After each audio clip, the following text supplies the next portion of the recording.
we should now be live. Good afternoon, everybody. I'm just going to make sure everything's working correct. Yes, it's doing everything it's supposed to. Hello, Berendenson. I'm okay today. A little tired, but I'm doing fine. How are you?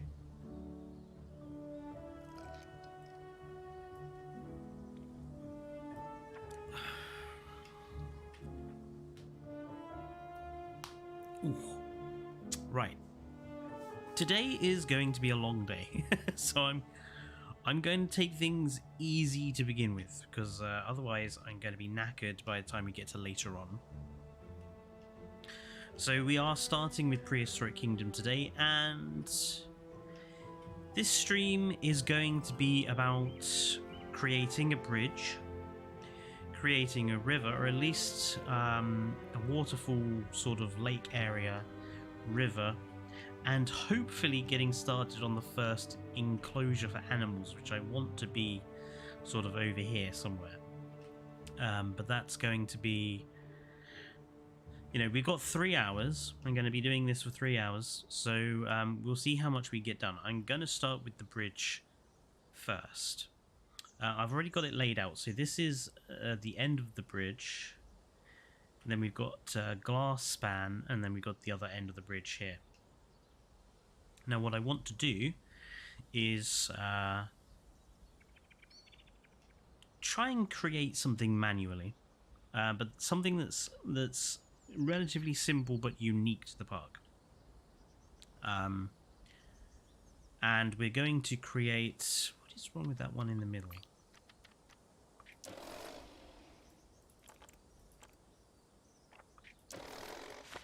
Nothing is wrong with that one in the middle. It's just messing around for the heck of it. We are going to create one side of the bridge first, and then we're going to copy it over to the other side. So that's how I'm going to operate. Now, I'm not entirely sure what design... I don't want to go with something that's kind of quite boring, like these sort of simple archways. I want something a little more unique. So I'm thinking trying to create something like a suspension bridge or something similar. We're going to start with the main pillars. So that's going to be probably starting here. I make them out of wood, actually, just to make them slightly more natural. No, we'll stick with metal. Oh,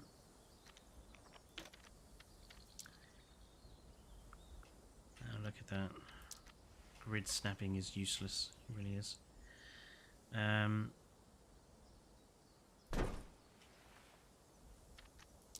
No. We're supposed to be working on the bridge group. Thank you. Hang on. How do I... Oh, edit group. There we go. Right. Always have to remember to do that, so you're actually...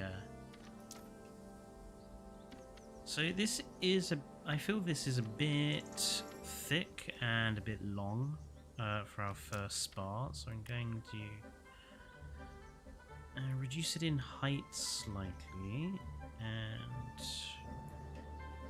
yeah, make it something more like that. I'm gonna want it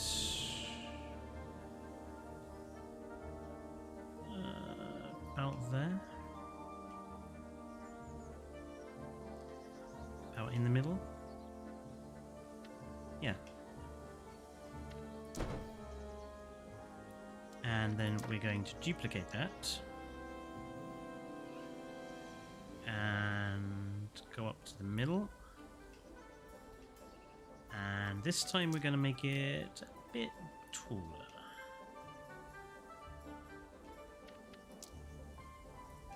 I want to make sure it's definitely in the middle.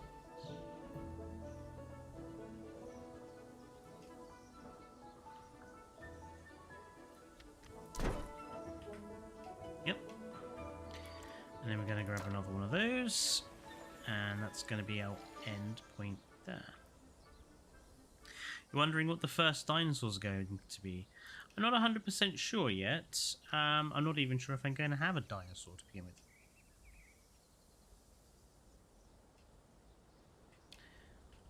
Because we have now some of the new Ice Age animals to use. So, okay, so there's our spars, and then we're going to put another one. We need another one.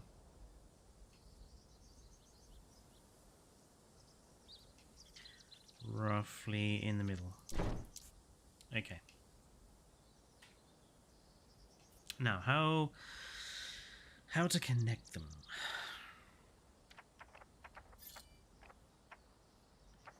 Let's have a look.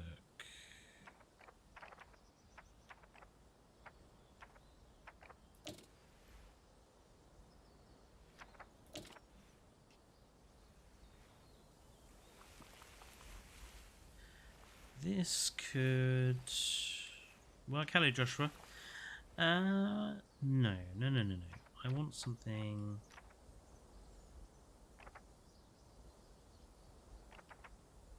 I want it to be like a suspension bridge, basically.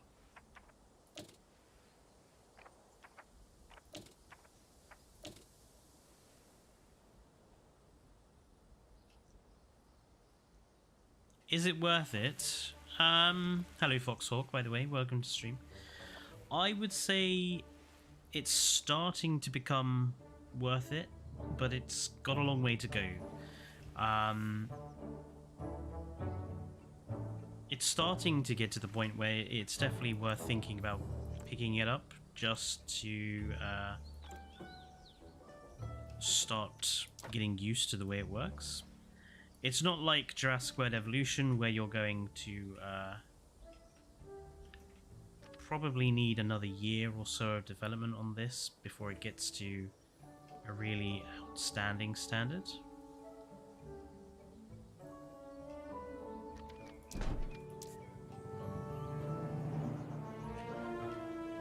But I am more positive about this game than I am Jurassic World Evolution 2. Let's just put it that way.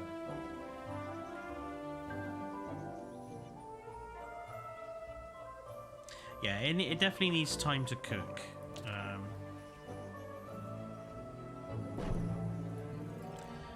That's probably a very good way of looking at it.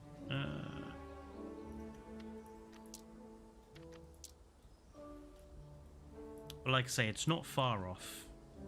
I reckon a couple more patches and it'll be ready to go. Right, I want to create angle snap. We want this to be 40 degrees. 40 degrees is way too much. Let's angle snap them at 10 degree intervals then. Okay, 5 degree intervals then.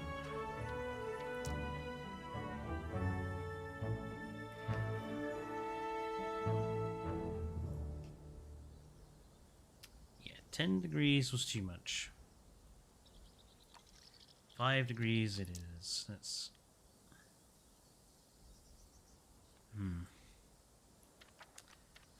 Okay, no angle snapping. I shall do it by eye. Which is bound to go badly, but we'll see how it goes.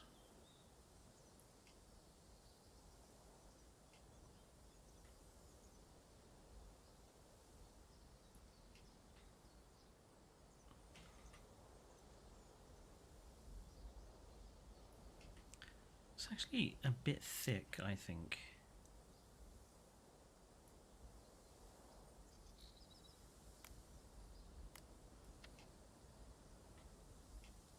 It's a bit more like the diameter I want.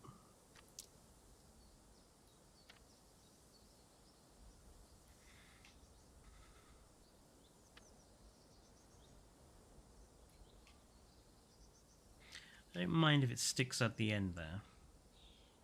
So you can do some decorative work with that.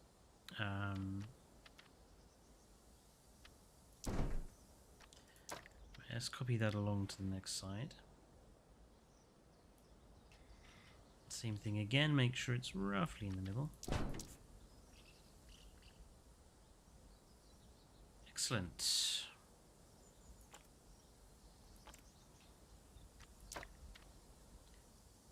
Ah.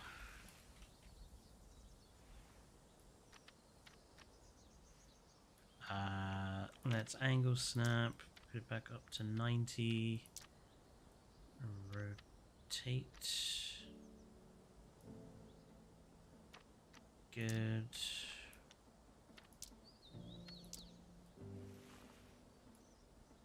Oh, blast.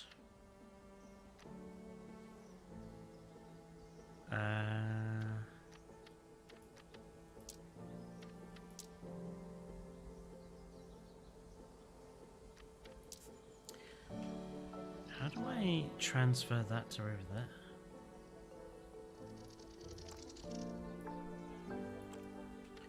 Okay, duplicate. There's the duplicate.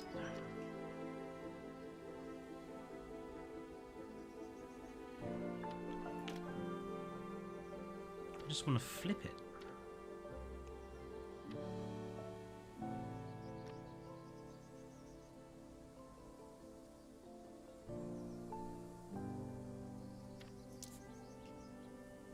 I think I'll have to do it by manual, actually.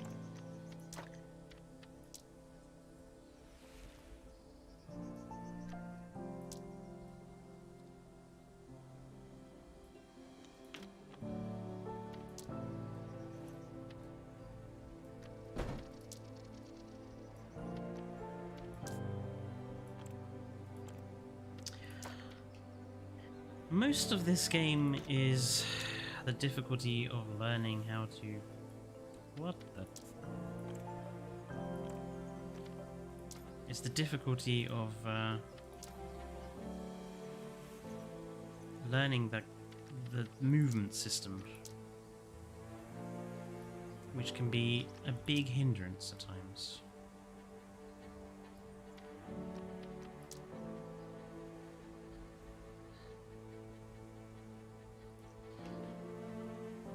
Does that look...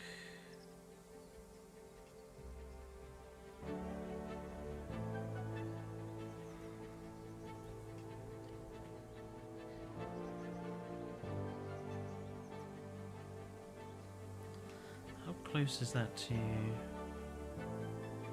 I reckon just a little bit.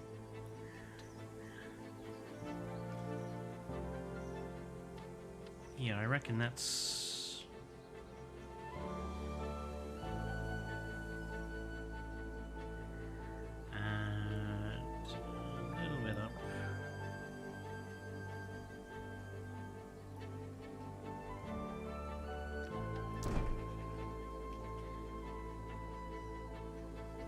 Okay, there's our...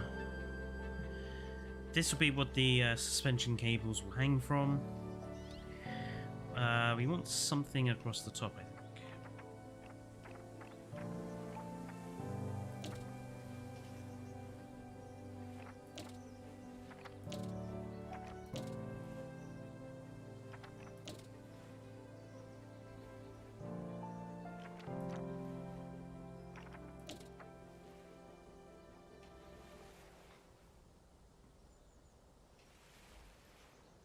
I'm thinking something like this.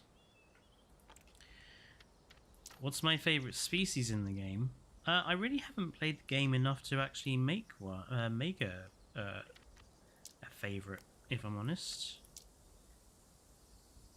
No, I did buy... I mean, I was part of the backers when the game came out on beta release, but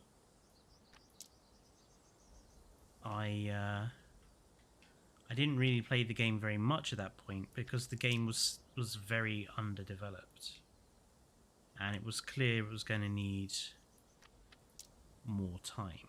About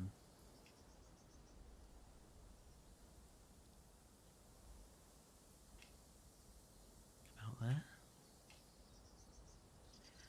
So I haven't really had enough experience with the game to actually make a decision on what is my favorite species. All I would say is that, you know, with the huge range of species that is going to be in the game,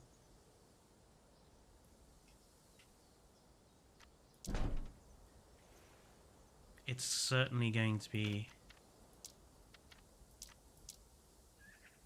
fun. Let's put it like that. To oh god, we were just off the center point. How unlucky is that?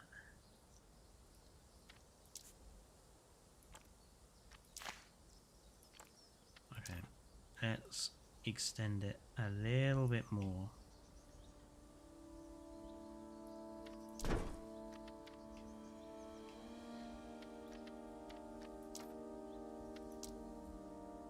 Make sure it's in the center. Yeah, roughly in the center.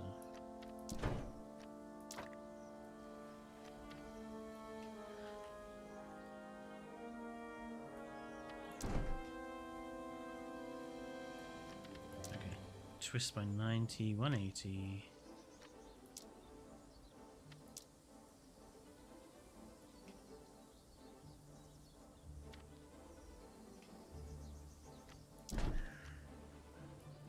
There are tolerances here. Doesn't have to be 100%. I mean, I want to make sure there's probably a pillar in the middle, I would think.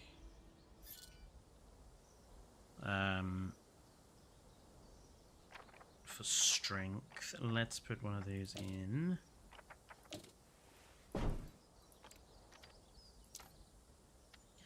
I would say if I'm excited about any species, it's the possibility of the giant insects, because they've got a giant Arthropleura statue. And it seems a bit strange. They'd have a giant Arthropleura statue, but, you know, no Arthropleura. So I'm kind of hoping the statue is a little reference to what might be coming in the future.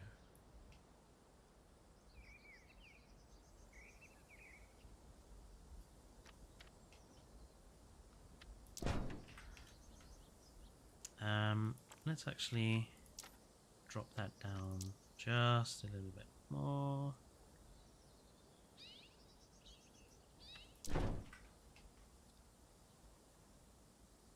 There is the beginning of our bridge. Hopefully we'll get Arthropleura and not giant in locusts. Yes, let's hope we're not going to end up with those.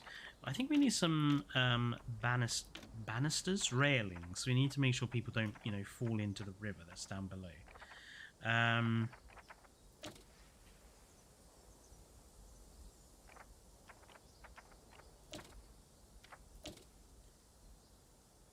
That's a very basic railing. I want something that's quite bridgy, for want of another term. Something like that is very bridgy, I think. Or maybe I got a lot of these bamboo ones.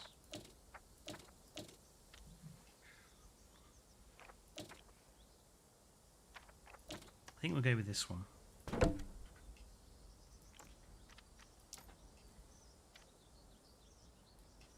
And I want it to be...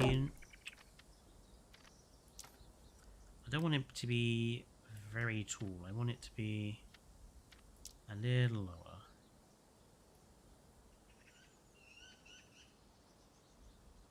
Okay.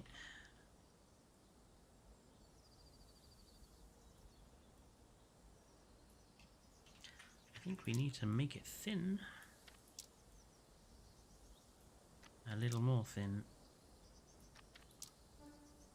There we go.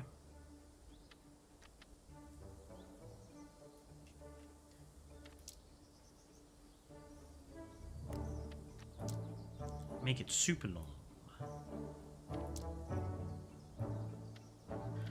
This is where this game really has the advantage over Planet Zoo, is in this the resizing of parts, because one of the biggest problems with Planet Zoo is after a while the piece count will start to slow down your computer. It's inevitable. No matter how powerful your rig, eventually the piece count is going to start being a problem. And one of the biggest problems with Planet Zoo is because you can't resize anything, you kind of have to use multiple pieces where only one would do. Like, instead of using multiples of these railings, we've been able to just use, you know, one railing and stretch it out. And that's a real big advantage for a game like this. One thing I would say is that I cannot quite see if this is lining up. I think it is. No, it's not.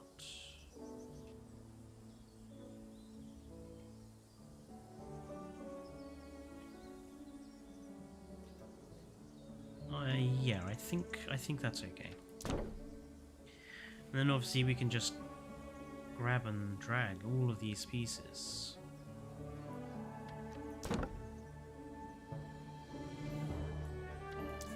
Now what? A clever idea would be to just drag this one, since we know it's in the correct place already.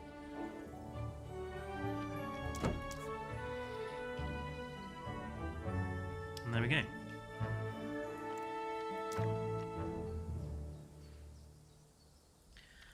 This side we're obviously going to need to shrink a little bit.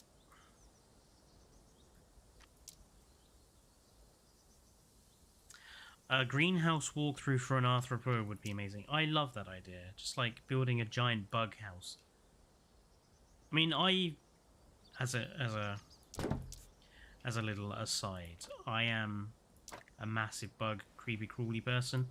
When I was a kid, I used to have African land snails. As I say pets, but you know, as animals to have. And I love creepy crawlies to this day, and Arthropleura is one of my sort of top 10 prehistoric animals of all time. I absolutely adore giant insects.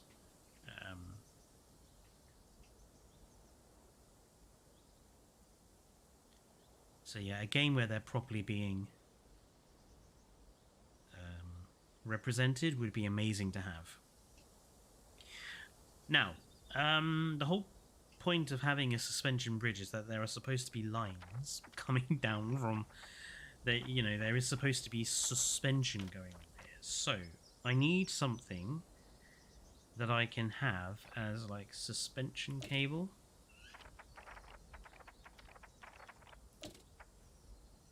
Now rope would seem to be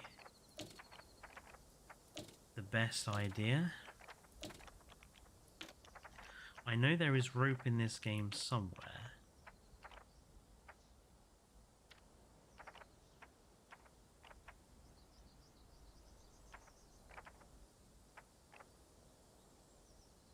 Cable rubber. Cable rubber. Cable steel. Ah, that's what we want. Yes, okay. Let's make sure we're editing that. Cable steel. That's what we want.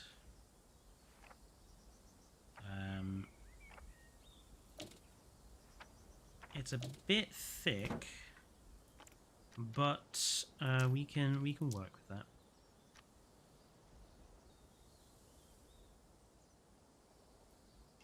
Can we just rotate it, please?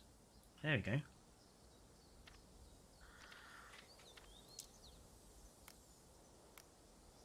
Let's make it a bit thinner. That's good.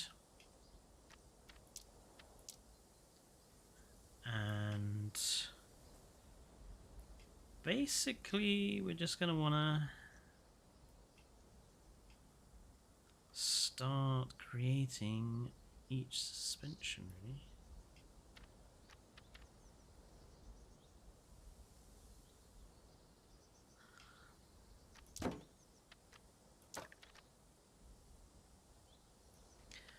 And each time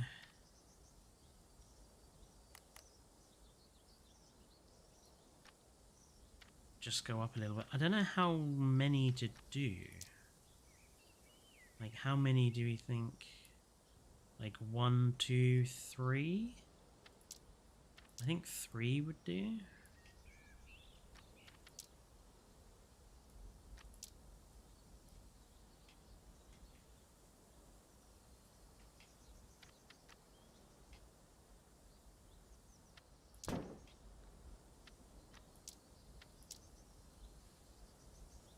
That one's going to need to be lengthened.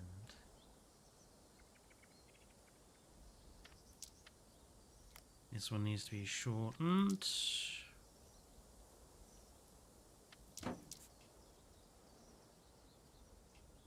Yeah, I mean, I think 3 per side, I think, is a suitable number. I do want to make sure that these are, however, going down a little bit. I want to make sure they're actually going all the way through. We can deal with, you know, if it sticks out the bottom, when we get to actually decorating the underside of the bridge. We can deal with that then, but for now, I just want to make sure they're all the way through.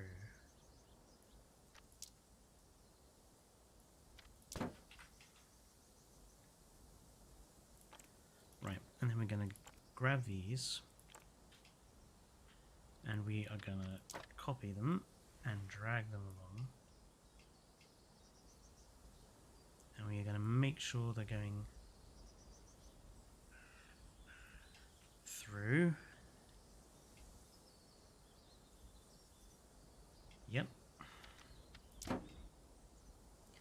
And then we're going to grab the next set. We're going to rotate them like that. And then drag them to roughly the same place. I think that looks roughly the same to me. That middle one is just past, maybe a little bit more. Yeah, that looks just a little bit more there. And then same here, just gonna make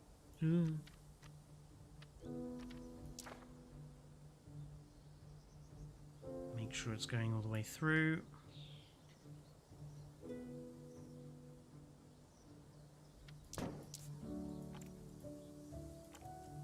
These need to be shifted slightly.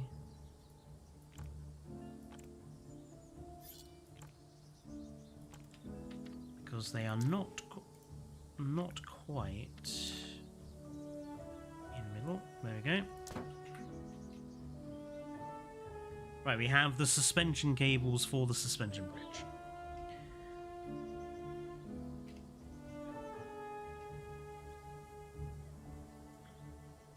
And then I think what I'm going to also do is add like an extra 2.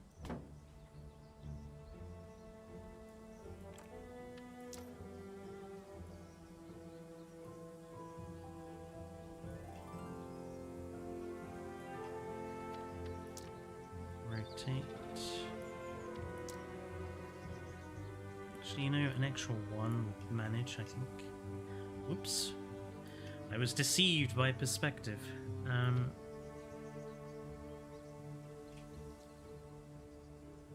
Yeah, basically want to make it look like there's cabling going up from those angled pieces across the middle.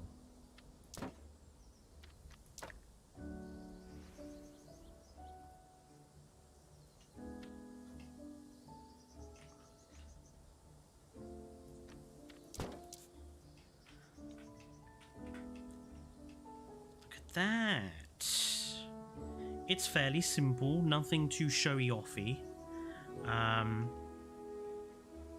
but we can make it more showy offy with decorative elements. Right, now we need to dig out the bottom of the bridge.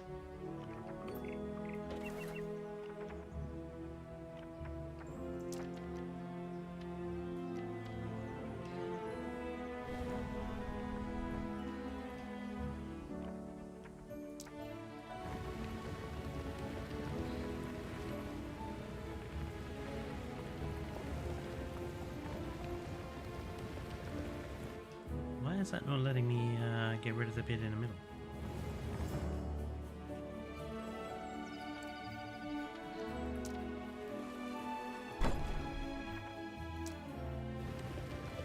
Oh, that was weird.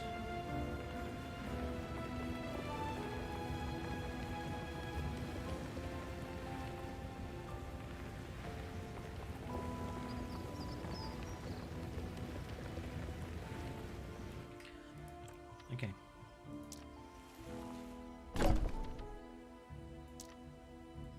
Bridge up.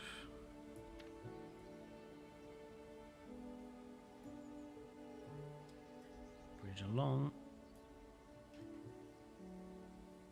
There we go.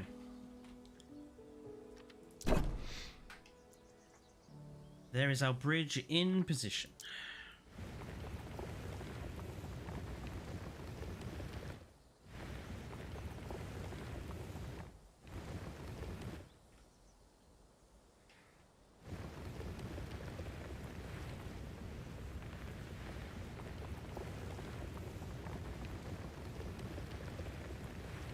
I think I'm reasonably happy with that depth as well for where the river is going to go.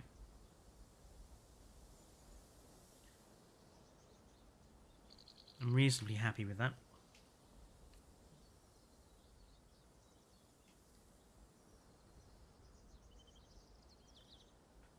Kind of maybe want to get rid of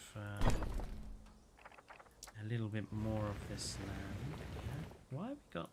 Why are you doing that? Is it because of that? Okay, I see. So it has like a Jurassic World Evolution 2 sort of hitboxy arrangement. So I want it to be reasonably level, roughen, lower, erode, smooth.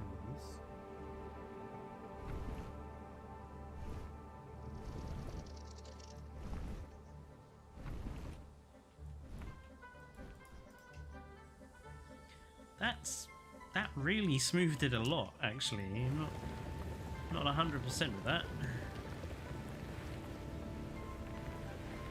I want something a little steeper.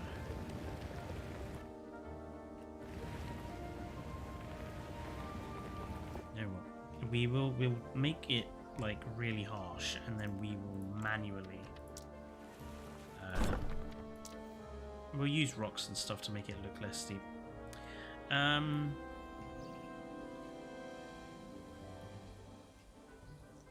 Let's just make sure the position is correct. Yep. Basically, I kind of want the rocky part to be like just drooping over.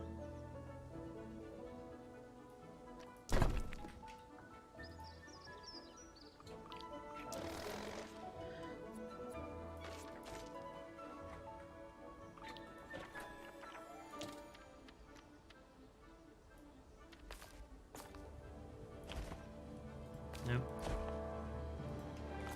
This is where it's like gonna be. Is it in the middle? No, it is.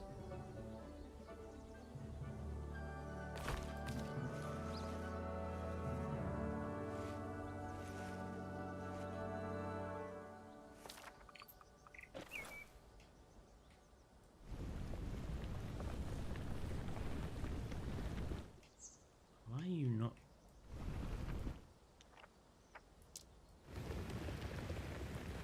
Oh wow. This. Okay.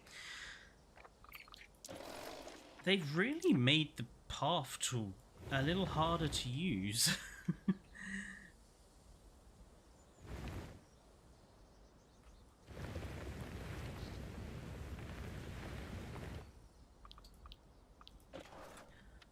we're getting there. We're getting there.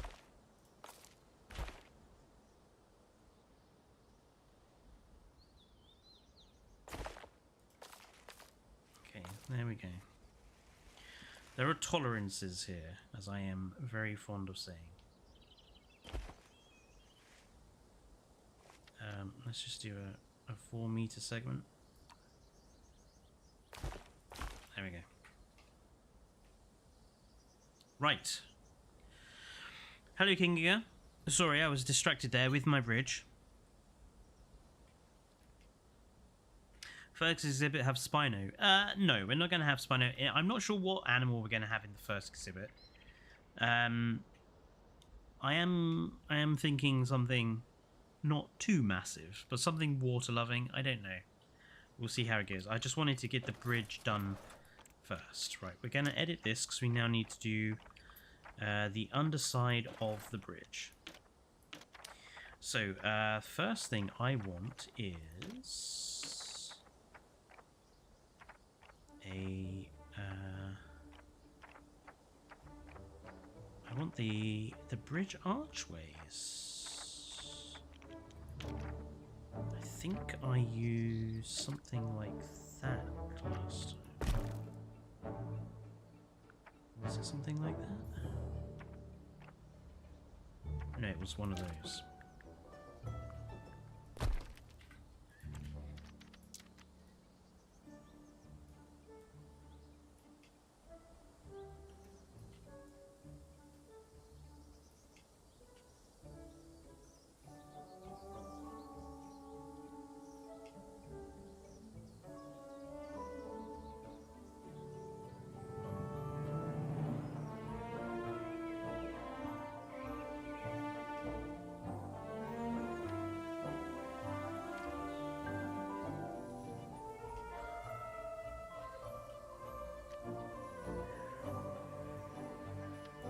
One.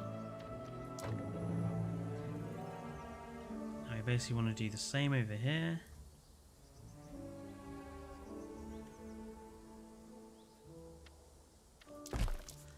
Two.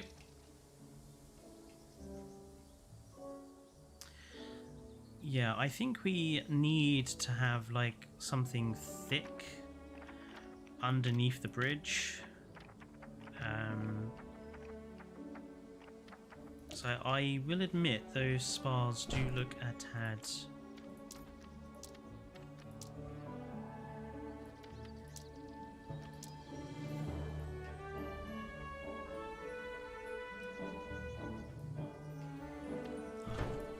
I swear.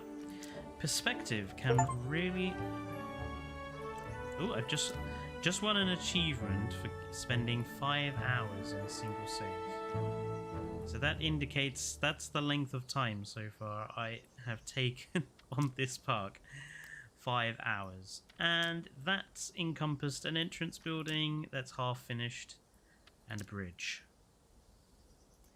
That right there tells you everything you need to know about Prehistoric Kingdom. It takes time.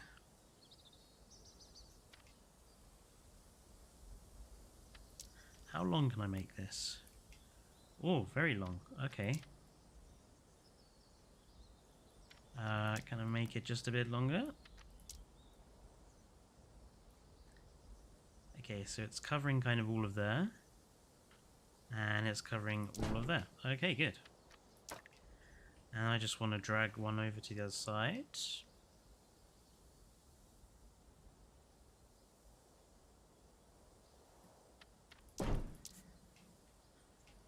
Oh, it's positioned a little awkwardly.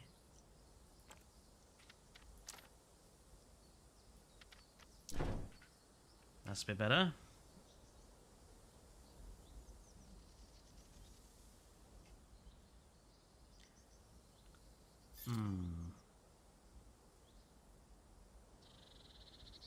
I don't want it to be that obvious. It should be inside the...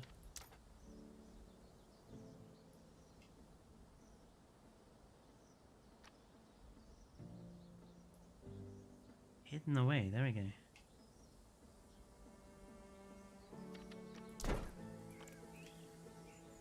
Just need to do the same with the pillar on this side.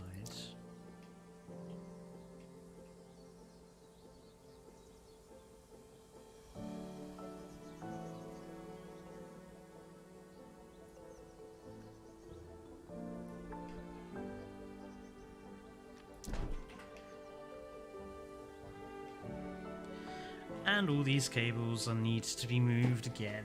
Ugh. This is the part of the game which takes the time. It's making sure everything looks correct.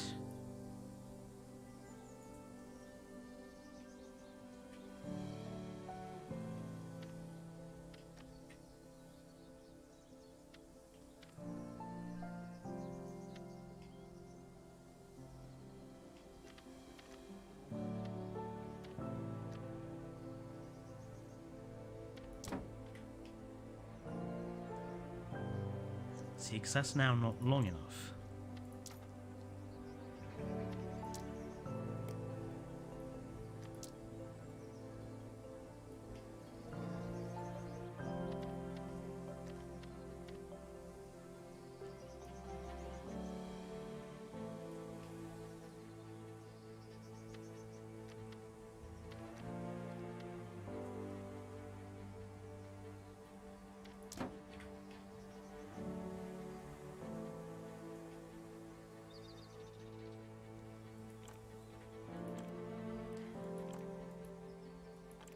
You see, this is the problem.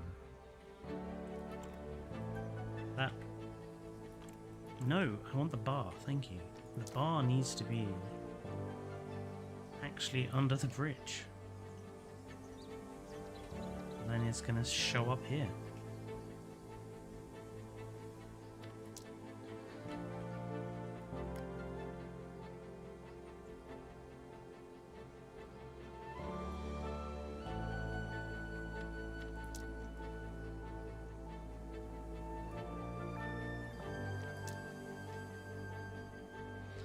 So some of the pieces like extend. Oh, oh god, oh god.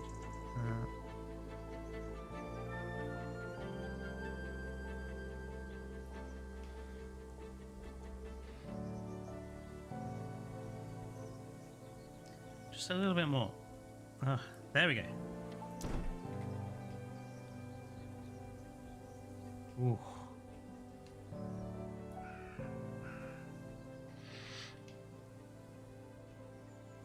Can we get 5 likes? That's such a small goal, isn't it?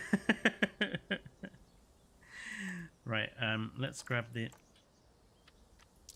other bar, remove it, and then let's copy this one, since it's the correct length.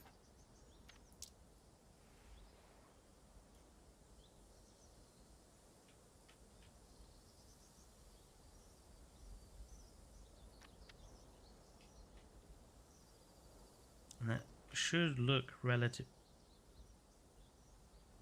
I don't believe it. Controls, controls, controls. It's always about the controls in this game. Every mistake you will make, it will be because of the controls.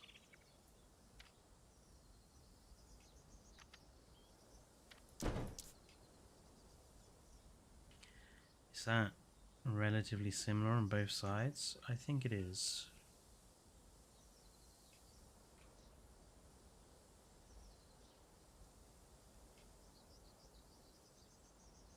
Yeah, if anything, it could just be adjusted. It could be adjusted out ever so slightly.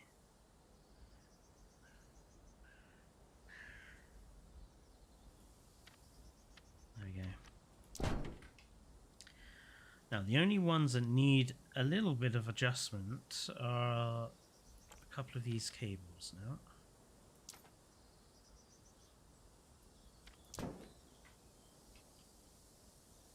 Oh, that's just sticking out of the top.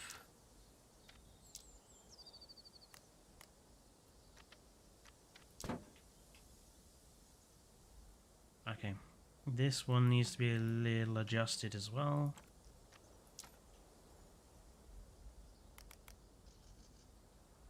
Perhaps not by that much though.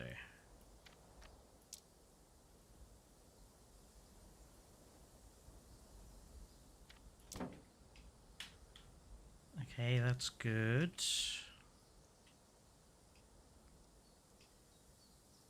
That one I'm happy with. This one, same thing. It needs to be shrunk just by a little. And moved up. Good. Same thing here. Shrunk by a little and shifted up.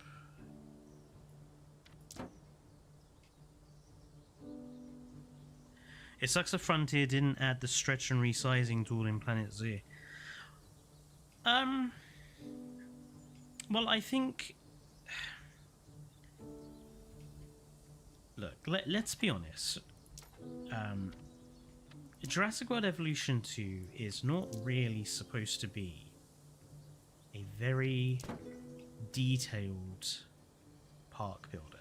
It just isn't. Jurassic World Evolution 2 is supposed to cater to a slightly different demographic of people. It's supposed to cater to, you know, children.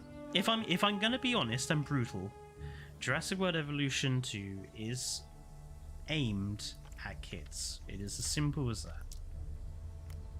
It's supposed to offer kids and young teenagers a Jurassic World experience. It's not really aimed at the same sort of people that play games like this. The people that play games like this and Planet Zoo and Planet Coaster are hyper imaginative, hyper creative types which want an experience like this. You know, we're the sorts of people that will spend 50 minutes building a bridge and be happy to do so because it gives us pleasure to create something from scratch.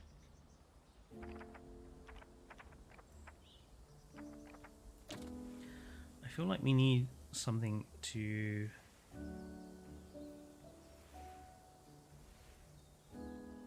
Oh. The actual bridge is not quite level with the ground. I can live with that. I can live with that.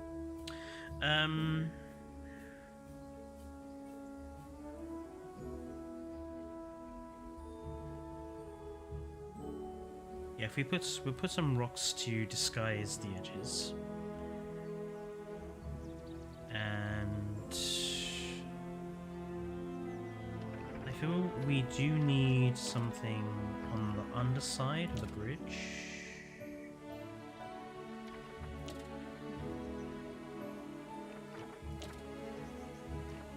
Preferably made out of stone.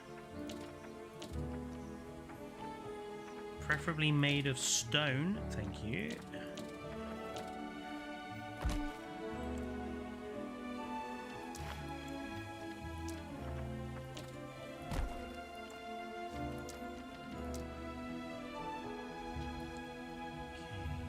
Okay, twist. Position.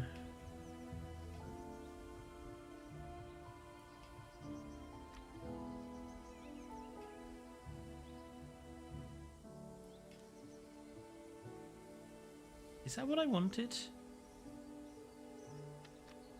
No. No. Okay, let's do the metal then instead.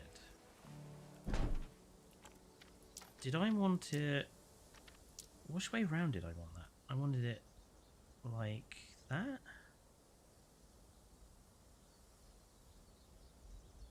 Yes, that's what I wanted it. I wanted something like that. Okay.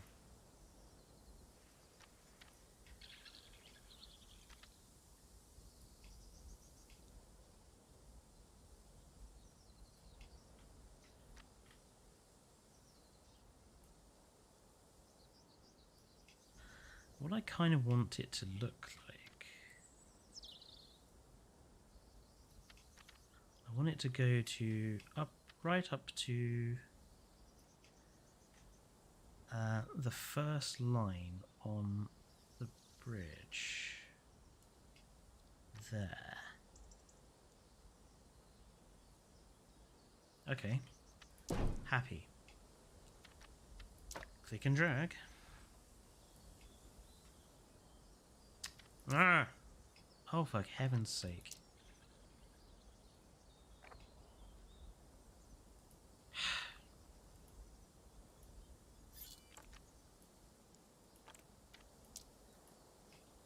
Will you grab the... Why won't it let me grab that?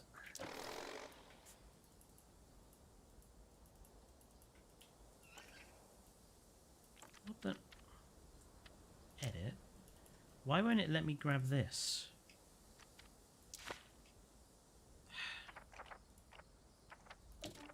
Start again.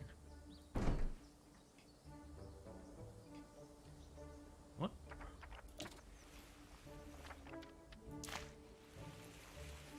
Oh, whoa, okay. Why isn't it?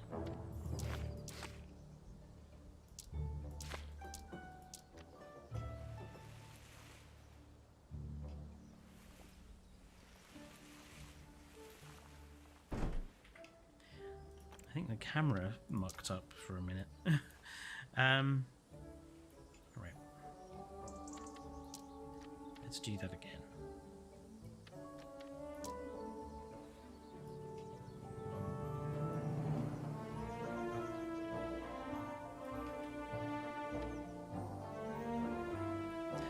Kids play FNAF, so they obviously will play anything below an 18.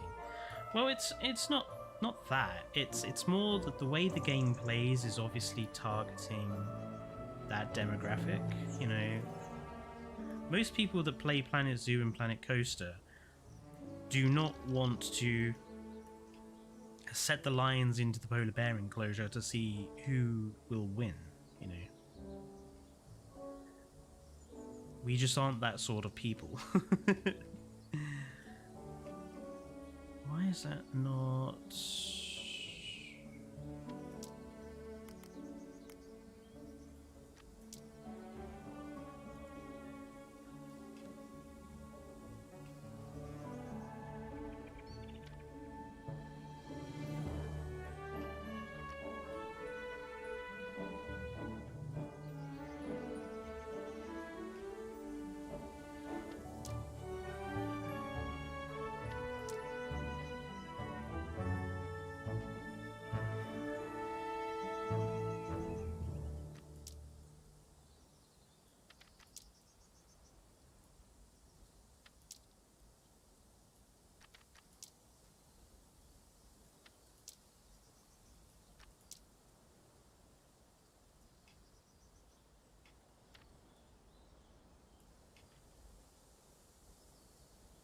I am satisfied with that.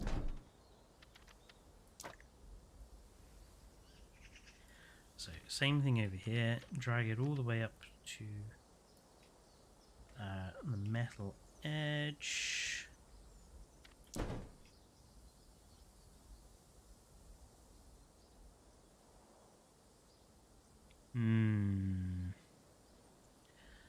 I do kind of want them to kind of fade in a little bit more than that. No.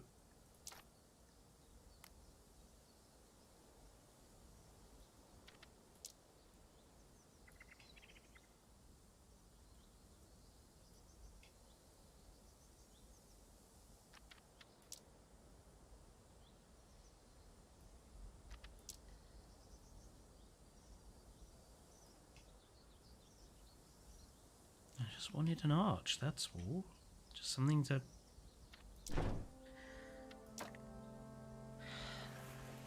That will do.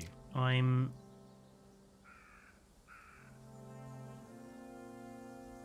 satisfied with that. It will do.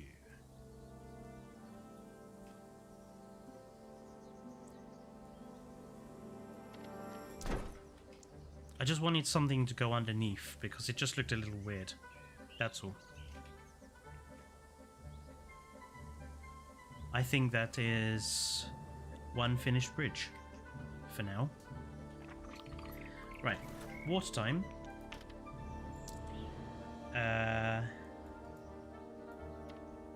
Rough water, muddy water, calm water. Depth 3 meters.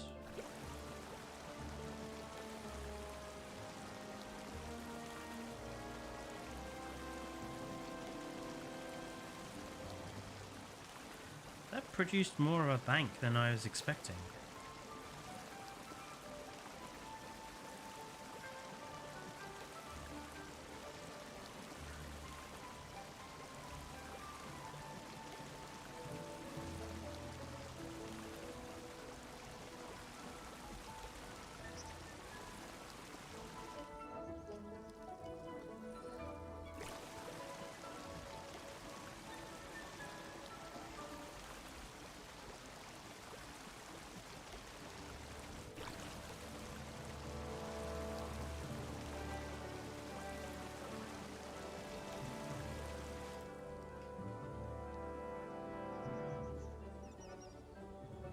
It's also annoying me that it's not...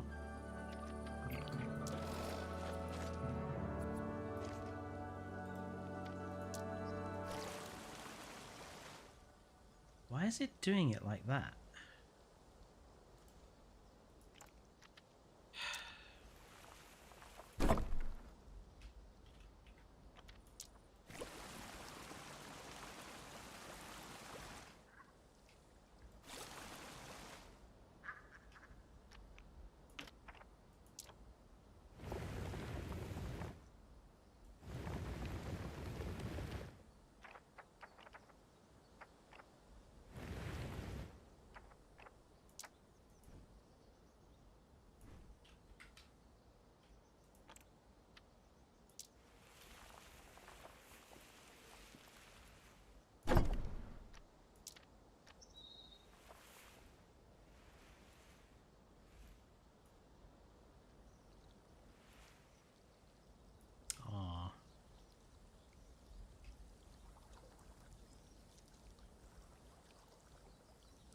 My bridge may now no longer be long enough.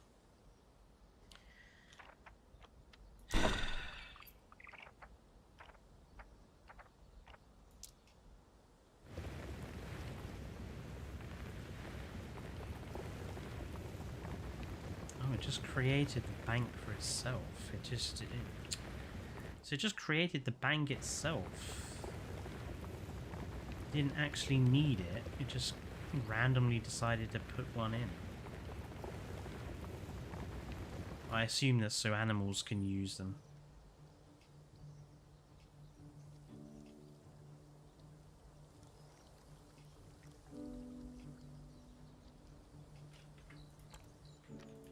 Okay, if I now move this myself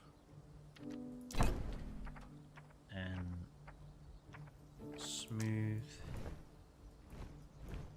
No. Look, game, you are not getting what I'm trying to do here.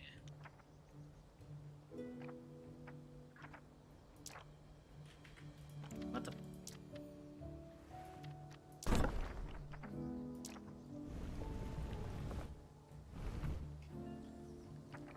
Leave the water where it is. Why would you do it like that now?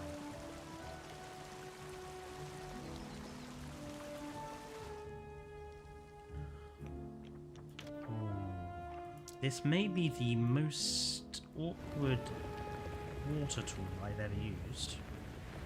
Second only to perhaps JWE ones.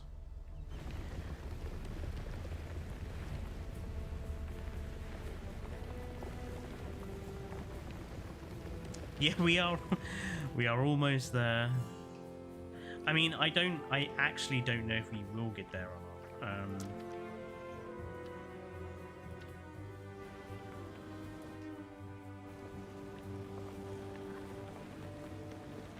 I only have a... a rough sort of plan for this. Whether or not we get to building an enclosure, like, no idea. But that's the problem with this game. You've got to be patient with it. And I think a lot of people aren't.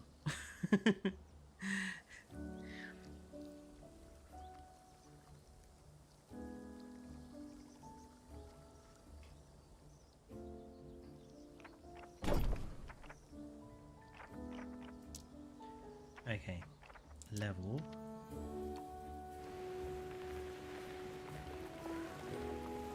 There we go.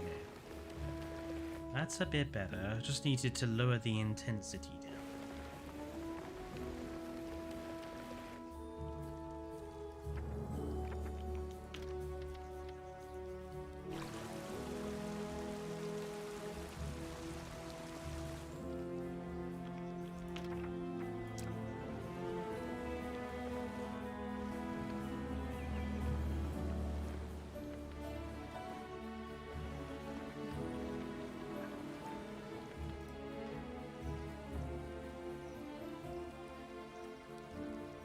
Good. Okay. Path.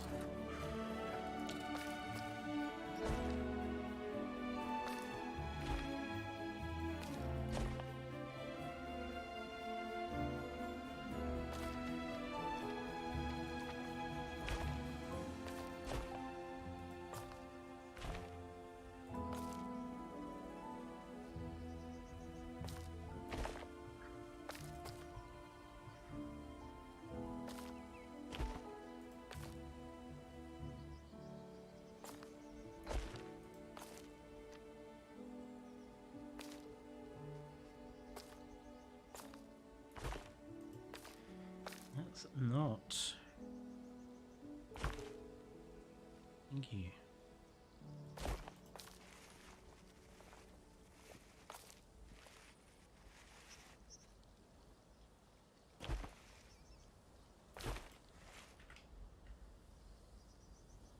Okay, bridge is in place. And hopefully, why won't you flatten that?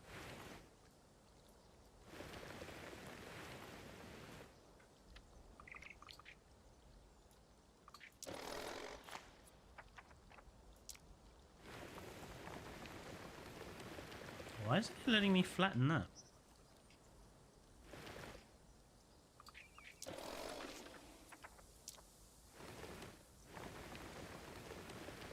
What? What is here that's making you not flatten?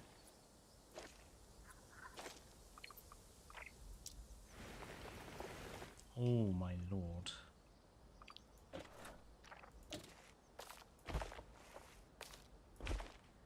This path tool, man.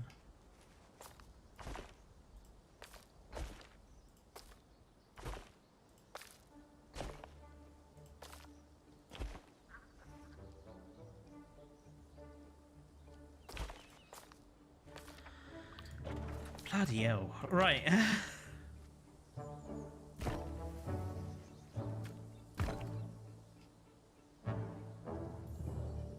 That's a very awkward thing.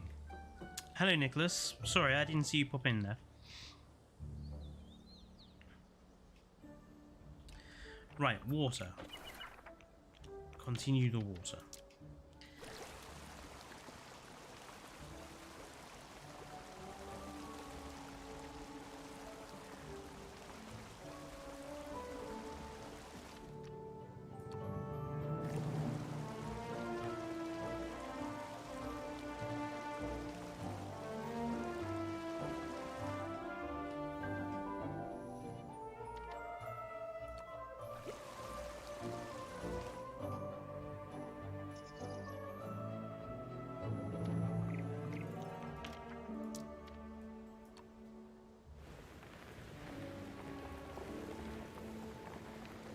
I do want the sides to be fairly steep.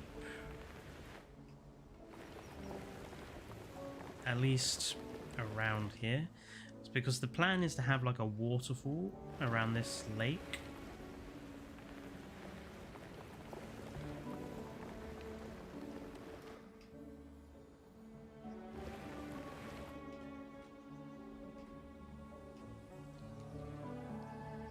Like at one end have like a waterfall. But then I don't, it's because that'll form like part of the enclosure. I just don't know what like the enclosure is going to be. Like if I draw out,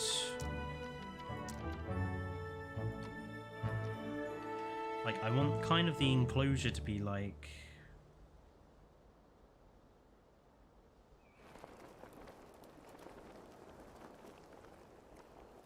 so that's kind of like the enclosure edge there. And then you have like a waterfall like around here somewhere. And then maybe this side will... I don't know, because I kind of also want... Let's grab a different colour. Because like the path here... I kind of want this to be like a whole section, so we build like our like a special building around it. So I suppose this will have to sort of curve in here, and then the building. Let's grab a different color. The building will kind of be like here. Maybe like go around the whole edge of the enclosure. That's kind of the aim anyway. It's gonna be a long build. We're taking our time with this. I'm just gonna have some more Sprite. Looks like your bed when you wake up. Do you routinely design enclosures in your sleep?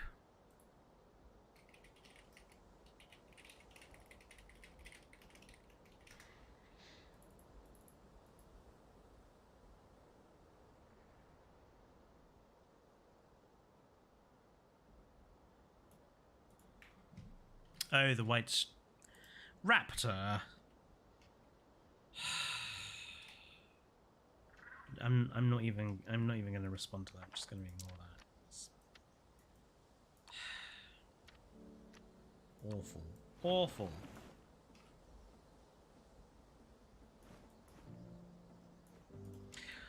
Right.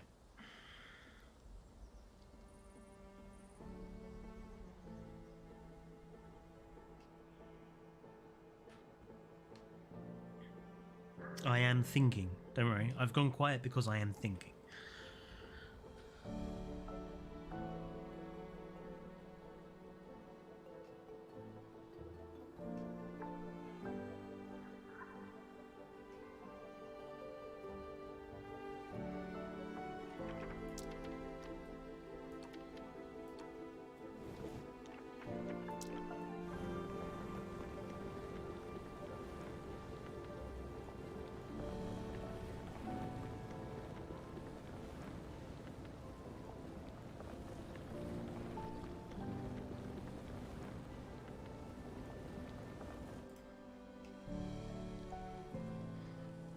That gives access down to the water.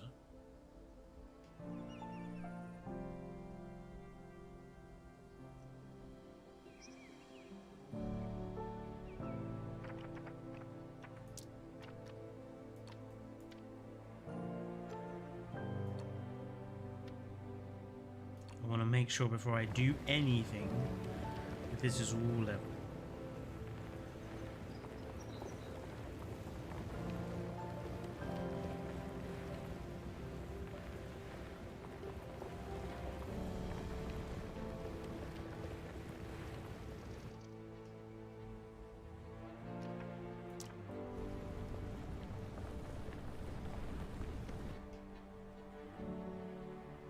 Right, with the edges of the enclosure in mind,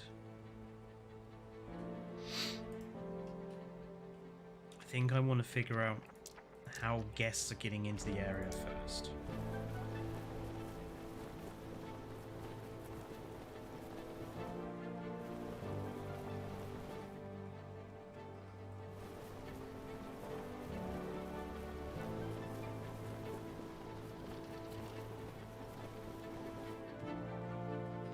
And where the enclosure is going and what it's going to be.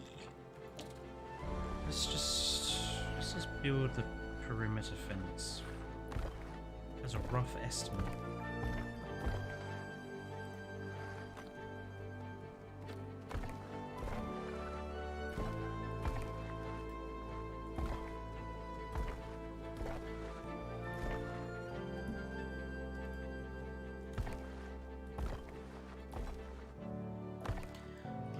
So there's the rough estimate of the enclosure. Yes, I hope people do stay. I mean, we're playing dinosaur games all day today, so I'm hoping that should keep people here.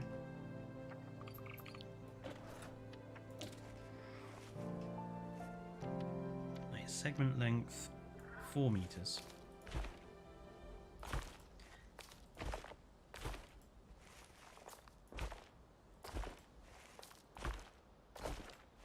I'm gonna go 45-degree angle.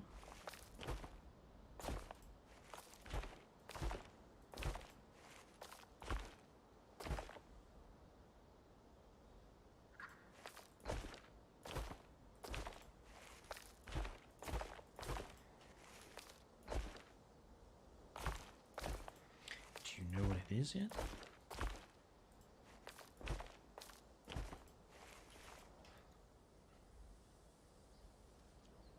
I think in here we can afford to have a pre-built of some description. Ooh, that's quite cute.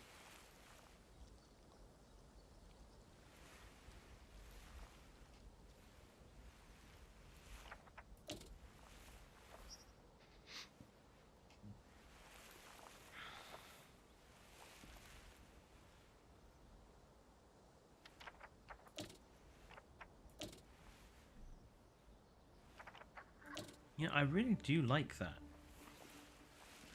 I like the idea of coming off the bridge to like a seating area like that. So let's get rid of... So I think we might need to make the whole thing a little bigger.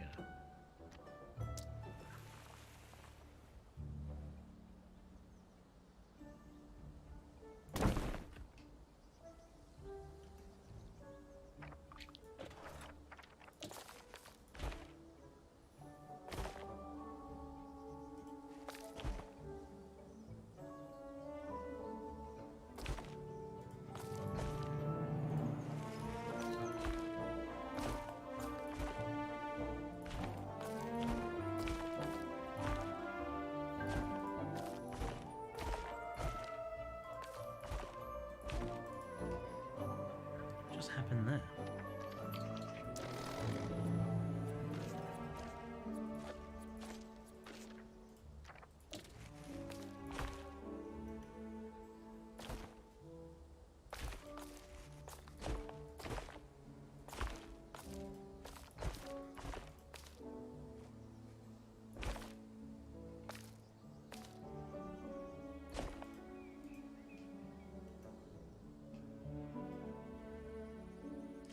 And have like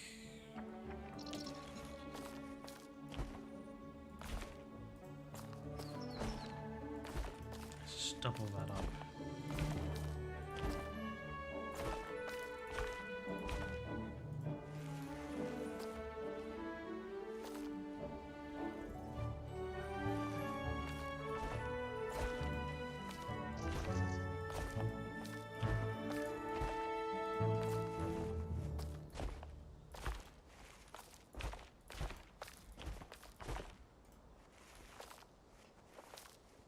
Yeah, okay.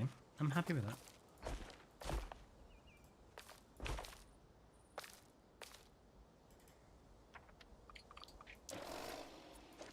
I kind of want to surround this with like a fence of some sort. Just nothing too severe.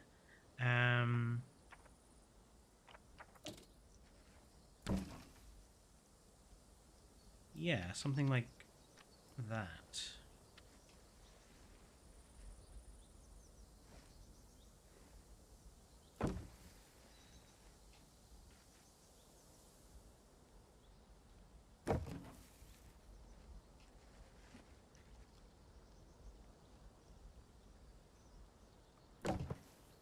Up to about there, and then do something similar there. So go to about there, go to about there, curve it round to about there, and go up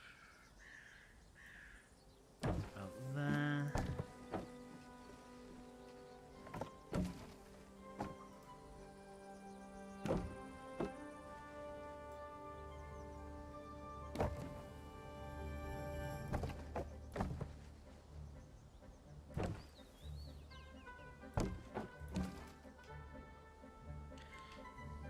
Yeah, just something just to sort of mark that out a little bit. What are these trees here? How weird. Any clue? Any clues, chat, as to what these strange trees are?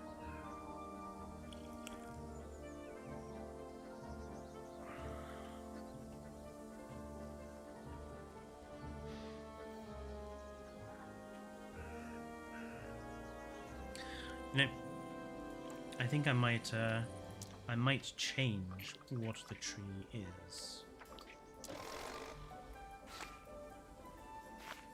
in here.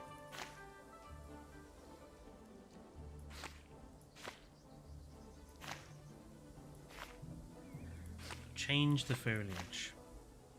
Actually, let's change all of the foliage.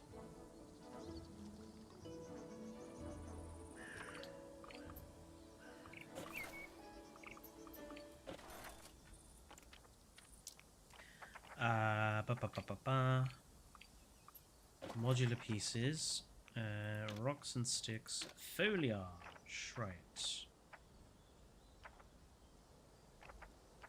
What sort of trees do we have here? Ooh.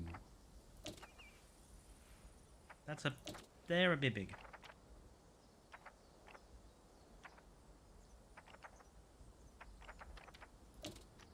Oh, they're Joshua trees.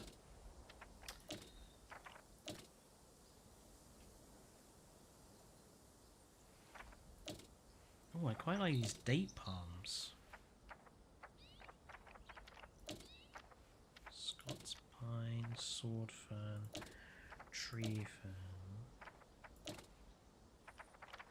Right. Would quite like to start with something that isn't green.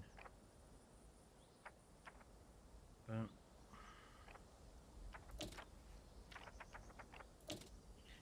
that's bigger than I thought. Cedar tree, no. Pines. Something. Temperate tree. Just like oaks. Oaks will do.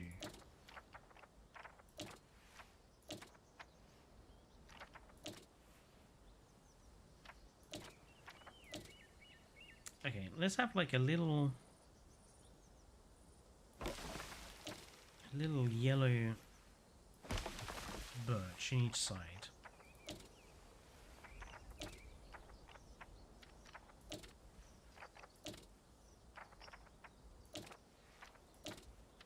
Oh my god, these trees are massive.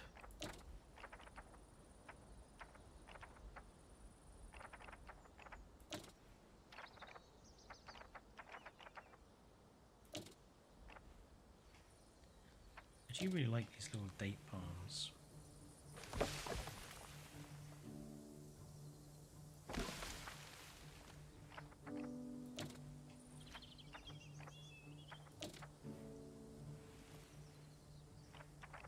I want flowers. I want something that flowers.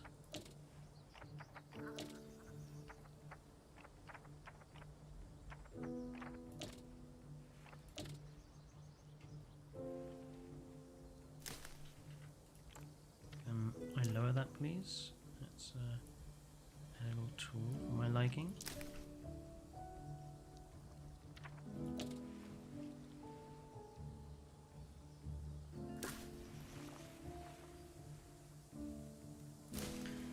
Actually, like 2 patches of this stuff.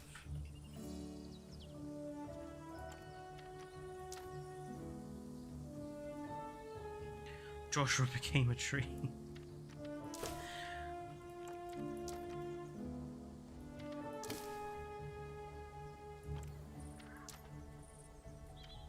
Okay. Let's do. Oh, they're nice. Play them.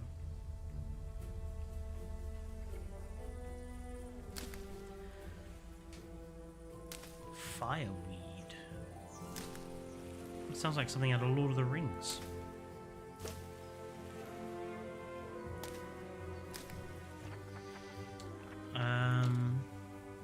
Ooh, pampas grass. Gotta love a bit of pampas grass.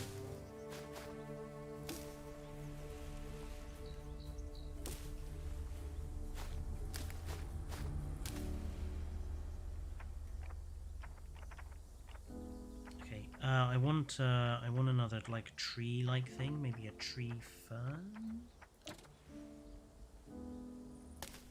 Let's put like a couple of those in here.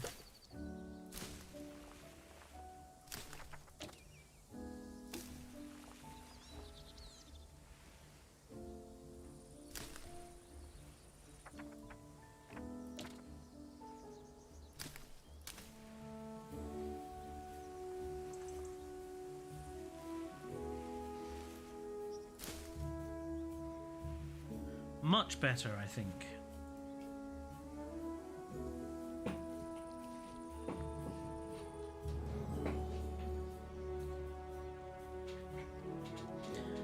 Then the little Joshua tree thing.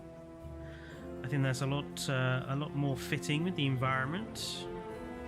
Should I have like a statue in that? I think it needs a statue too. Let's have.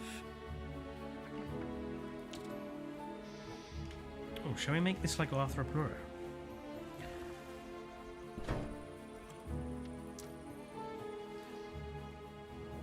Whoops.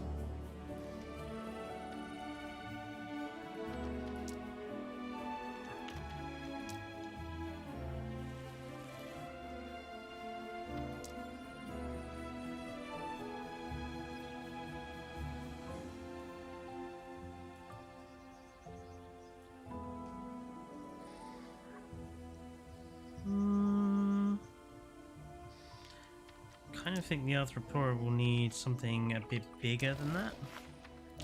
About giant dragonfly. Same thing. How about we just have like a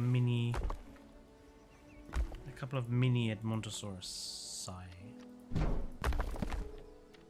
Let's have one like that, and let's have it in. What's this? Bronze, metal. Let's have it in concrete. And let's just change the color. What color? Black, red, green.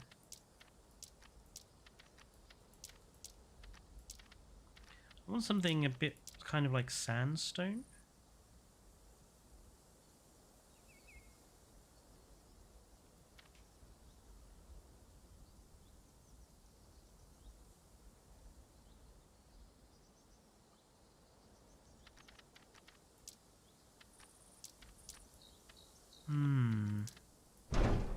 I do think the metal looks better than the stone, if I'm honest.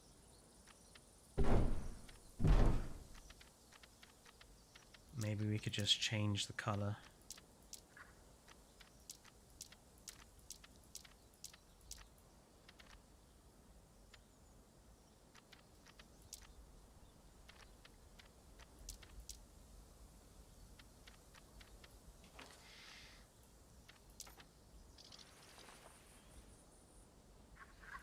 Okay, we might need to shrink this down slowly.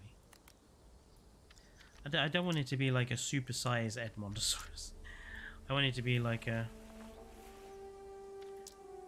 babby or something almost.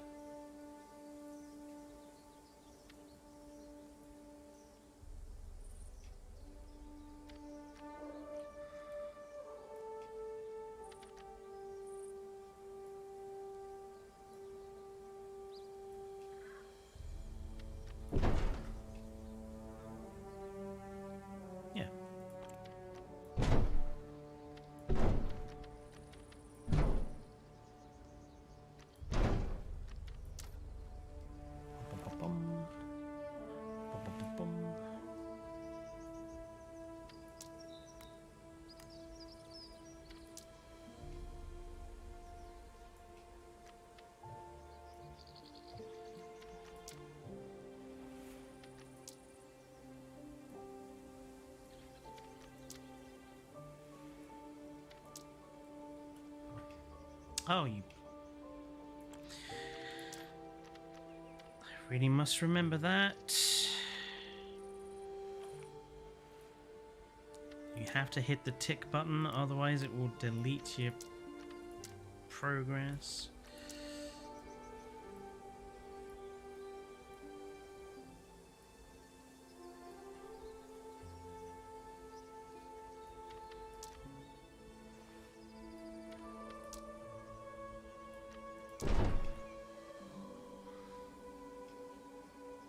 I think that looks pretty good now with a couple of statues in. And I know you prefer using real dinosaurs as statues, 29.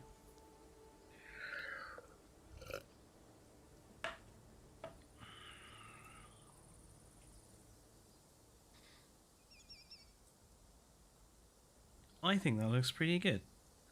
All in all.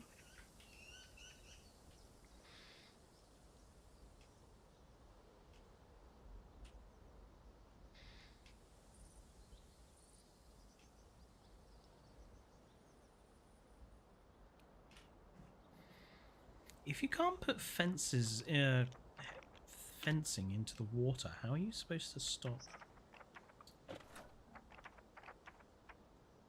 Maybe it was that particular type of fence. Ah. What do you mean invalid placement? What makes it invalid?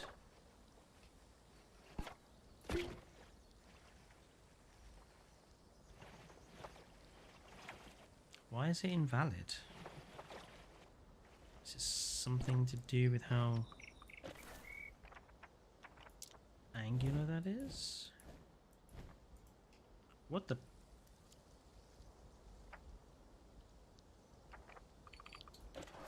That is an awfully weird. How is that invalid? Don't get it. Also, why is it doing that?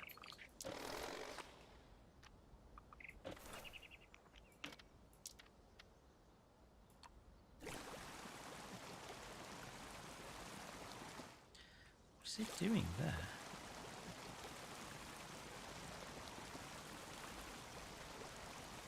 Why is it doing that?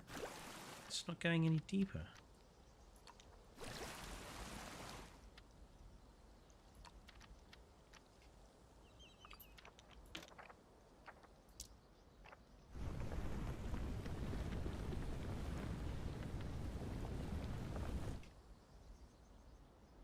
Is that suitable for you now?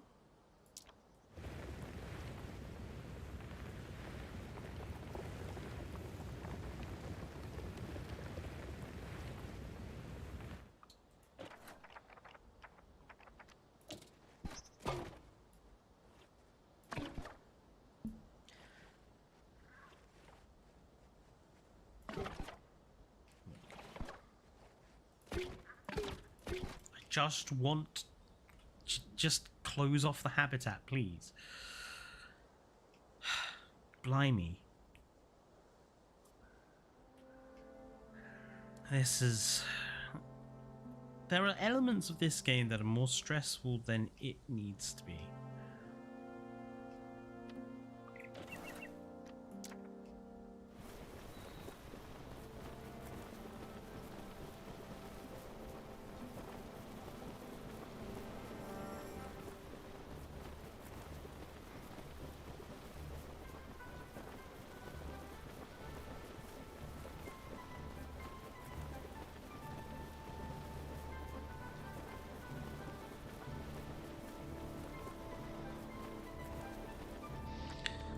I'm just going to make sure I know where that lies.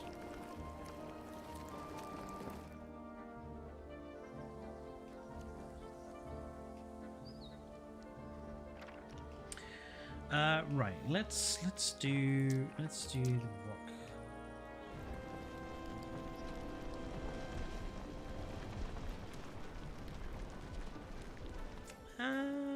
Not fond of that one.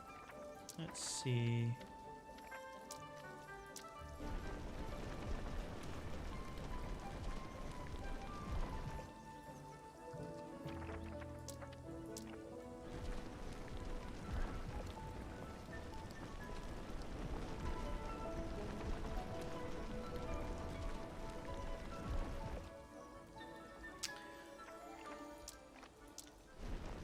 Why have we got no nice rocks?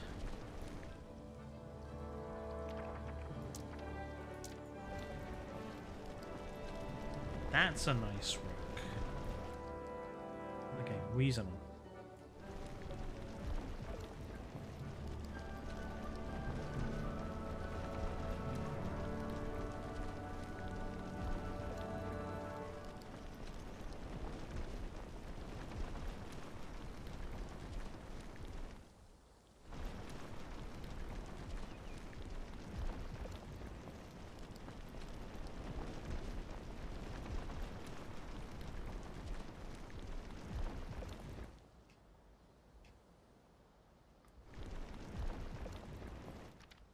Just make that a little bit bigger.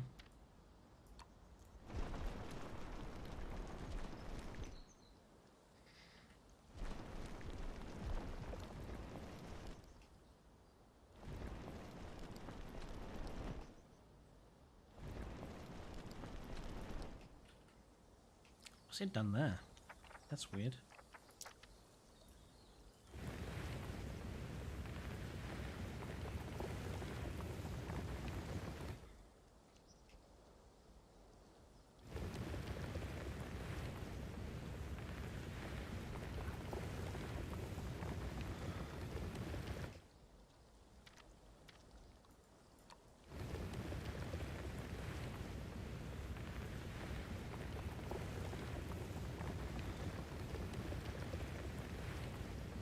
It wasn't actually 3 meters deep. For some reason, it did not make it that the depth I told it to.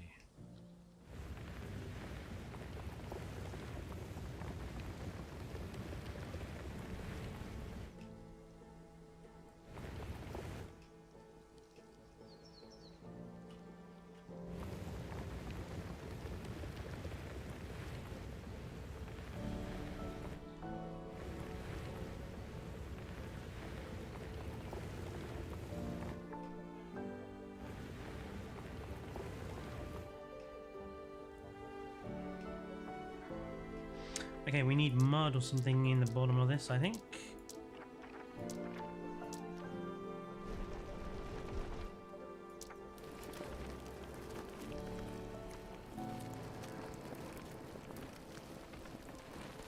Well, it turned out lighter than I thought it would.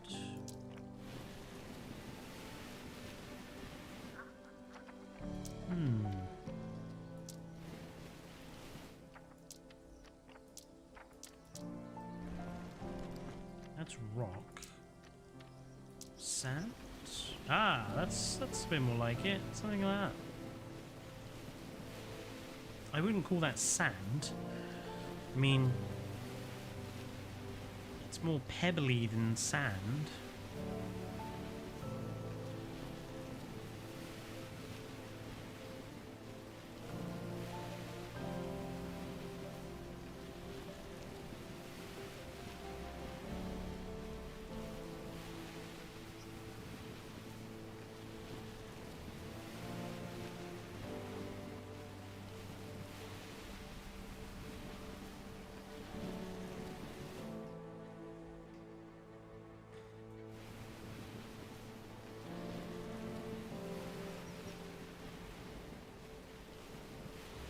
This reminds me of building a goldfish tank or something.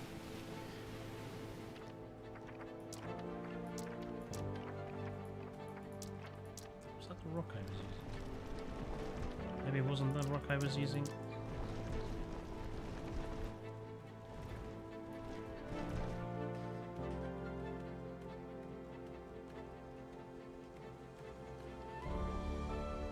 I feel like we need like some other like patches of stuff. What is that? Oh, leaf litter.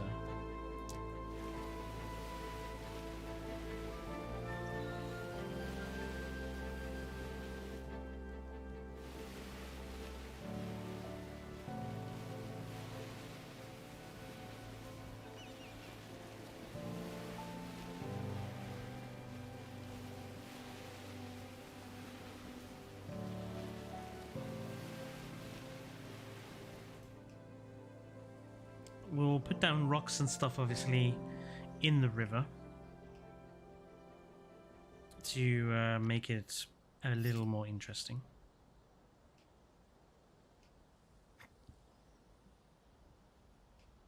Right, talking of interesting.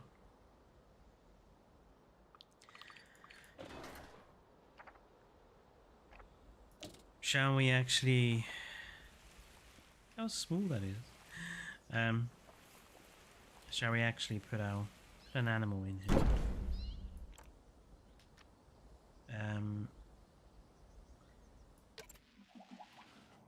Oh my. Wow, there's a lot.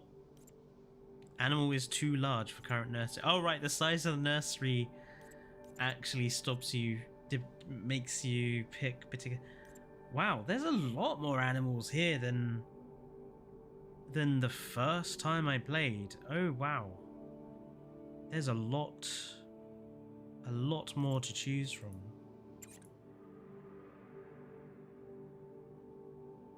I want to have a look at all of these. Ooh.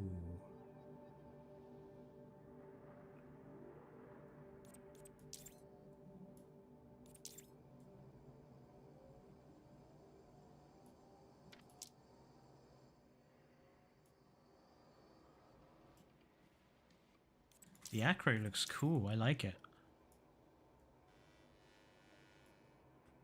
Okay, I want to go through and have a look at all of these guys. Kakarodonta. At last, a Kakarodontosaurus that looks actually pretty decent. Oh, I love... That is literally just the Jurassic Park Operation Genesis Kakaro right there.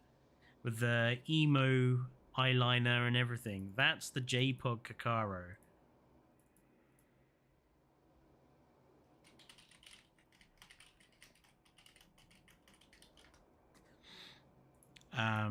Love it. Coelophysis. Oh wow, he's so small.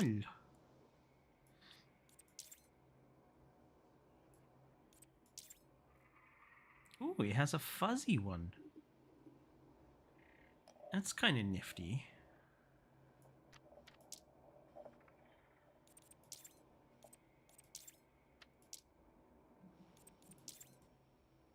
I've never seen Coelophysis with feathers. That's quite different. Dinosaurs. Oh, the big fluffy boy. Or you can have him non-fluffy.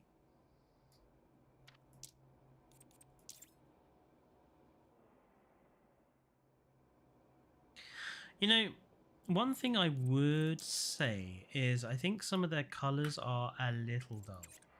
Like, it would be nice for some greater coloration. I have to say, though, that clouded Dilophosaurus is actually really nice. And it's nice to see a Dilo that's, you know, actually represented correctly. Ahem. Ooh. He pretty. Oh, that's really nice. Oh no, that is really, really nice. I really like that one.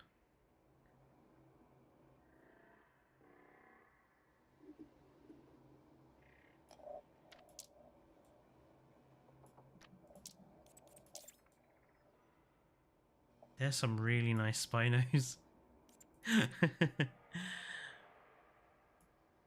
Torvo, I think, was there day one, I think.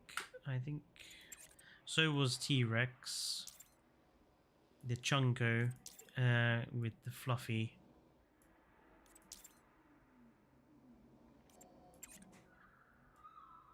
Oh, wow.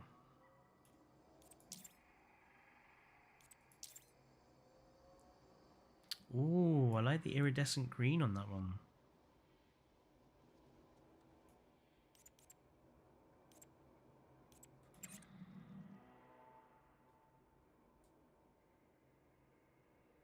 Wow, the Argentinosaurus.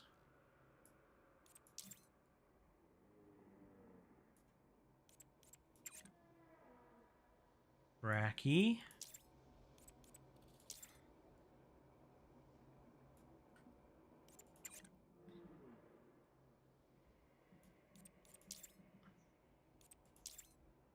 Ah, I actually really like that. Caribbean Camarasaurus. I really like that. And look, they've even got the head correct. Frontier. No, your Camara head is wrong. Scelidosaurus. One of my favourite animals. A relative of the ankylosaurs. I love Scelidosaurus. Pretty.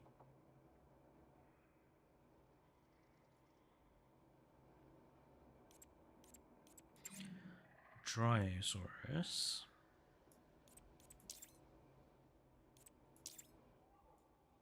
You can have it fuzzy. See, I like the choice that, you know, you've got skins that are scaled and skins that are feathered. I like that. You know, yes, dinosaurs are related to birds, and some of them certainly did have feathers. What I despise about some modern dinosaur stuff is this idea that every single dinosaur was feathered. Like, we've kind of gone from the every single dinosaur had scales to the every single dinosaur had feathers side of the argument. It's like, put feathers on stuff you have evidence for sure, but don't put it on absolutely everything.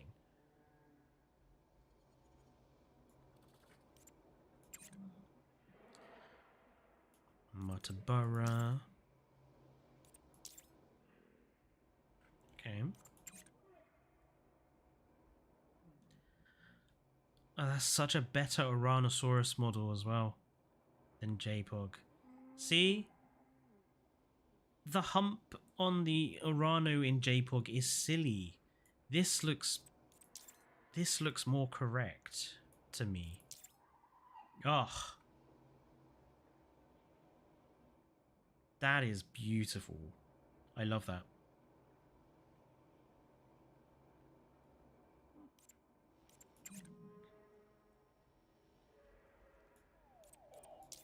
And they've actually got all these guys, you know, walking around on 4 legs like they're supposed to do. Jesus, he's a big boy.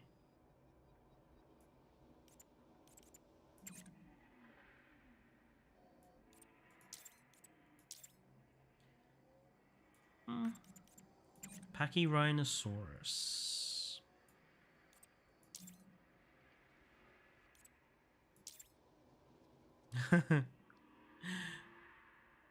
Making it look like a goat.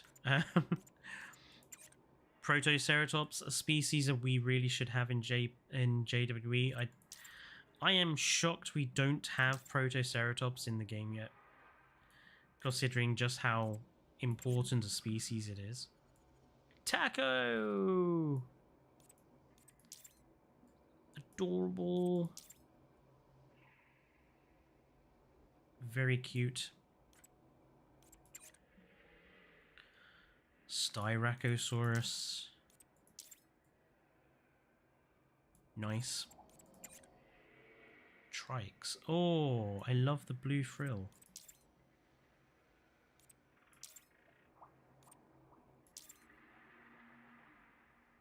Yeah, the blue frill boy. That's probably my favorite. And then we have all these Ice Age animals as well. So we got mammoths.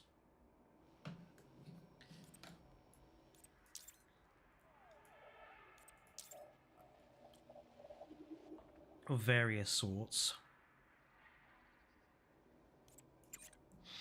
Panthera. So these are not saber-toothed cats. These are... I assume these are cave lions and cave... Oh, there is Smilodon. Ooh. That's just basically what they look like in Walking with Beasts.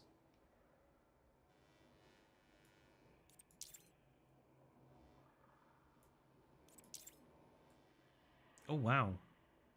And that's basically what they look like in Skyrim. Populator. And Fragilis. Fetalis, sorry.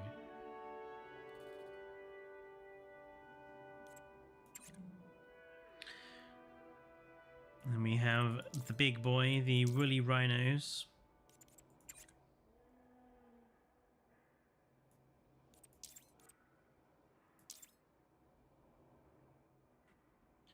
And Paraceratherium, the giant Indracotheres.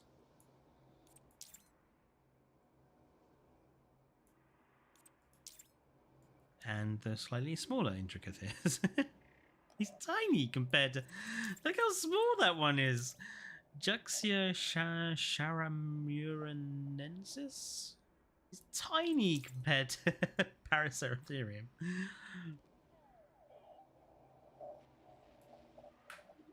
Okay. I think...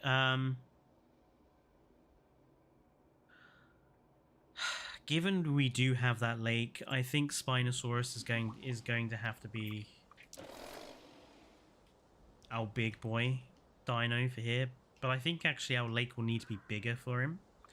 So I'm actually gonna expand the size of this lake. Oh, I need to delete the...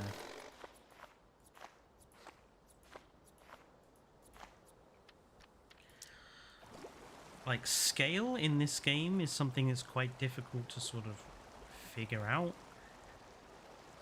That's why I have in that bottom corner just, like, references for how long stuff is in real life, because this game is one where you really do need to sort of think about scale.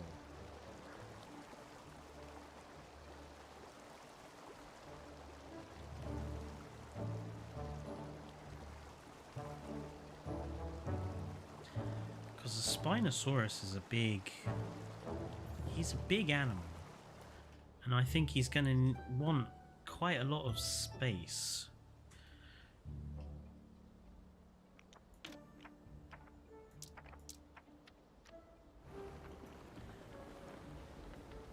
That's before we even get to how much space he's going to need out of the water.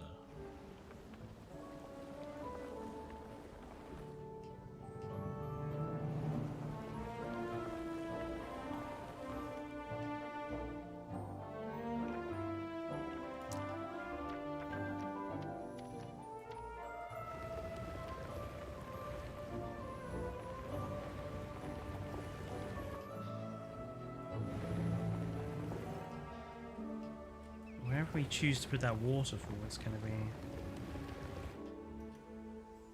Might need to put some higher ground for it. Right. Okay, so this is very sort of work in progress. Enclosure. I literally just wanna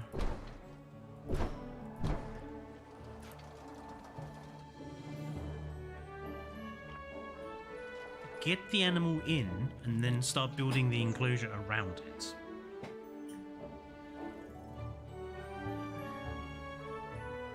I always make habitats way too big in these kind of games. Yeah, but you have to remember, Fox, that that is how real life zoos and that are built. Like, enclosures do have to be big. There is a set of, at least in this country, there is a set of regulations that determine sort of the minimum size of enclosures for certain animals.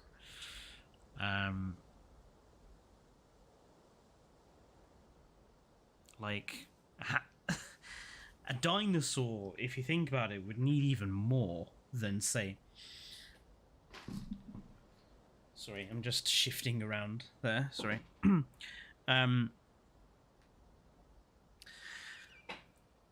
Like, I think that is... I'm going to just take a short break just to have a drink and stuff, and chat to stream.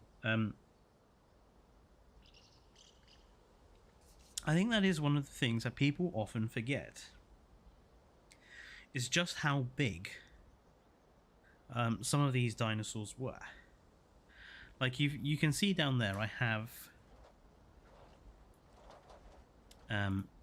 have that thing down in the bottom corner with length references.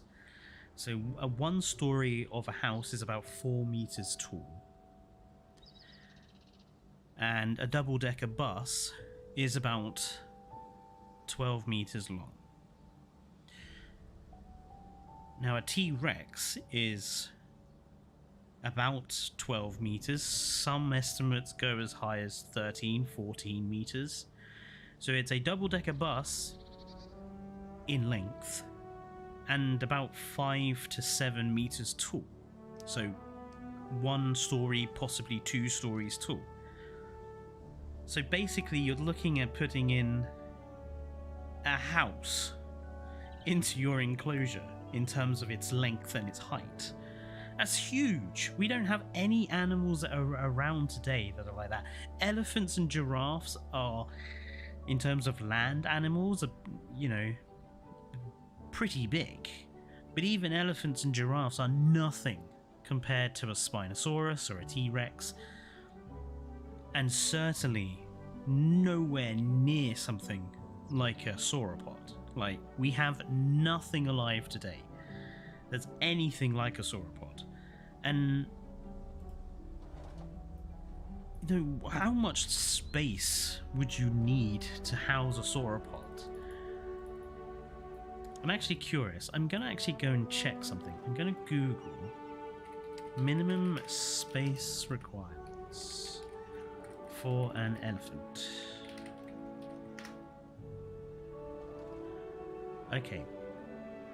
So we want outdoor space. Outdoor space.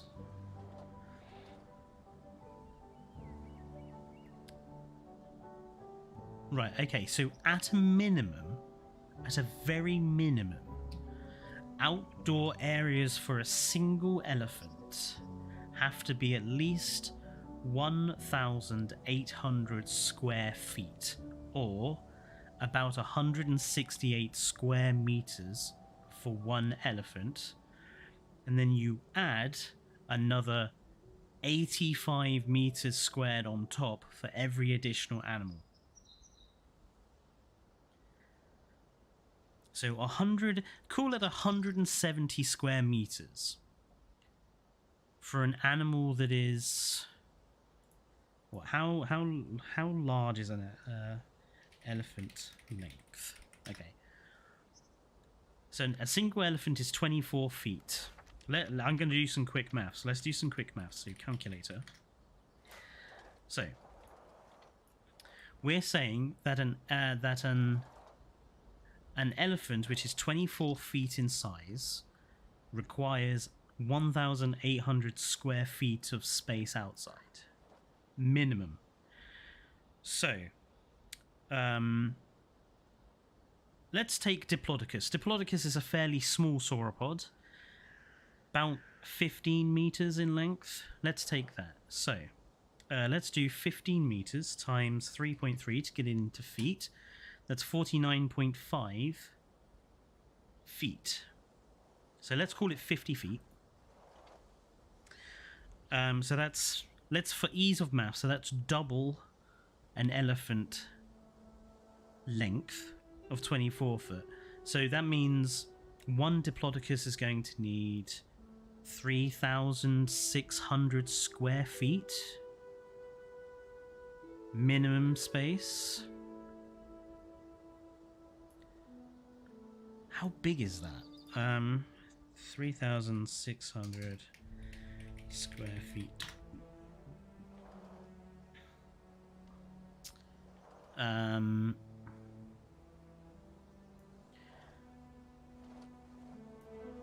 Okay, so wow. Okay.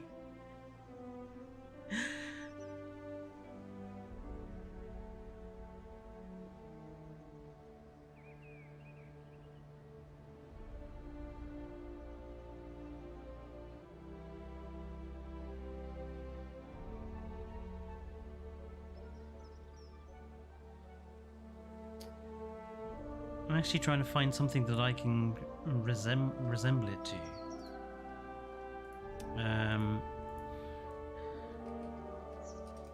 Square footage football field.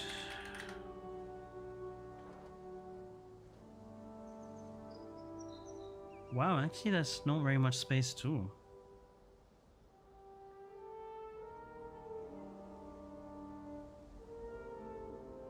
So the average American football field is 57,000 square feet. That just, wow, that just throws it into perspective just how little space we give animals, doesn't it?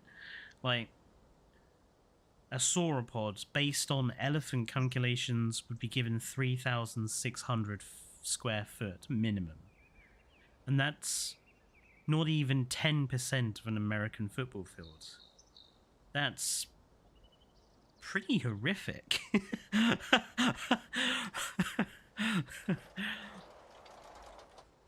I'm actually legitimately shocked. Mind blown there. Definitely mind blown.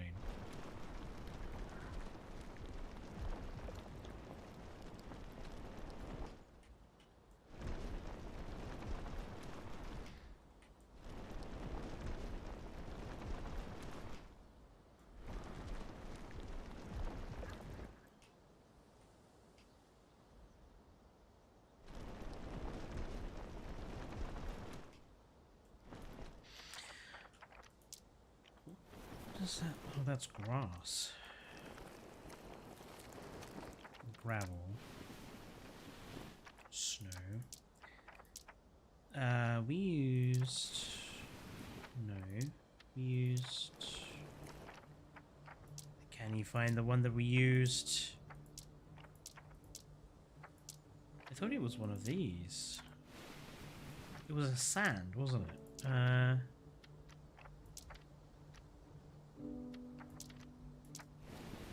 Was it that one?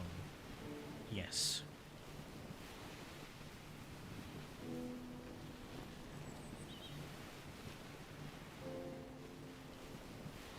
Right, so this is going to be our Spinosaurus inclusion. I have decided.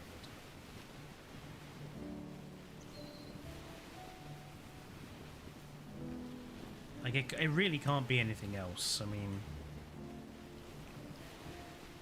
given that it's a water enclosure, given there's Spinosaurus on the thumbnail, it really has to be a Spino.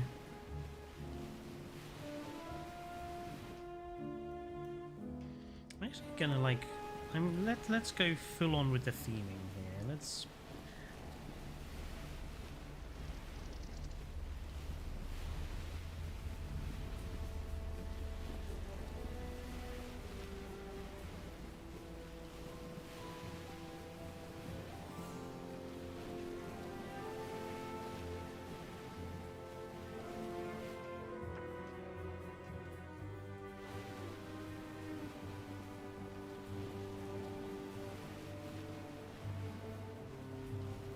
I actually quite like the idea of giving them an area up here, up the back.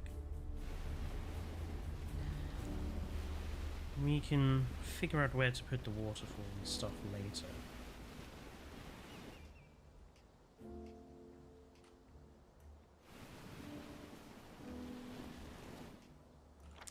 Right, let's grab that substrate.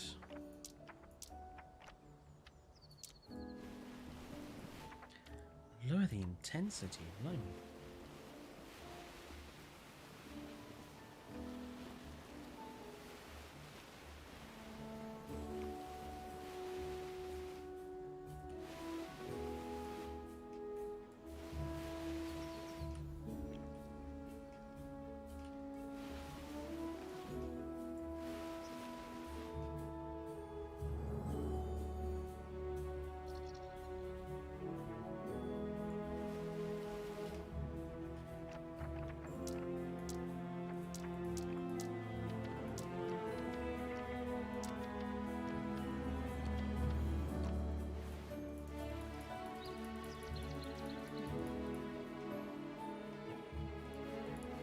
I didn't want it to do that.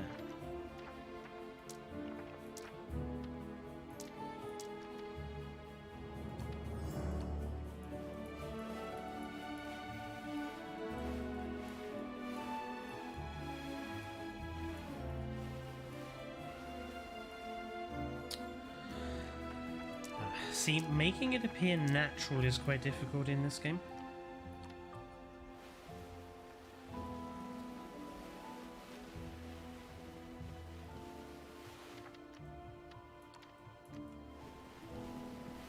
I definitely think I need to redo that. Substrate. Lower the intensity.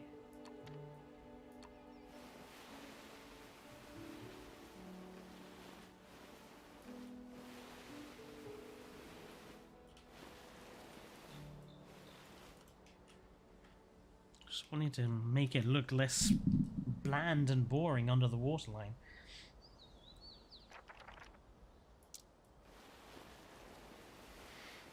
Maybe we'll just go for like a large patch of substrate. And then we can like put the rocks and stuff in there.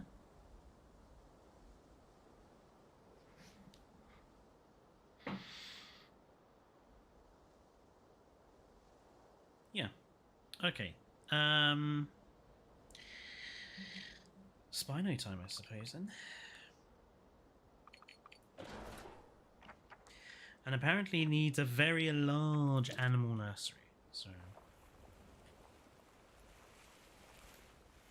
You know, I think in terms of size, I think our entrance building is actually a good size, I think. It feels like it is, anyway. Right then. Which Spino shall we have? Let's go with one male, one female. I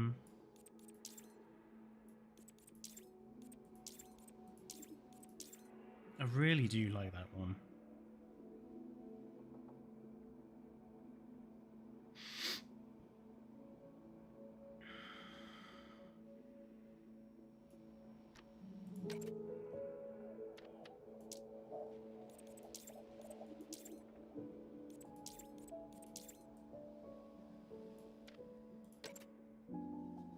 Okay.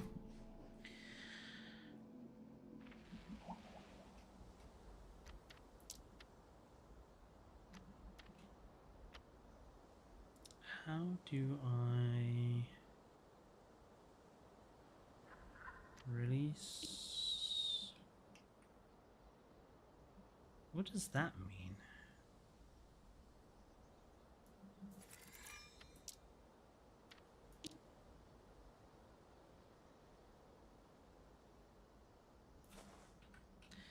There they are.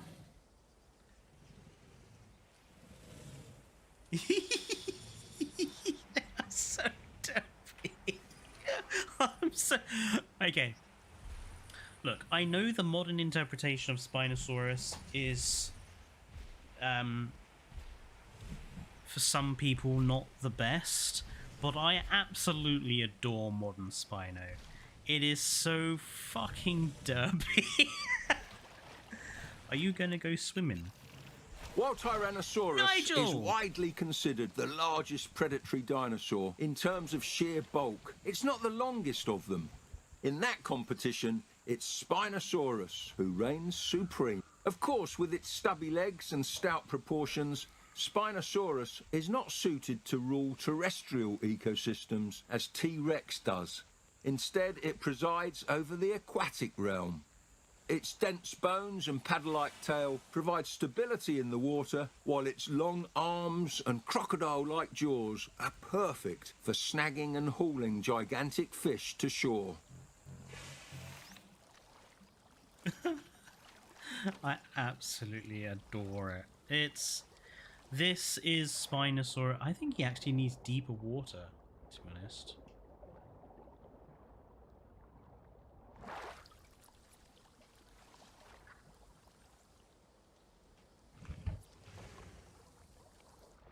He looking for fish.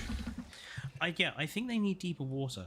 Because just like seeing how little height there is here, depth between Spino and the bottom. Like that depth is okay nearer the shore, but I think actually it might work to put some much deeper water in here.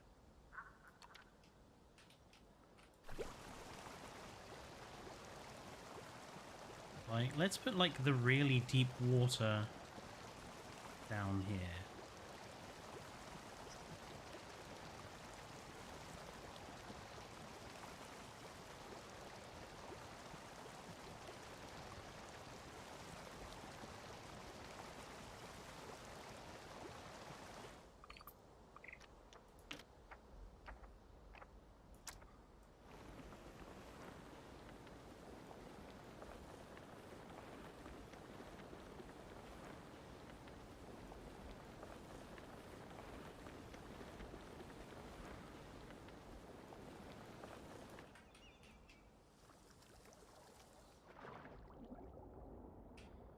Yeah, that's a little better. You know, give them some shallow water, give them some really deep water.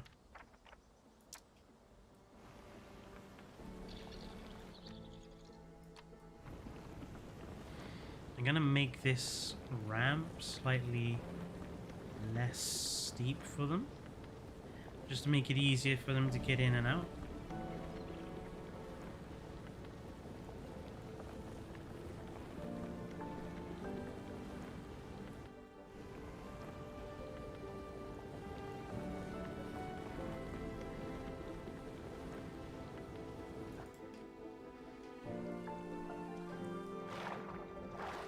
Yeah, that seems a little easier for them.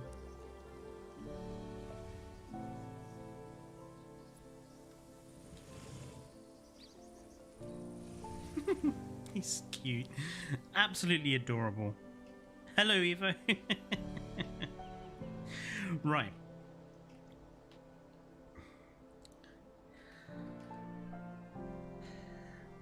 Enclosure designing. Somewhere I want to put a waterfall in here.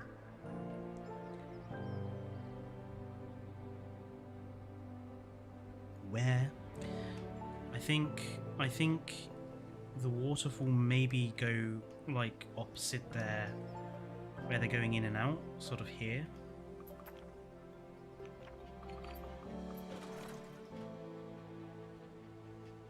Oh, we.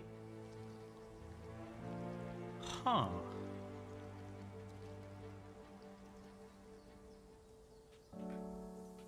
Oh.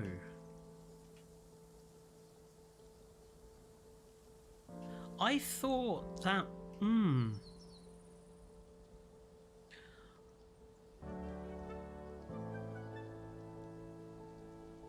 I thought people would be smaller than that.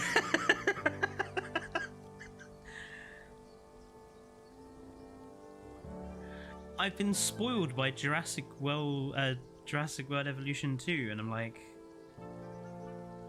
that bridge looks like huge, and actually that bridge is really kind of small.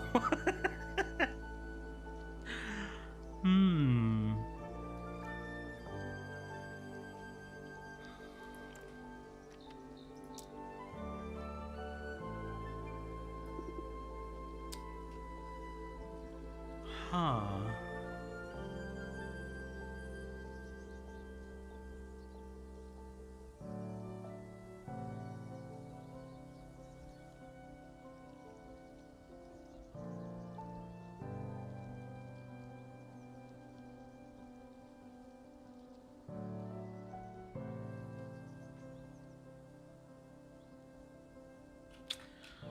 Well, that's certainly something to think about. I thought people would be smaller than that. You sound like an alien. Whoa! Yeah, I've been spoiled by JW2's sense of scale. This actually now seems like really small. Like, everything feels like it needs to be like double the size I built it to now.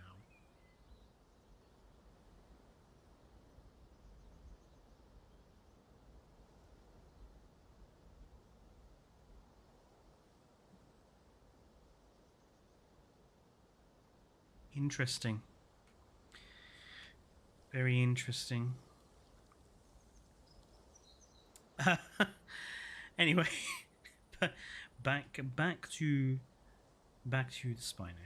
Where's the other one? Excuse me. Excuse me.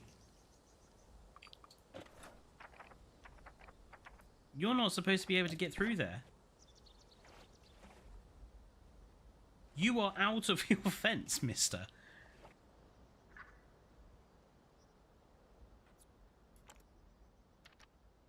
Can I pick you up? I'm sure I can pick you up, right? Right. Get back into your enclosure. Naughty boy. I thought that boundary line meant they couldn't get... Oh, it's just a marker. I thought it was actually like a... Oh, bugger.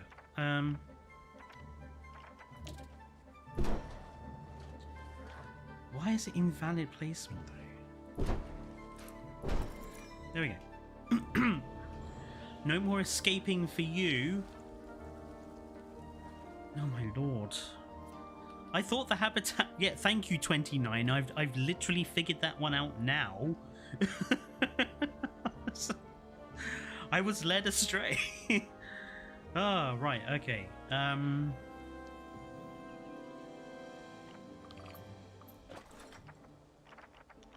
Rocks. Time for rocks.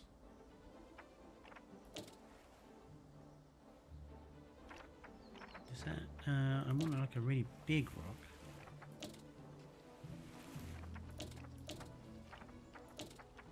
Where's like the really massive... There we go.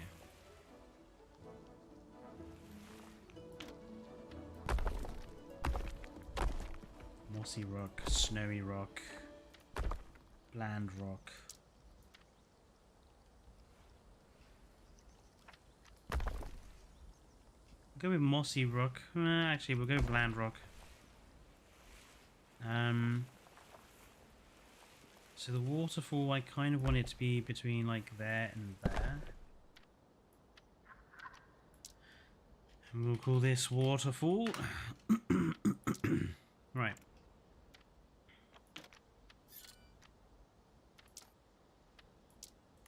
Ba-ba-ba-ba, ba-ba-ba-ba, ba-ba-ba-ba.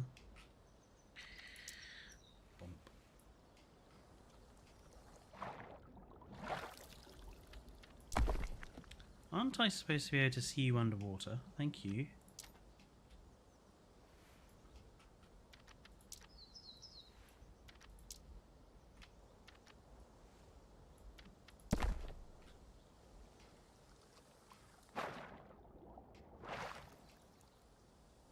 Okay. Let's grab you.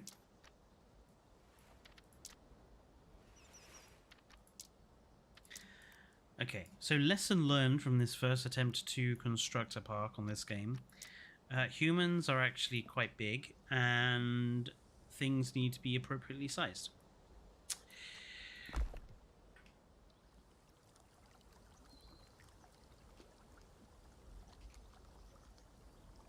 Okay.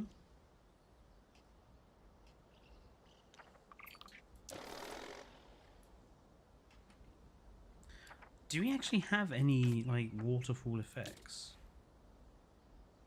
Why can I not see the water?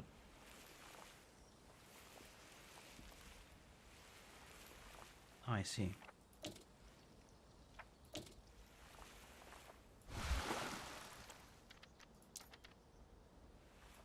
Aha!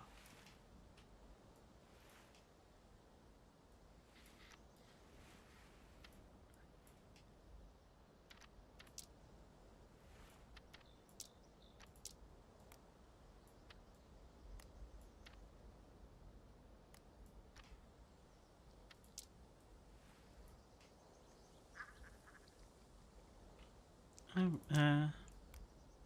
maybe make it thinner?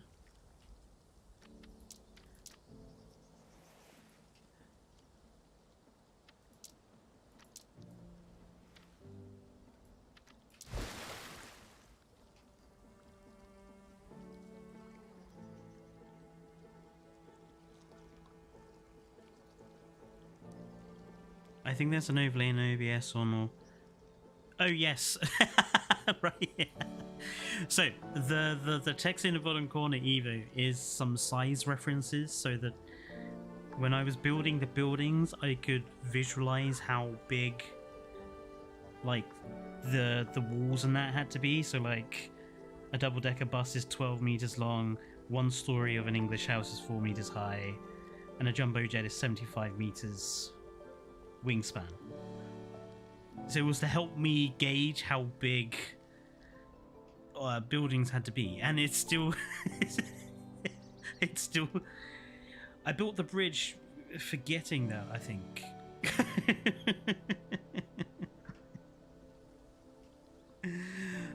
Right.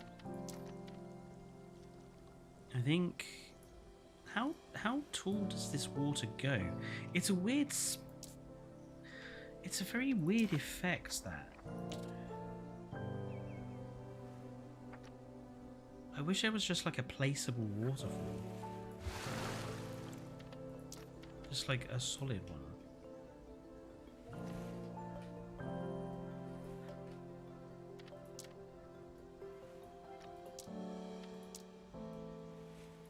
Okay, so that's like a single stream. So that makes it wider. That'll make it taller.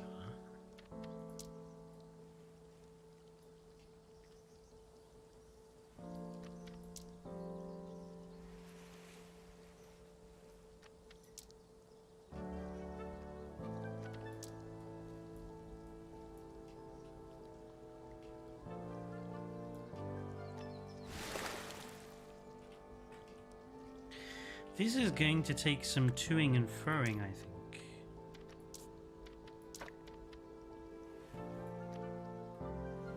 To sort of figure out, like, how to make a waterfall look good.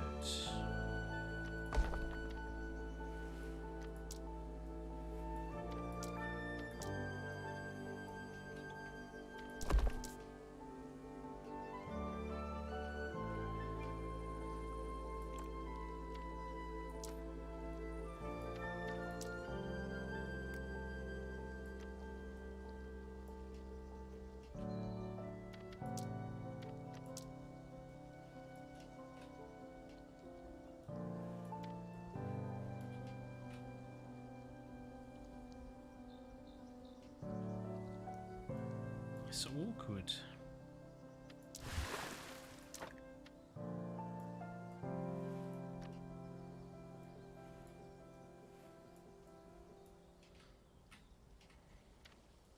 Okay, that's a little better.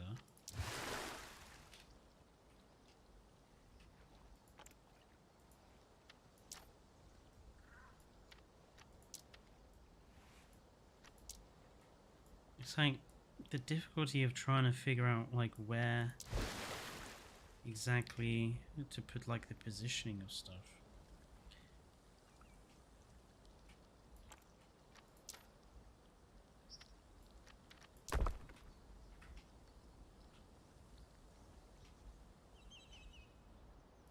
Putting a river up here may be tricky. Maybe tricky. Do I want a monster? I would appreciate a monster, yes, Saber. Thank you.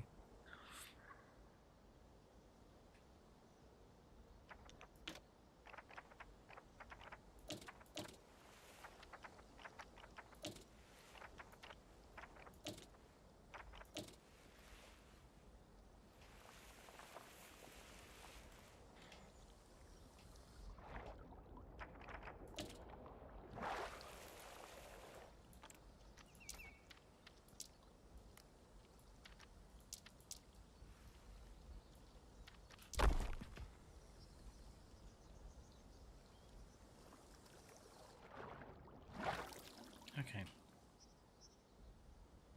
I suppose we need some, like, splashes down here, right? Can I see the splash? Thank you.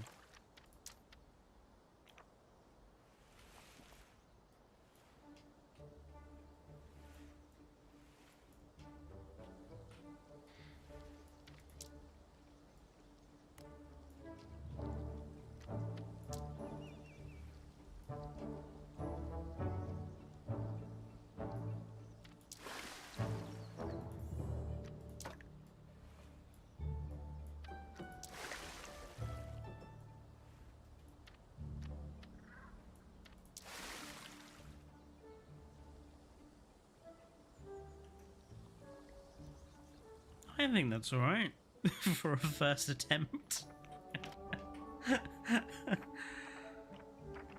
It's surprisingly difficult to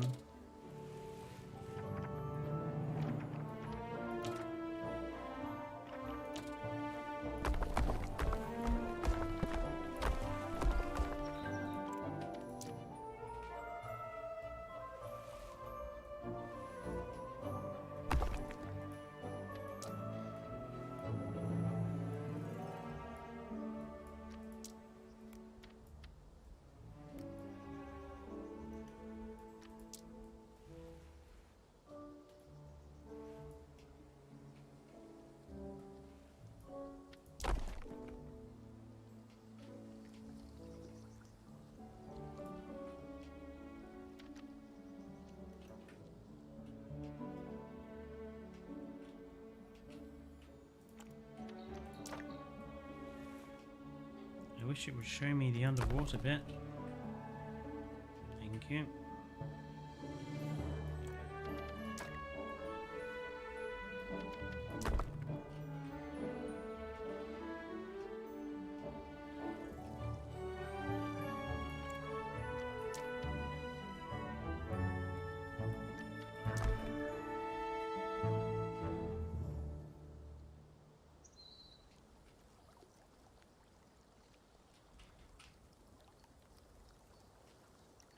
Can I go underwater? Can I get...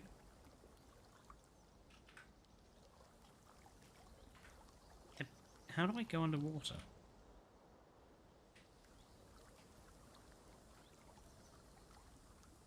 Let me underwater!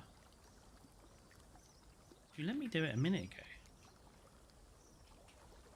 Is there a particular control to go underwater? No, just zoom in. It just wouldn't let me for a while.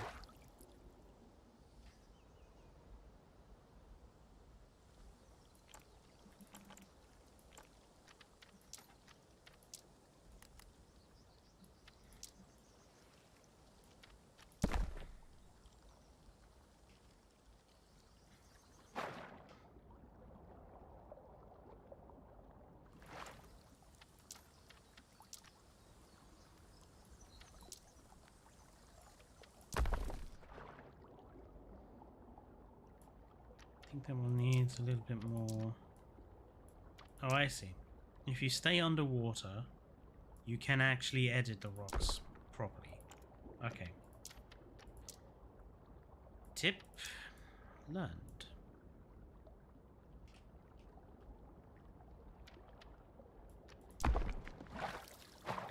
Stay underwater for editing underwater bits. Makes sense, really, doesn't it?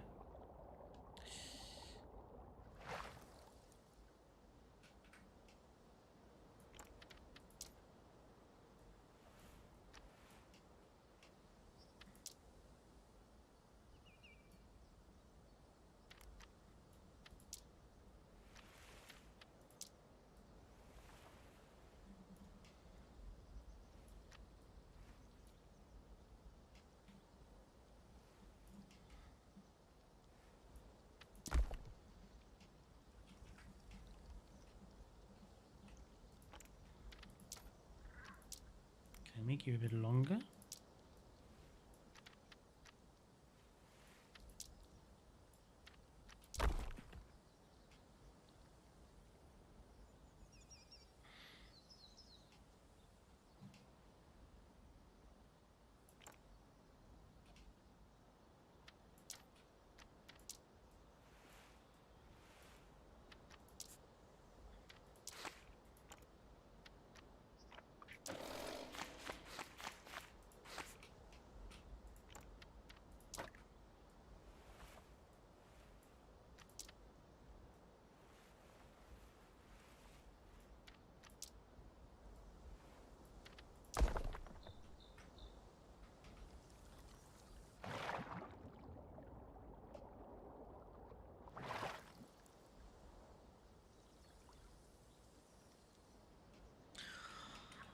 Obviously, we are going to need to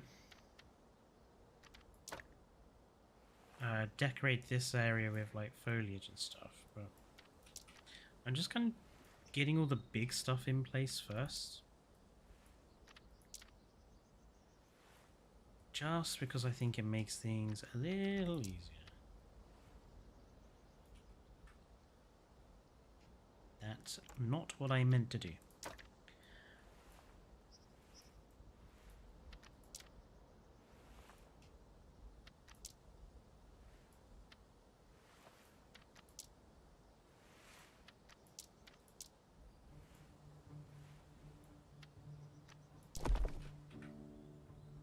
And obviously the position of the fence we will come back to and sort of change.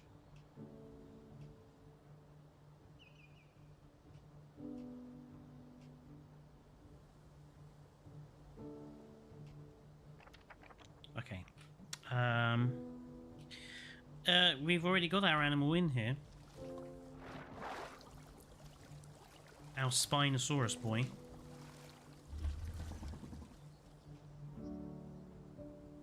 No, I think maybe two more. I think we'll grab two more.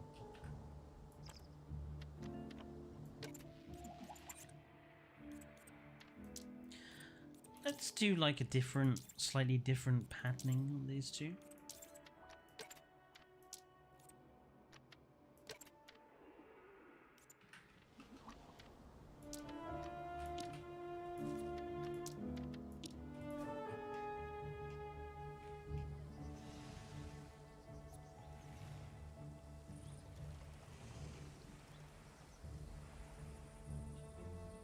Yeah, I think this is big enough for 4. All right. Let's decorate this, and let's decorate it. Big trees first.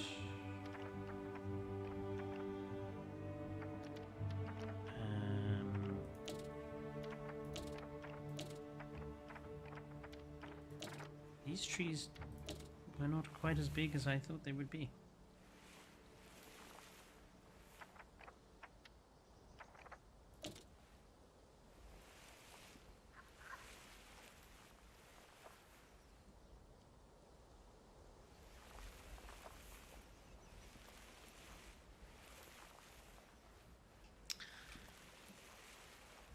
Ah, right, okay. Cypress, cattails,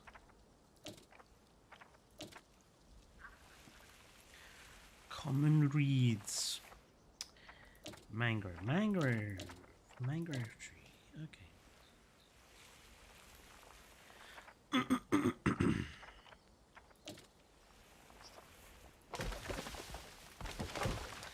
Let's do it the JW.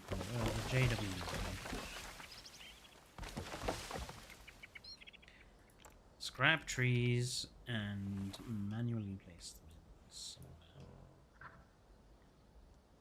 In time for throat clearing. I apologize. I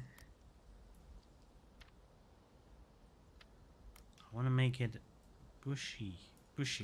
There we go.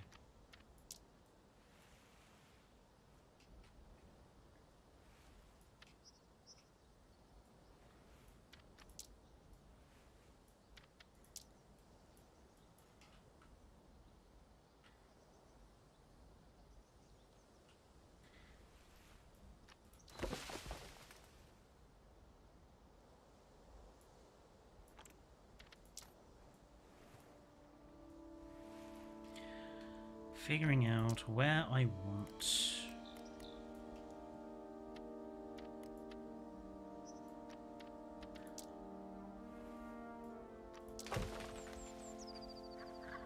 All my trees.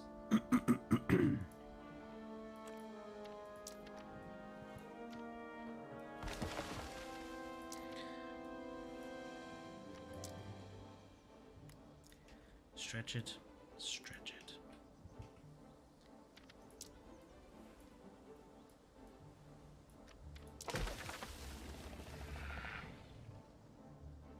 All right.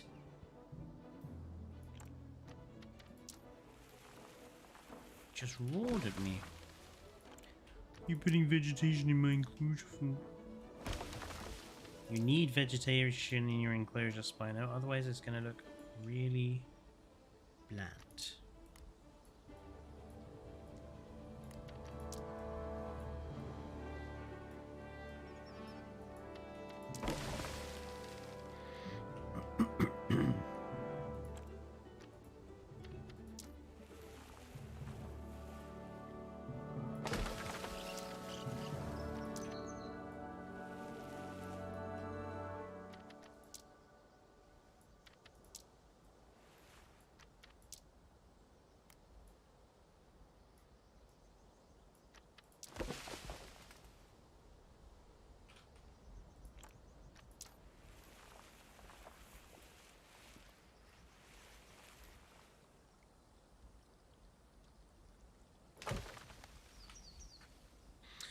Would it be cool if the dinosaurs in JWE2 could swim and you could customize the depth of water? Yes.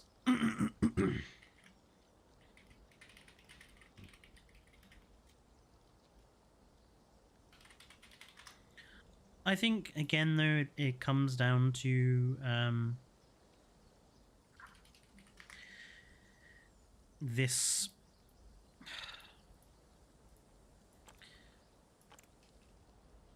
Say you make the dinosaurs in JWE2 able to swim, and you give it customizable deep water. Okay. So now you have 114 species of animal that need swimming animation.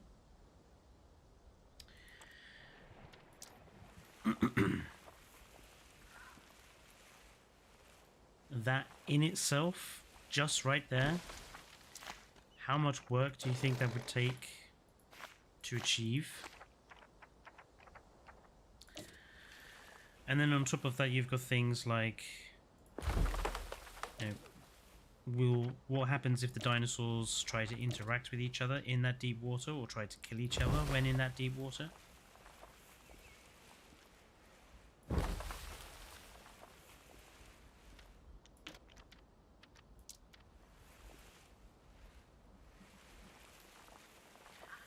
There's a lot more to just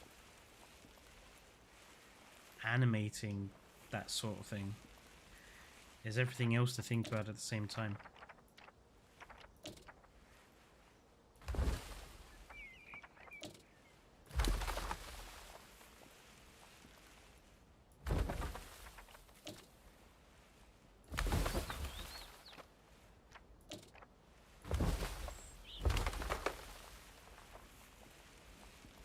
Right. Jungle floor. Oops. Jungle floor, ladyfingers. I'm looking for lilies.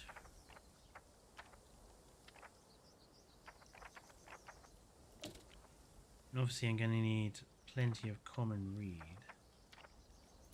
and horsetails.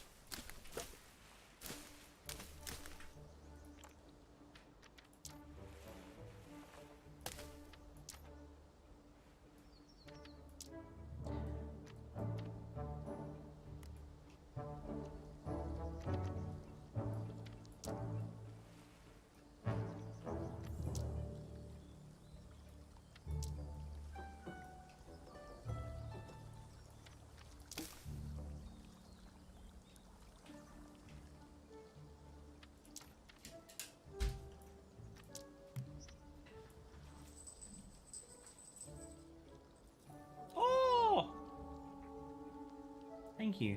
Also, Saber's going to the shop. Do you want a monster? Yes, I said yes.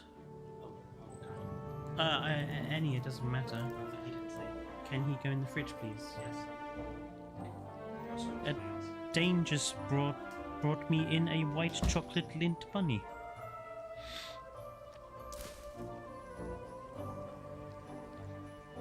Hence the oh that I did.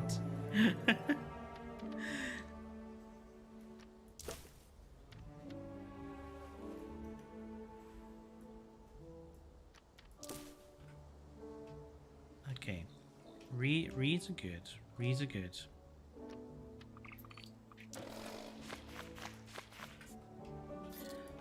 Kind of want another one of those, just like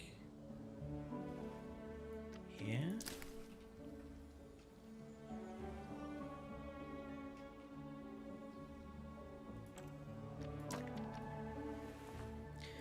You know, there are people on Planet Zoo who can, like, really make this look outstanding.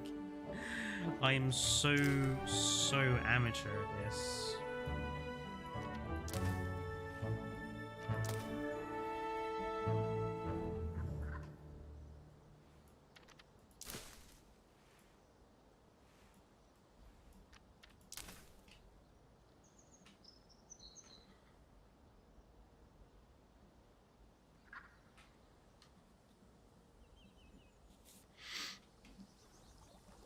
There's some bloody big horsetails, aren't they?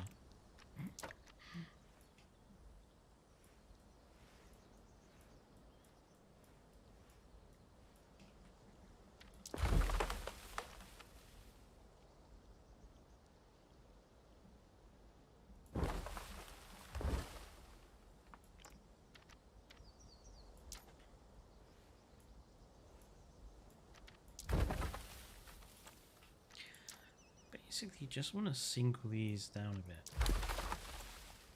just to give my foliage some layers.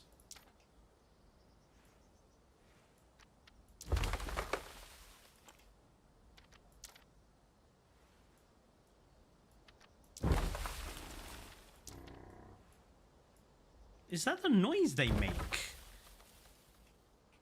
It just sounded like... What on earth was that?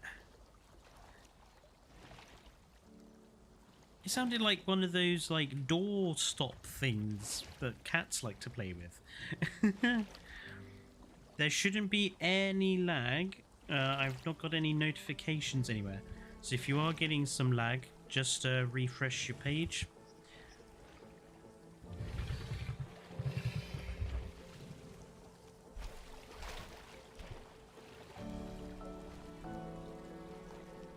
I love these guys. Modern Spinosaurus.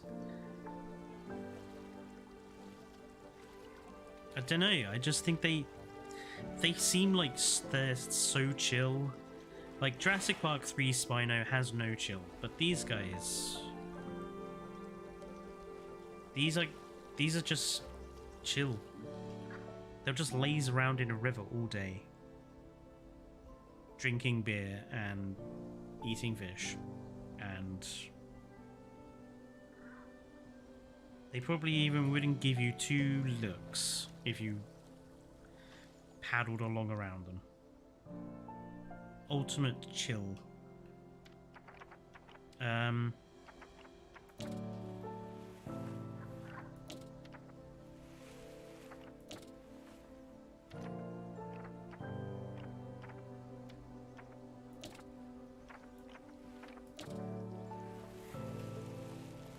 I want something to like kind of go here in this gap.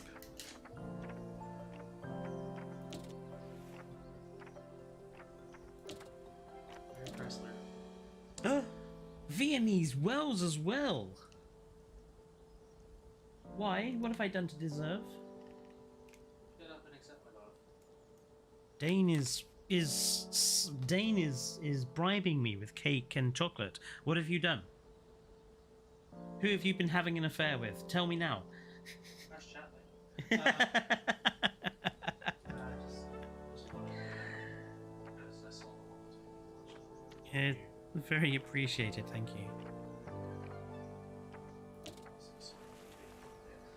A swamp beach. That sounds like the perfect thing for a Spinosaurus enclosure.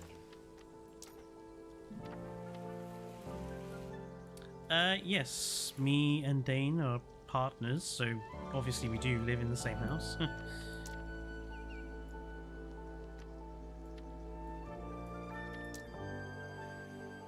I think people didn't realise. Considering it took people 2 years to realize that we weren't deep robbers, but in fact were partners, was also something else. Oh yeah, true. Which would be very interesting, considering the connotations of the fact we said we sleep in the same bed. Yeah, no one Caught on to that. caught onto that. But yeah, all the Triclaw folks live in the same house. Actually, that's been the way it's been since the starting Triclaw. It's always been the people we've lived with. May change in the future, may not. We don't know. Oh, sorry, I'm hijacking your stream. It's alright. I'm just, you know, shifting plants around. How dare you shift plants around? They were nicely rooted into that soil. Yeah, but I needed to move them around to improve the look of this area around my swamp beach. Now, the swamp beach should have probably been in the back.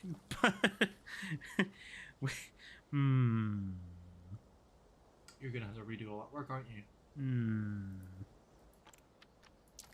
It's difficult to know things.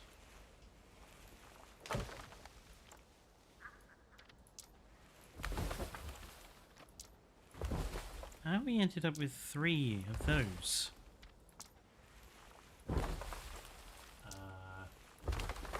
I don't know. I've just come home from work. What have you done? What have I done? Yeah. Well, in the past 3 hours, we built this bridge. Right?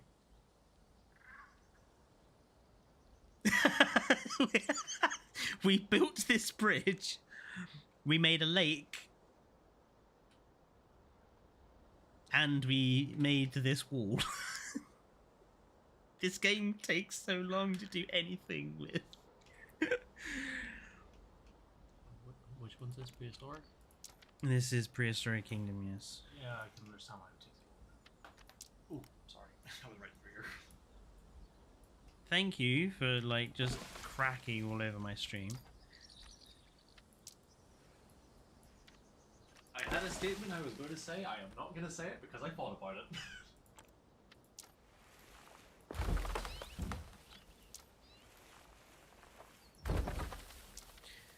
I can't believe in 3 hours... In 3 hours we've made... In 3 hours we made a bridge which is too small. A lake which is the right size, and a waterfall that's probably too short.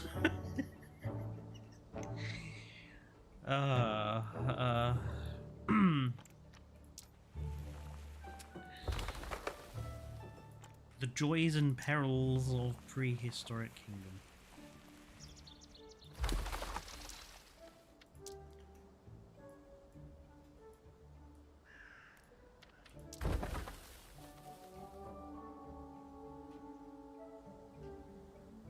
What is this? What are you doing in the reeds? I can see you there, Spino.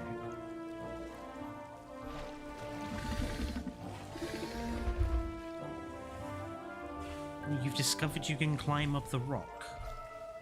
Huh. Oh my god, these horse tails are huge. What if I really... What is that noise you make?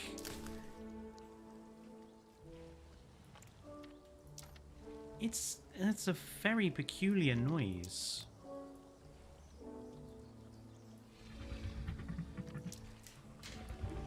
I can tell you what that noise is. It's the error sign from dial-up internet. That is what that noise is. He's a very peculiar. It makes a very strange sound.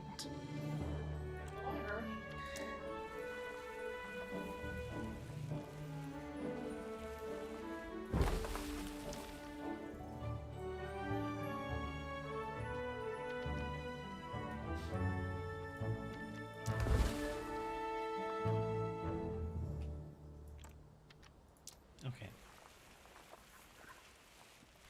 We are slowly but surely progressing.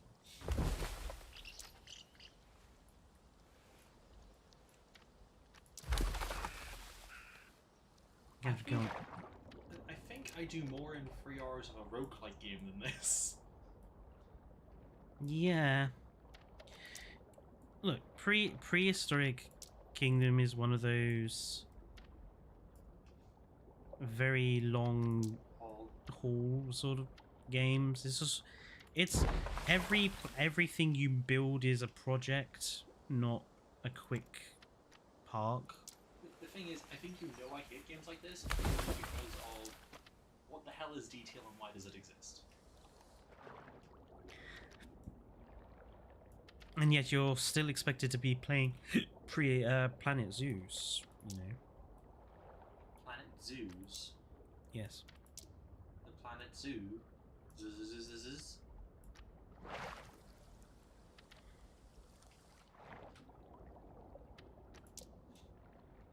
First of all, for me to play Planet Zoo, I'm going to have to stop working first. So, we do need to get a week where I'm not at work. So maybe next century.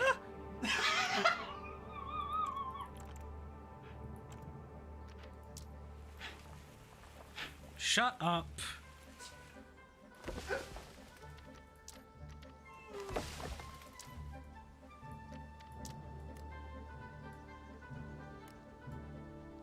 I had McDonald's earlier.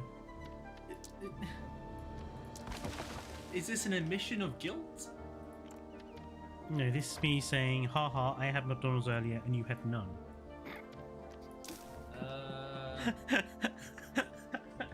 Okay. In the time it took you to build this park, I sold 10,000 pounds from stock. Very nice. Yeah. I'm concerned it is now saying buffering in the top corner. Do we? No, we don't have a problem. I hear cat. I don't know what's going on there. Could it just be the preview? It could be. Is everything working okay, folks? Because it says that the my preview on the stream is just buffering constantly. Oh yeah, it is working fine. Thank you, Dane. No problem. I'm gonna put the oven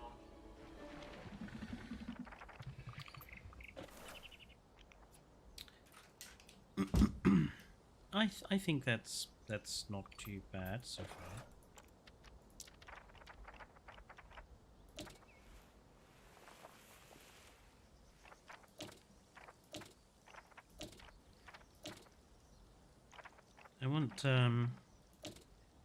I want something that's like, I want some other colors of stuff on this, because it's kind of all just green.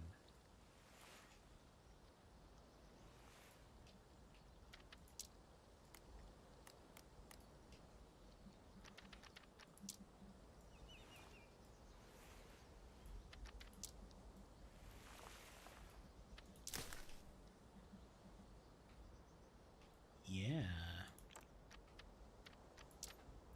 That's better.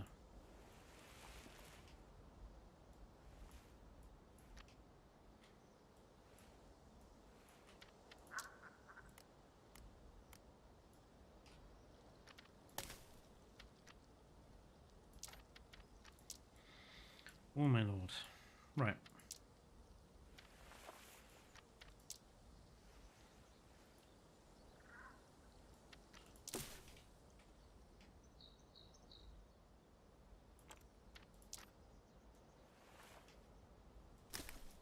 Oh.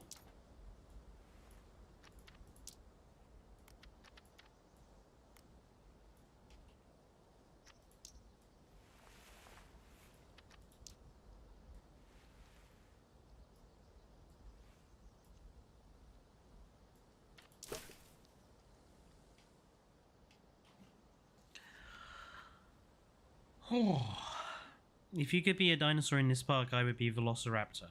The Velociraptor is very cute.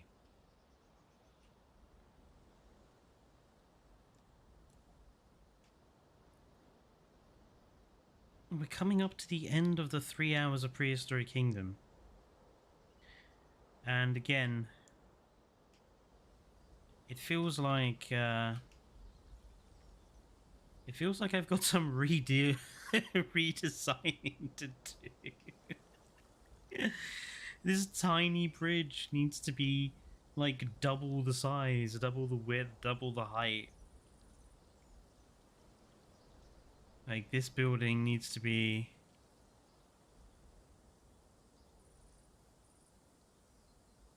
Like, height-wise, I think this building is okay, but I think it needs to be, like, wider.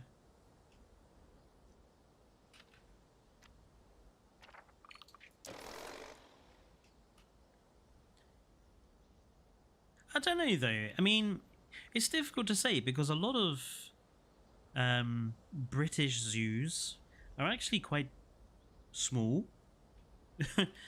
Like, you know, this sort of width of path is pretty common for some areas in zoos. A lot of areas, like main avenues, tend to be, you know, a lot wider, obviously, but for a lot of like side paths and stuff, this sort of width is pretty common.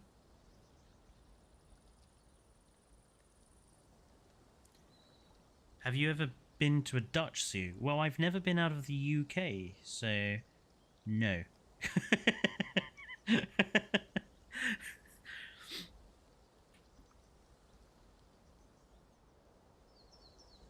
mean, the best thing that has come out of this 3 hour long build a bridge, build a waterfall session is these guys. They are just wonderful.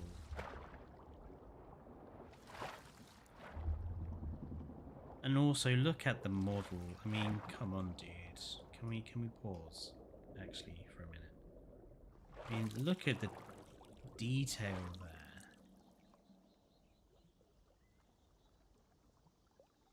The detailing is brilliant. I mean, you can even see on the sail, you can see the little lines in the texture of the sail itself, where the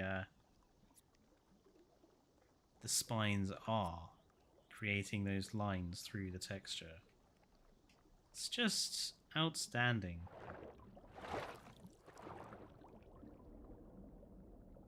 Little feet. They really have done an amazing job on this game.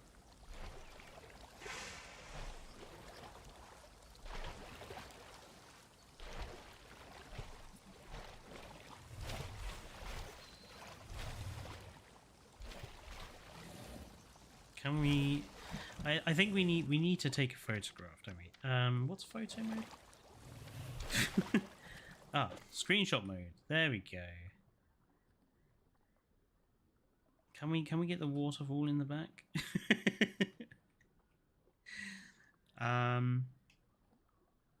Field of view.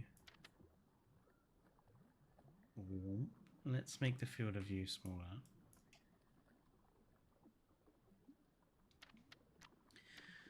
And move on a bit. We got it looking a little derpy there.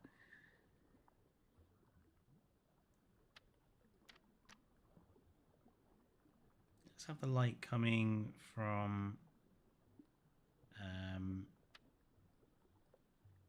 I think that position actually looks very nice.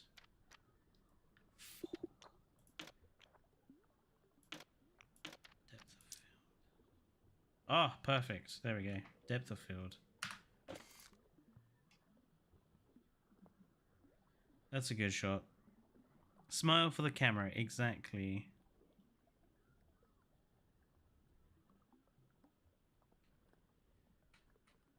And again. Where are my other ones? You...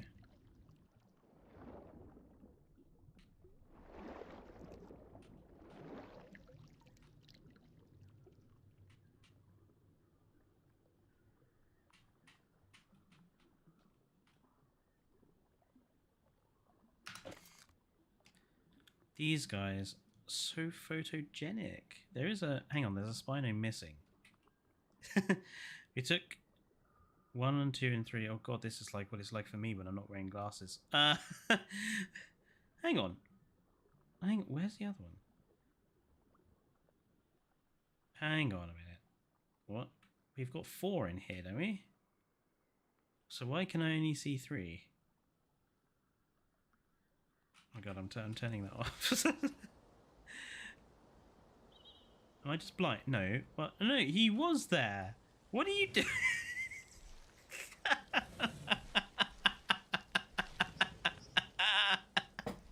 Oh no.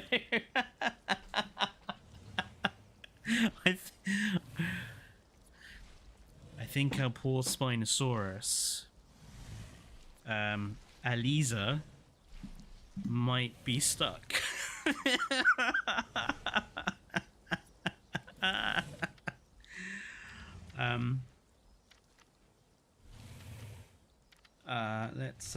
Let's save her. Getting jiggy with it, yes. Look at that, look how quickly, so that's interesting. So we got on land, transitions straight away into swimming. Like there's no awkward, like with Jurassic World Evolution, there's no like awkward stoppage for it and then like messing around as it gets into position. It just seamlessly goes from walking to swimming.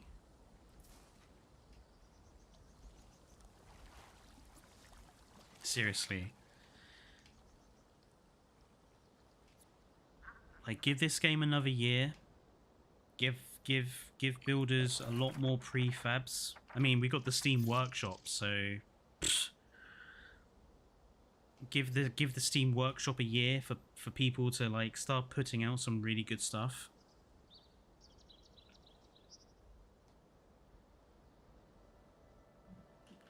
Give us some new animals.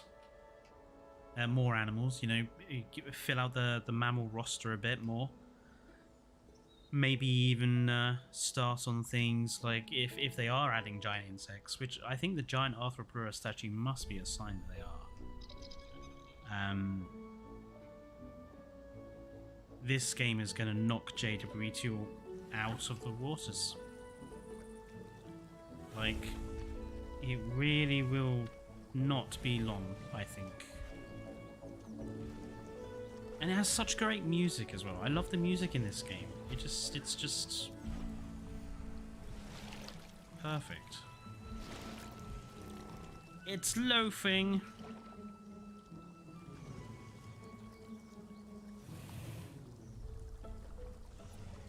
How do we just before I pause for the day? How do you feed them?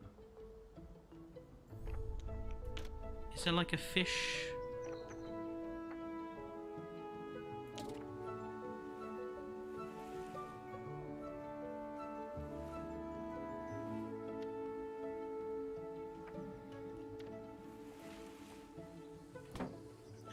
How would you feed them?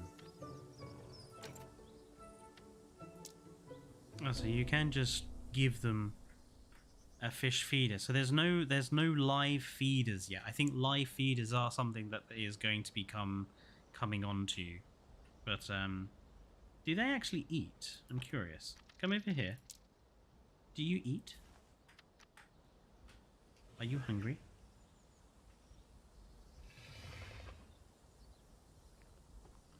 Do you want to nibble?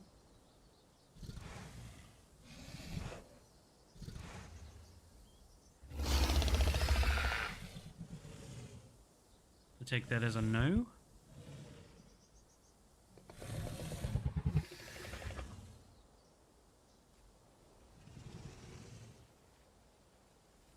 No, no. I see. So it's quite a simple eating animation at the moment. Oh, bloody hell. I put down one fish feeder and every animal is like, hey, we got fish!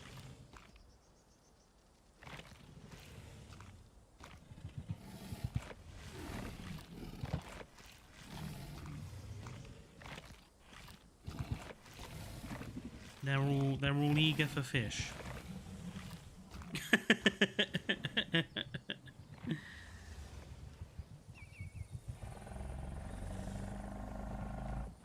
Yeah, that accent was what was that? No, no, no, what was that? It did like a weird arm thing. No. I know it does have a little, I think that's if I remember correctly, I do have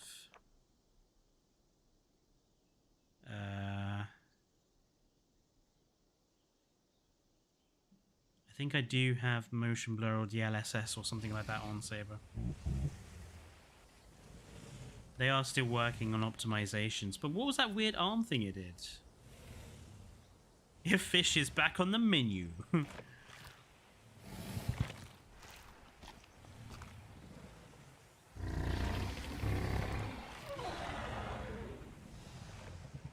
They make some very odd noises.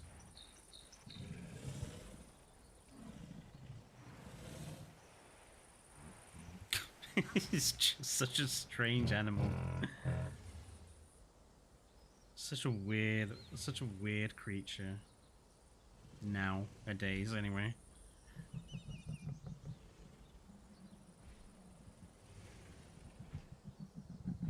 Oh look, yeah, it's doing like a weird display thing.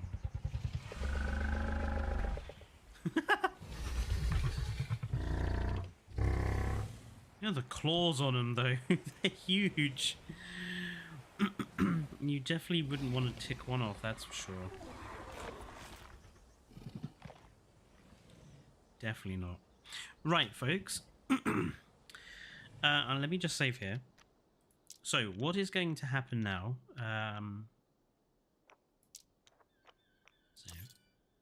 What is going to happen now is I'm going to take a short intermission to grab a drink, make some dinner, eat some dinner, and then in roughly just under 1 hour, I will be coming back and we will be doing the next activity where we will be watching along some old Tricor videos, going over some old Jurassic World Evolution 1 park tours of mine, going back over some of those very early videos, just A, to embarrass my terrible editing, but also B, you know, I might rewatch the Jurassic World Evolution 1 review I made, just to see how much of it I still stand by, and even maybe how much you guys agree with if you hadn't seen it.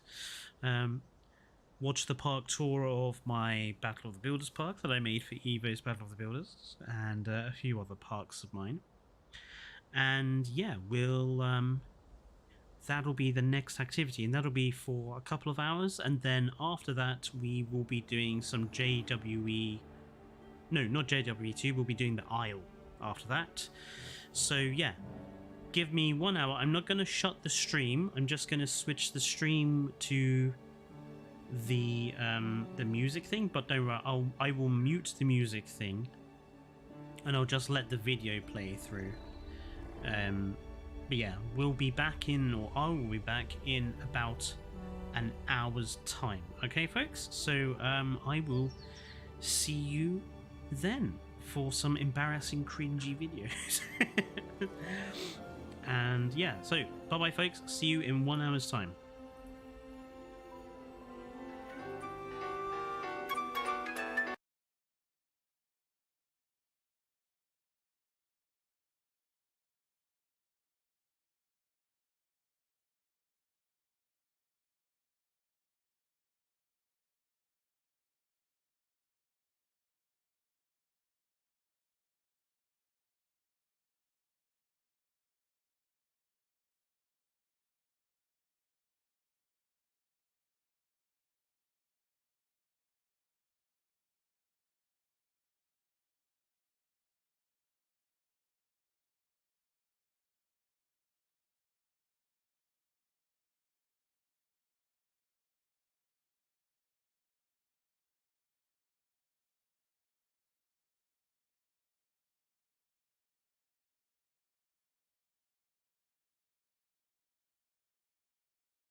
Hmm?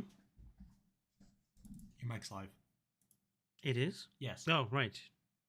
It's not switching to Jurassic World for some reason.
2 seconds, folks. I'm just going to switch things around. Bear with me. Ba, ba, ba, ba, ba, ba. Well, that's weird. Why is that so small?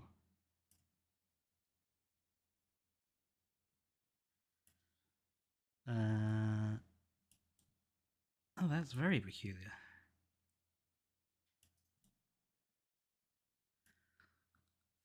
There we go. I think that's all right. And I also need to do this. Hang on 1 second. Ba, ba, ba, ba, ba, ba.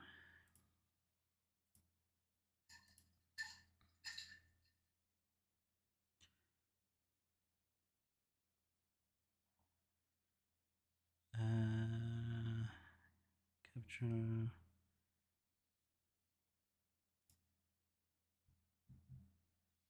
Oh, that's strange. Why is that not? Maybe I need to. Sorry, folks. 1 second. And yes, King Giga, this is going to be part of the Watchalongs. It is. Ah, there we go. There we go. There we go. I'm just going to make myself slightly smaller for folks. Donk. And I'm going to put myself here. So like if you have the YouTube video over here, yeah. I'm going to put myself here. Oh, cold in here today. It is? We are going to start our watch along. I'm assuming it is working for everyone. So I'm going to make sure that I can see everybody's screen. I'm going to switch this into performance mode so it doesn't drag anything away from the system. Right, so we're going to start with my very first park tour that I put on YouTube. Okay, so we are going to start with this very first park tour of mine.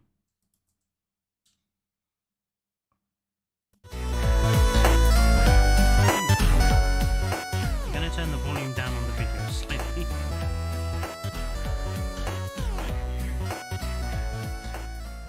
So this was my very first park tour. Make sure it's in maximum quality.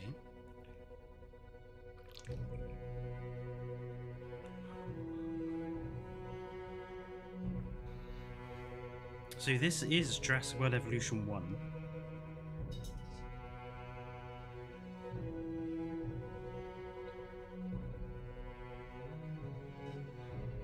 Was it modded? Yes, it was very modded.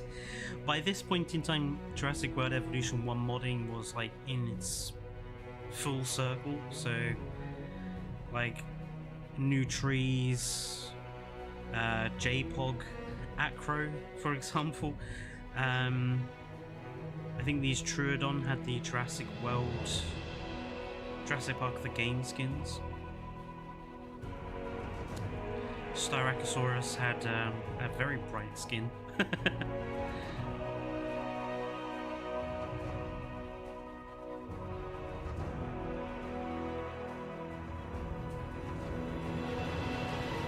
we need to ask you something that's modded, by the way, just remember it's Fletcher.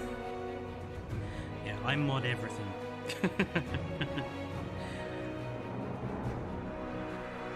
Have to stop modding me next.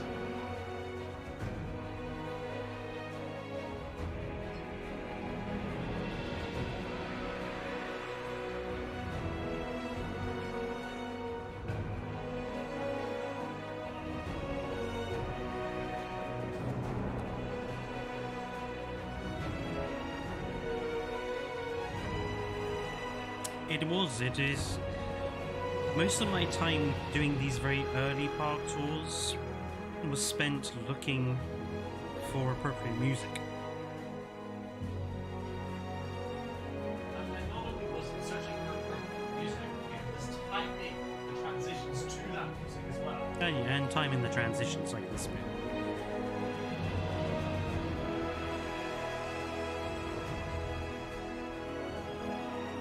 Why did they look so dirty?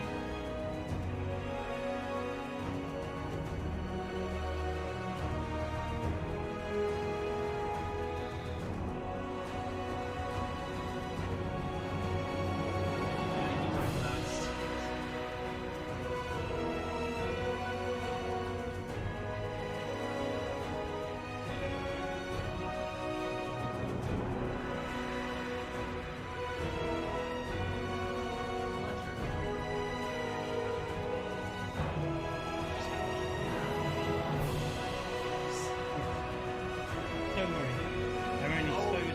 I won't expose them to you.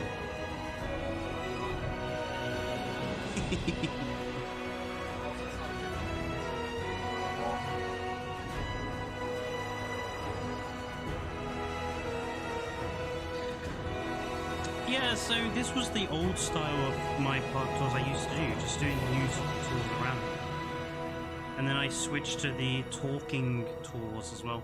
I think any future tours I do, I'm going to do, like, I will double them up. So I'll do one where it's just like a music video around it, and then one where I talk around it.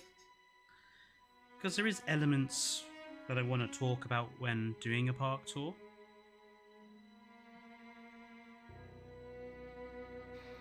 But yes, that was River Nublar, which, if I just pause it here, this was built on the old Jurassic World Evolution 1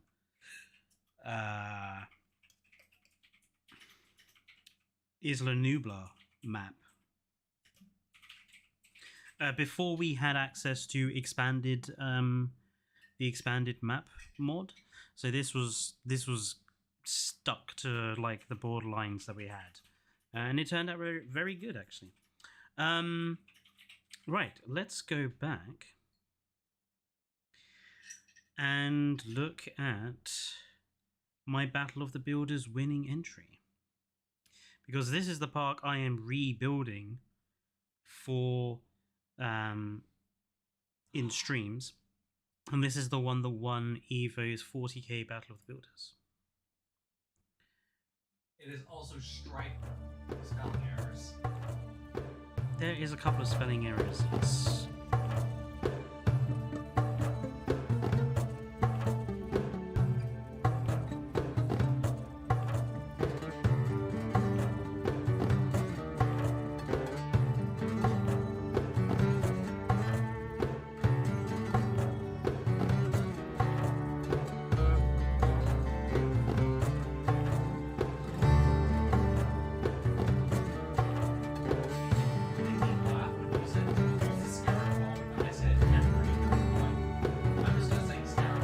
How many subs did we have at this point?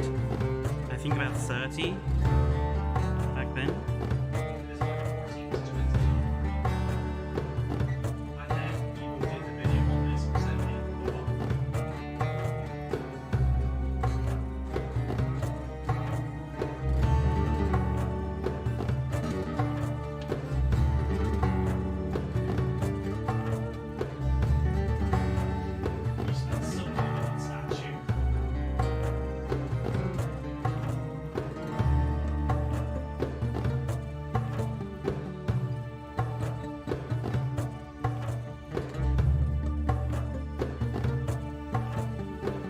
This took a very long time to build.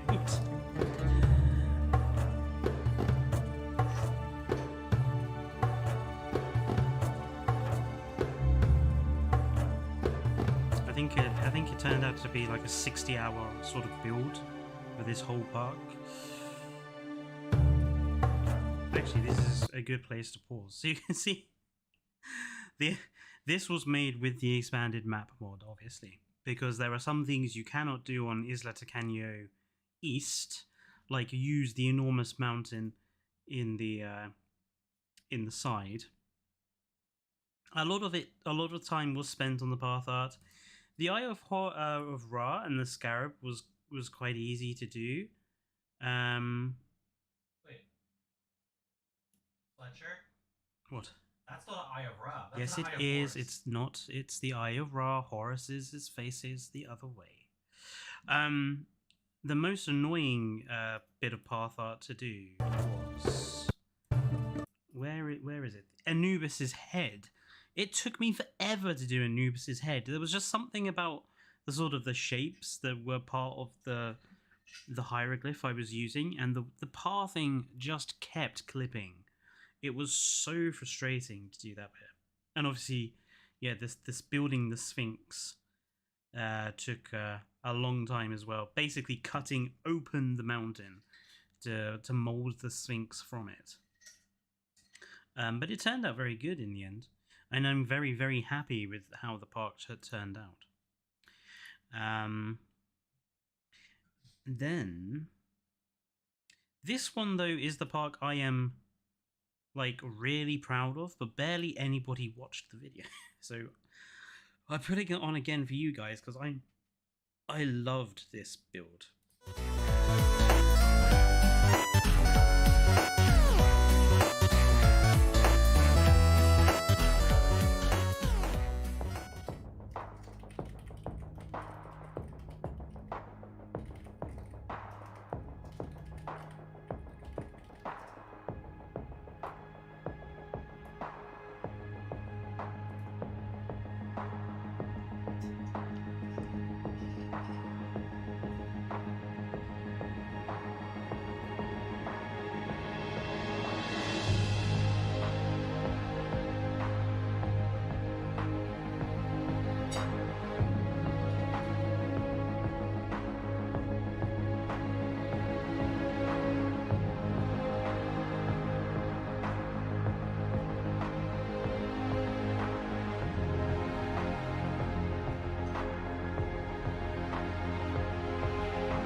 They recorded to JWE2.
So yeah, that was the sauna biome park. That was so interesting story.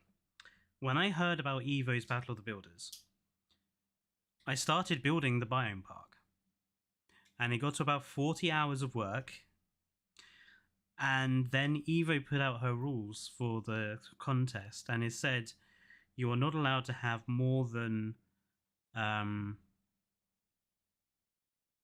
think it was 30 different species, something like that. Oh right, sorry. I will make sure the videos are turned down. It's difficult to know because I know I have quite a loud voice, so I will turn the desktop audio down. Sorry. But yeah, so Evo's put out the contest rules, and it said you're restricted on the number of species you could use, and the sauna biome park wasn't even finished, and it was way over the limit. And I was like, I could try to cut down the species numbers, but then I started cutting it down, and it started ruining the overall effect. So I was like, I'm just gonna build a whole new park. So I built Pharaoh's Valley because after doing this park and really liking the pyramid, I was like, let's build an Egypt style park. And then this park ended up being finished later. So yeah, Sauna Biome Park was the original Battle of the Builders park, and I never got round to doing it for that. Right, onwards we go. Let's see, where shall we? Right, let's start with this. The final Jurassic Park review. I hope I can actually find all the parts to this review. Yeah, okay. So I'm going to put on all 5 parts of the Jurassic World Evolution 1 review I did. And we'll see if I stand by the claims I made. So, let's get started with this, because this should be interesting.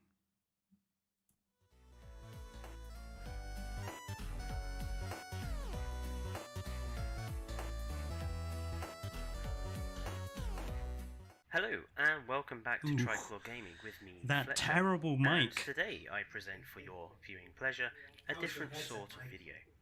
This is going to be the first part in an in-depth review of Jurassic World Evolution. Why now, you ask? Well, with Prehistoric Kingdom coming soon, and with the rumours of a second Jurassic World Evolution game on the horizon, I think it's time that I return to those early days of JWE and have my final say on the game and give my final opinion. But first, let's get the usual YouTube stuff out the way. If you're new here, please consider subscribing, and if you are already subscribed, please like and comment and ring the bell so that you stay up to date with every part of this review. So on to the video, and like I said, this is just one part of several where I want to go over the whole of JWE to come to some sort of final conclusion.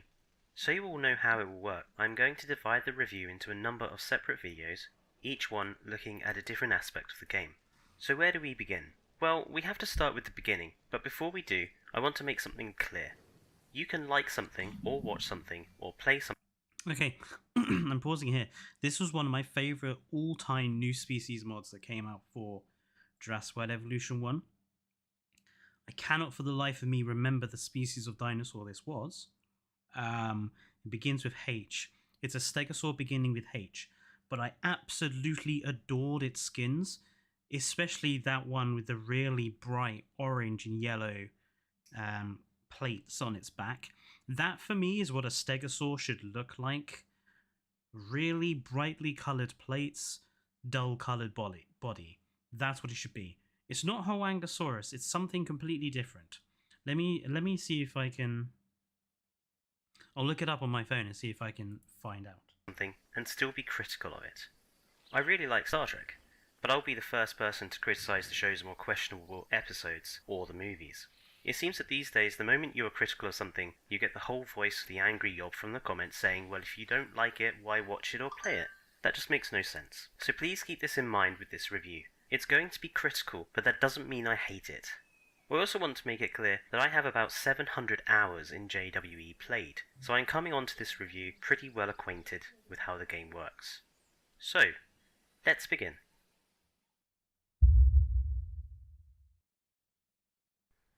It was 2018, and I was waiting to start my teacher training course, and like many others, I was greedily absorbing all the information I could about the new upcoming Jurassic World Evolution. You're The hype correct, train that's had been Dark Game. building up all year for the game. The regular dinosaur reveal fact files for each species, and gameplay streams from the company and certain YouTubers all helped to fuel this hype.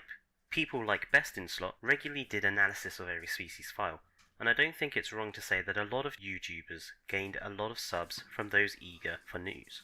Now, I have played a lot of park building and sim building games. I was a massive fan of the original SimCity series, adored City Skylines, and Jurassic Park Operation Genesis was one of the first games I ever brought myself for my first PC. I was no stranger to the genre, is what I'm getting at here. All the initial news looked good, the dinosaur list looked impressive, and the dinosaurs themselves looked impressive. Now, I didn't pre-order the game until a few hours before general release. I wanted to wait for the reviews to drop. I wouldn't call myself cynical, but I just wanted to see what the game reviewers had to say about it. Unfortunately, Jurassic World Evolution would be the game that made me no longer trust reviews, but we're getting ahead of ourselves a bit. So the day before the general Steam release and the reviews dropped, and off I went to investigate them. What I found was kind of bizarre. Almost all of the reviews were pretty positive, a stream of high scores and praise, all apart from the IGN review, which had a much lower score. It stood out so much. I actually think, of looking back on it, the IGN score is the only one for Jurassic World Evolution 1 that I think is accurate. I do not understand how any other game reviewer could have given Jurassic World Evolution 1 on how it released, the day one release, an 8 out of 10. It was nowhere near an 8 out of 10. It was a 6 maximum. That I actually went and read the review they posted several times over. From what I could see, the reviewer that had done the review didn't seem to be someone who likes park building or sim games in general, so probably like the others, I ignored that particular review and considered it a bit of an outlier. There was another reason why I felt confident enough to drop the pre-order price tag of 60 quid into JWE, which was at the time around $85, and also at the time the most I'd ever spent on a single game. I trusted the publisher. I had Frontiers Planet Coaster, and the idea of this company making a dinosaur game filled me with a great deal of trust that they would make a great park building game. I mean, look at Planet Coaster, I thought. The level of creativity and the replayability in that game is enormous. So I threw 60 quid at the game, and when it dropped, myself, like so many others, got to creating the Jurassic Parks of our dreams. $85. 24 hours later. And what a pile of shit. After 24 hours of gameplay, I was so furious and so disgusted that I did something I had never done before. I wrote a lengthy Steam review and flicked the not recommended button.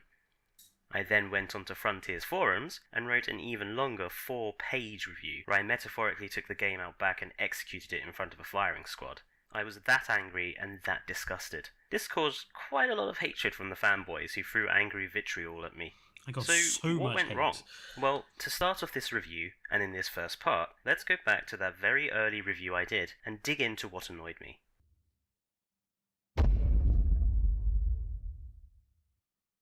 In those dark days, before DLC or patches, JWE was very much a shell, an unfinished product being sold for full price, lacking the sorts of features and polish that I had expected from Frontier. It's important for me to make clear that I trusted Frontier because of the experience I had with Planet Coaster. I expected something like that, but with dinosaurs and a Jurassic Park aesthetic. What we got, at the start, was, well, pretty damn shocking, and it called into question my faith in the game publisher. So what was the game like during those first 24 hours of gameplay? Well, at first, it wasn't what I would call bad. Sure, Matanzeros was a little small in space for building, but actually at the start of the game, the size limitations on the islands wasn't really a problem. It wasn't like we had many dinosaurs to put down anyway in enclosures and paddocks, and those that we did have, especially the Struthiomimus and the That was obviously a Ceratosaurus, looked amazing. modded part. I especially loved how vibrant the Struthiomimus skins were, and even the Ceratosaurus looked good with its JP3 aesthetic. Unseen, however, on the forums, there were the early signs of trouble. It is interesting to me now, having gone back to find my very first review, just how many others were finding problems with the game at this time. Negativity about a lack of space, terrible controls, boring gameplay, and demands for refunds. I didn't see any of this at the time, but it was clear that my future disappointment with the game was not going to be an outlying case. But in those early days I could admit that I enjoyed Isla Matanceros and my first couple of hours. Okay. Those that know me well enough will accept that I am generally a cynical piece of work at times, and as such, even at this early stage, I did have some criticisms. In my first review, the opening salvo fired at the game cynical. was why it even bothered letting you name your dinosaurs when they died so fast. At this time, the lifespans of dinosaurs was a lot lower, or their lifespans passed at a faster rate. It's difficult to know because the game never gave you any way to identify how much time was passing. Yeah, so just as an example, I remember producing a flock of 5 Struthiomimus day 1. They died within 15 minutes. Their whole lifespan was 15 minutes of real time. I'm like, why let us bother naming animals that are going to be dead in 15 minutes time? It was awful. And yeah, day 1 patches, I think like day 1 patch basically solved that problem and made them live a little longer, and then a patch later down the line made them live a little longer more. But day 1, your dinosaurs would just die off at such a massively fast rate. So there was no way of determining the actual lifespan. Dinosaurs you made maybe half an hour ago would be dead. The short lifespans sort of made it pointless naming any of them. You could never get attached to these animals. Now, of course, this was later fixed, but in those early days, you'd spend a lot of time just replacing the dinosaurs that flopped down dead, seemingly without any time at all. The second salvo that was then fired at JWE in my review was the simply awful terrain system. Back at the start of the game's release, the terrain system and the terrain tools were even worse than they are now.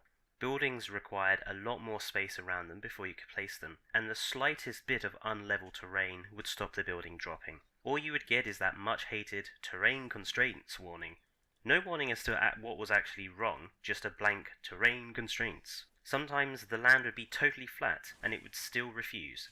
Get within an inch of the map boundary? Terrain constraints. The terraforming tools were terrible as well, which didn't help with the terrain constraints problem. Again, on the forums in these days, there were a lot of hatred towards the terrain issue, and it was easy to see why. Building in limited space was one thing. Not being able to make full use of all the space because of a terrible terrain system that actively made your life a living hell when you just wanted to put down one poxy fast food place was quite another. However, even with those 2 slight annoyances, I was still mostly positive about first playing Matanceros. Even putting up with Cabot Fitch wasn't annoying me, yet. And the dinosaurs were so well modelled that I could overlook a few rough edges. I can't explain enough how those first few dinosaurs make you feel, especially when you start unlocking the other skins. I thought to myself, if all the dinosaurs and all of their skins are as beautiful as this Struthiomimus, then the dinosaur... Yes, I was very passionate during this review, and I mispronounced his name. Can I also just say here, give us back Shale. I really miss the Shale brush.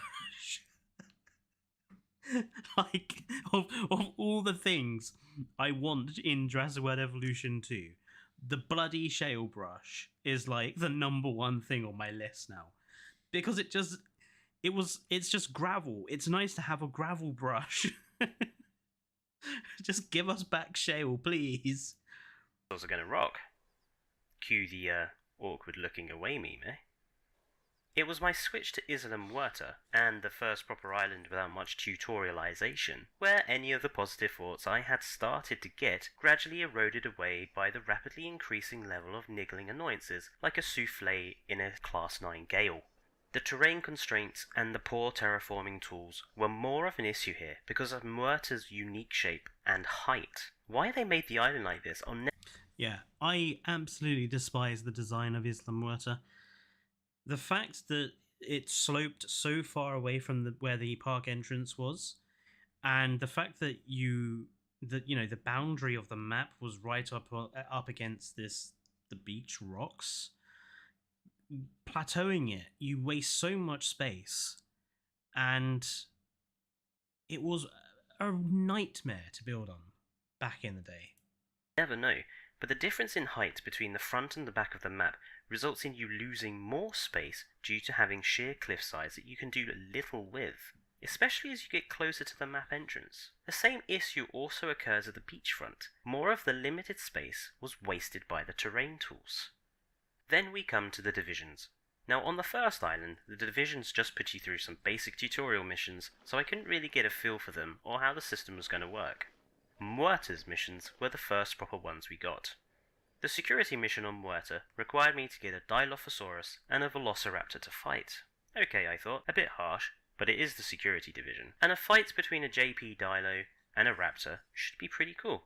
Now, I'm generally not a fan of how Jurassic Park has depicted the Dilophosaurus, but I at least thought that it would use its venom spray in the fight with the Raptor. It didn't. Not on day one. Now, whether it could and it just didn't use it in that fight, I don't know. But at the time, all I saw was a venom-spitting Dilo not using its venom-spitting advantage.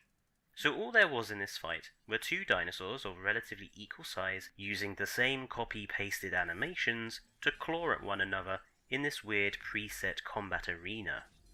And it was this fight that started me down the slippery slope of having a closer look at the dinosaurs that I had started to be so positive about.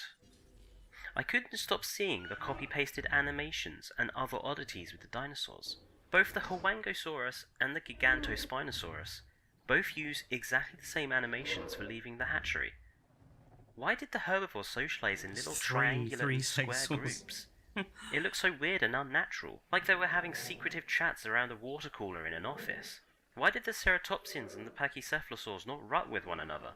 I was really excited to see these sorts of dinosaurs in the park using these behaviours, and yet none of them had them.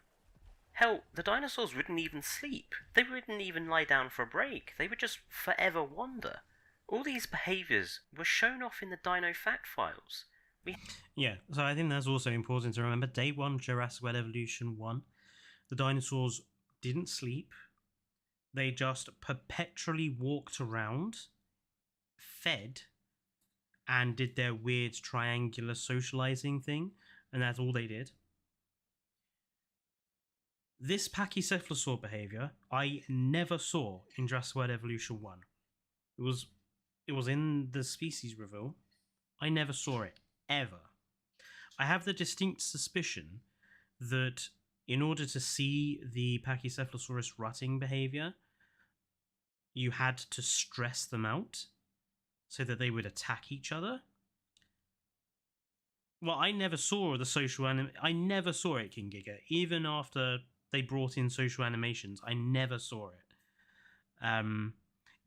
As far as I'm concerned, the only way you could get it to happen is if you stressed them out deliberately, which the whole game is built around not stressing the dinosaurs out, so I never saw the behavior. We had sleeping dinosaurs. We had rutting pachycephalosaurs. And this was the beginning of me asking myself, well, if Jurassic Park Operation Genesis had these exact behaviours over a decade ago, why doesn't JWE, a more expensive, more modern game, lack any of the features of a far older, less powerful one? My review got no better the more islands I looked at. My anger with how the game functioned increased. Every single island began to feel identical, and every park started to look identical. Yeah, 2 decades. Placing down identical buildings, constructing what I thought was a shopping centre, not a zoo. So many types of shop! And what was the point? The ratings for food and drink in your parks didn't alter with what you served, so why did we need so many buildings doing exactly the same thing? Just to add more arbitrary grind to the research tree? Wouldn't it make more sense for us to just have one restaurant building, one shop, and one gift shop, and then unlock additional features for them? Why did we need so many buildings that basically had no purpose? It wasn't even like some were smaller, and therefore easier to place. They were all basically the same identical size. Why did the dinosaurs all feel like robots with limited animation sets? The hadrosaurs wouldn't eat from taller feeders, even though paleontologists pretty much agree that they could rear up on their hind legs. So why not have them eat from tall feeders and low feeders?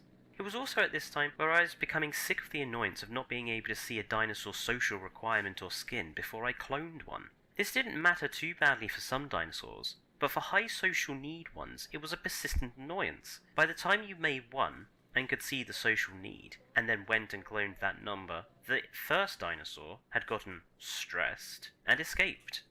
It was also annoying starting to see that my earlier excitement over dinosaur skins started to disappear, as more and more dinosaurs seemed to have dull and simple boring skins. Muerta gave us the Velociraptor, and the skins for that dinosaur at the time were insulting. Oh, There's no other word bad. for it. They were bad. They were apocalyptically bad. They were so bad that I never used the most famous dinosaur in the franchise in any park. Then we had the carnivores, that, when escaped or found their way into a herbivore enclosure, would go on super killing rampages, killing everything that they could see regardless of hunger. This was especially annoying if the divisions got annoyed with you and opened all your gates. Seriously, who designs a park gate system where that could be even possible? Yes, here is a new dinosaur park, and we've made it so every single gate can be opened at once without any sort of safety mechanism or backup safety system. It makes no sense. I don't think a zoo in the world would function like this. Herbivores. That particular gripe was stimulated by an event that occurred on my Isla to Canyon map. One of the divisions decided to sabotage my park and opened all of my gates. The T-Rex I had walked out through one gate into the mixed herbivore enclosure next door, which was full of Triceratops and Huangosaurus and Draco Rex, I think it was, and killed every single dinosaur in that enclosure. He just killed all of them. Didn't even eat them, just murdered them all. Killed about 20 dinosaurs by the time I had shut the gates again. I was not a happy boy. I was really pissed. I swear, if that game had access to lethal rifle rounds or the lethal gene from JPOG, I would have shot that T-Rex. I would have killed it. I would be like, you are not surviving. Not just the men, but the women and the children too. Yes, exactly. Exactly. Are you all right over there?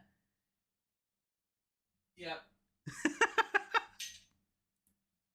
Would get unhappy if away from trees too much, but because their knowledge of trees was based on a small area around them and not the whole enclosure, tree-loving sauropods would only be happy if basically the whole paddock was pretty much trees. I remember not bothering with Camarasaurus in my parks because it would never be happy even with trees literally everywhere. To make it happy, I had to fill the entire paddock with trees to the point where you couldn't see the damn dinosaur.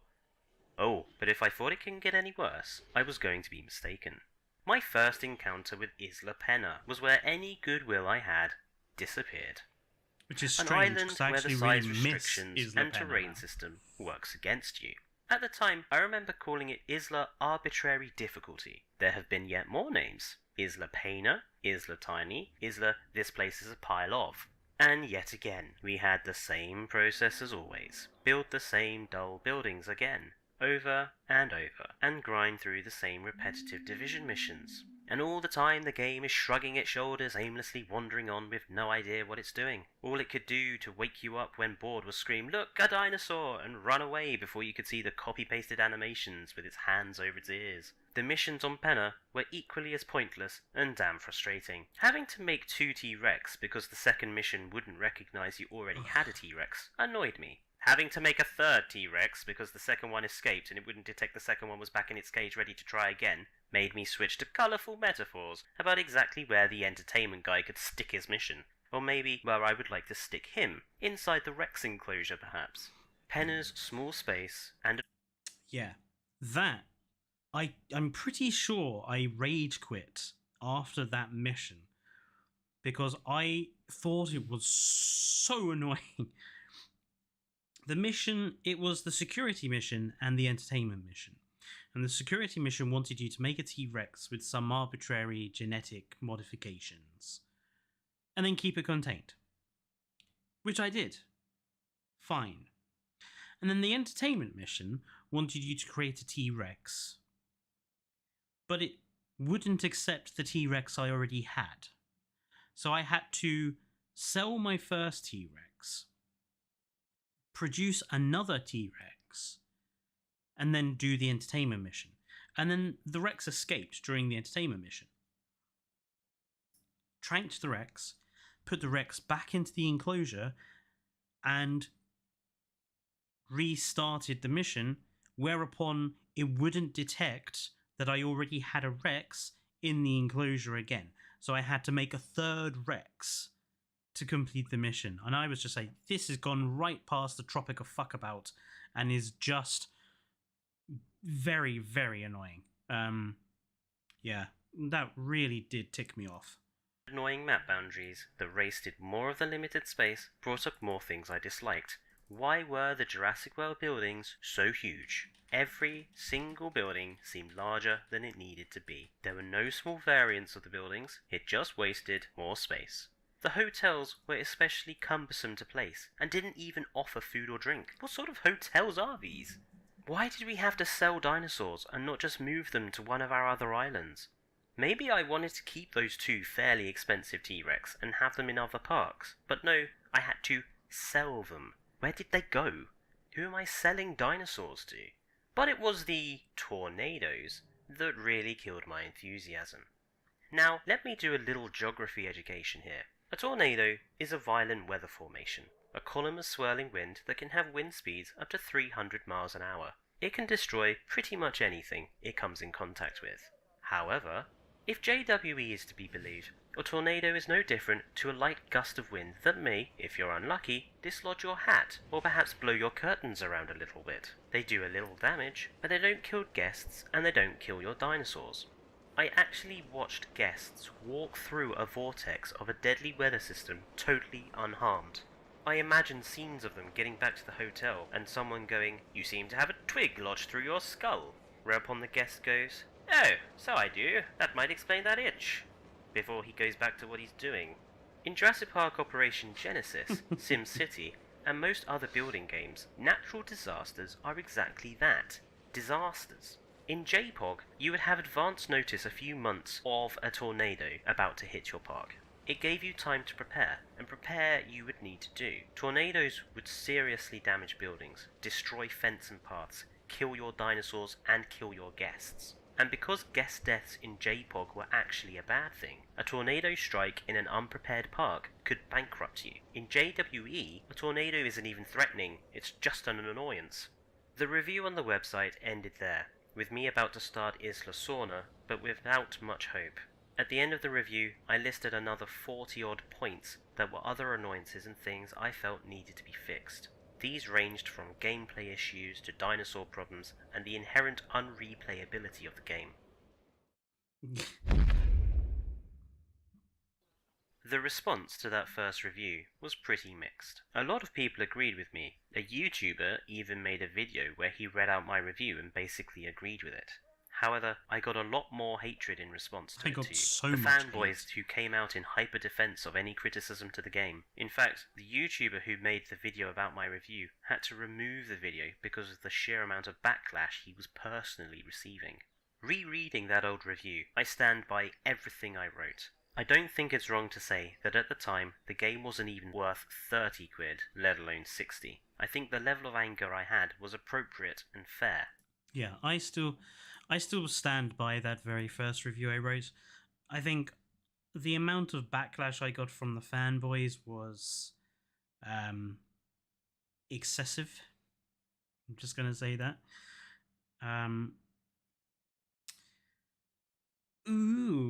Shall we go to something more controversial?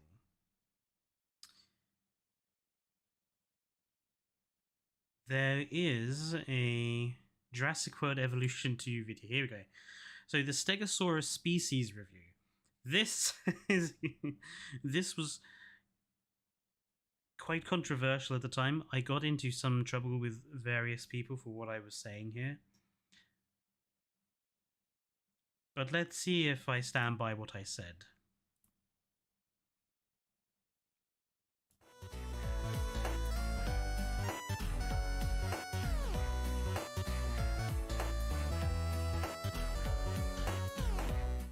Hello everyone, and welcome back to Triclaw Gaming with me, Fletcher, and we've had a new species field guide today, so I thought I would do a new video on it for Jurassic World Evolution 2. Don't forget folks, if you haven't liked, commented or subscribed, I didn't insult the as it does stego, help us with the YouTube algorithm. but now, this video gave me a cause for concern. I've titled this particular video a cause for concern, because this species reveal, unlike the others that we've, well, I would say not unlike the others we have had, does raise quite a few issues for me when it comes to JWE2. I'm not going to sugarcoat it, I'm going to be blunt, I'm going to give my honest appraisal. Let's start with the positives of this species reveal. Yes, we have a new behaviour. We see the Stegosaurus rolling around in the ground. It's a nice new behaviour. It's the only new behaviour we see. It looks like a well done animation, although I'll be interested to see if the spinal plates do clip through the ground or not. It's a bit difficult to see. But the rest of the species reveal is not good, and this reveal signals for me that perhaps we need to be a little more careful when it comes to the optimism that we're having for JWE2. There are multiple concerns raised by this species reveal for me. The copy-pasted animations. The Stegosaurus attacking the fence is copy-pasted from Jurassic World Evolution 1, and we have the same Stegosaurus hop in the background there that we had, that was used for the Chunkingosaurus, the Huangosaurus, and pretty much all the Stegosaurs in JWE1. That was copy-pasted across them all. It's been copy-pasted to the Stegosaurus here again. That's very disappointing as far as I'm concerned. I'm going to be really blunt about that. Why we have copy-pasted animations still beggars belief. Skins, bland, uninteresting, and uninviting. Again, you know, one bland body colour, bland plates. Yes, they have a little stripe colour to them, but it's not that much different to how the Jurassic World Evolution 1 Stegosaurus plates had the occasional stripe of colour to them, while mostly staying bland and uninteresting. And this is not the first time we've seen this. The Triceratops and the Brachiosaurus are all bland, uninteresting, uncreative skin ideas. Yes, I would say that the Stegosaurus skin texture is greatly improved to that. Yeah.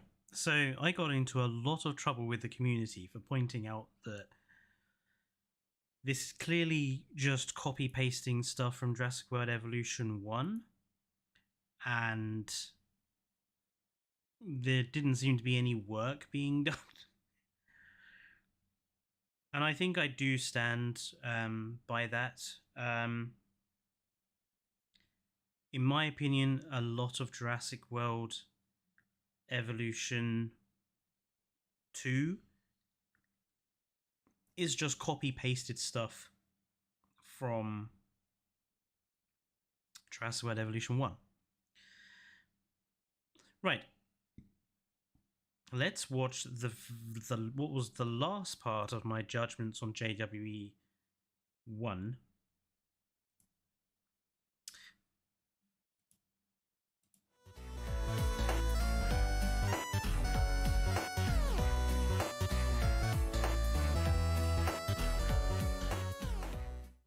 Hello, and welcome to this. I clearly hadn't got my Blue Yeti at this point. Part of the review for Jurassic World Evolution, and where I'm going to give my final verdict on the game. If you've missed any of the previous parts of this review, I would suggest you go back and watch them fully before coming here. And as usual, please remember to like the video and subscribe if you're new for more content from Triclaw Gaming. So, let's get this judgment underway.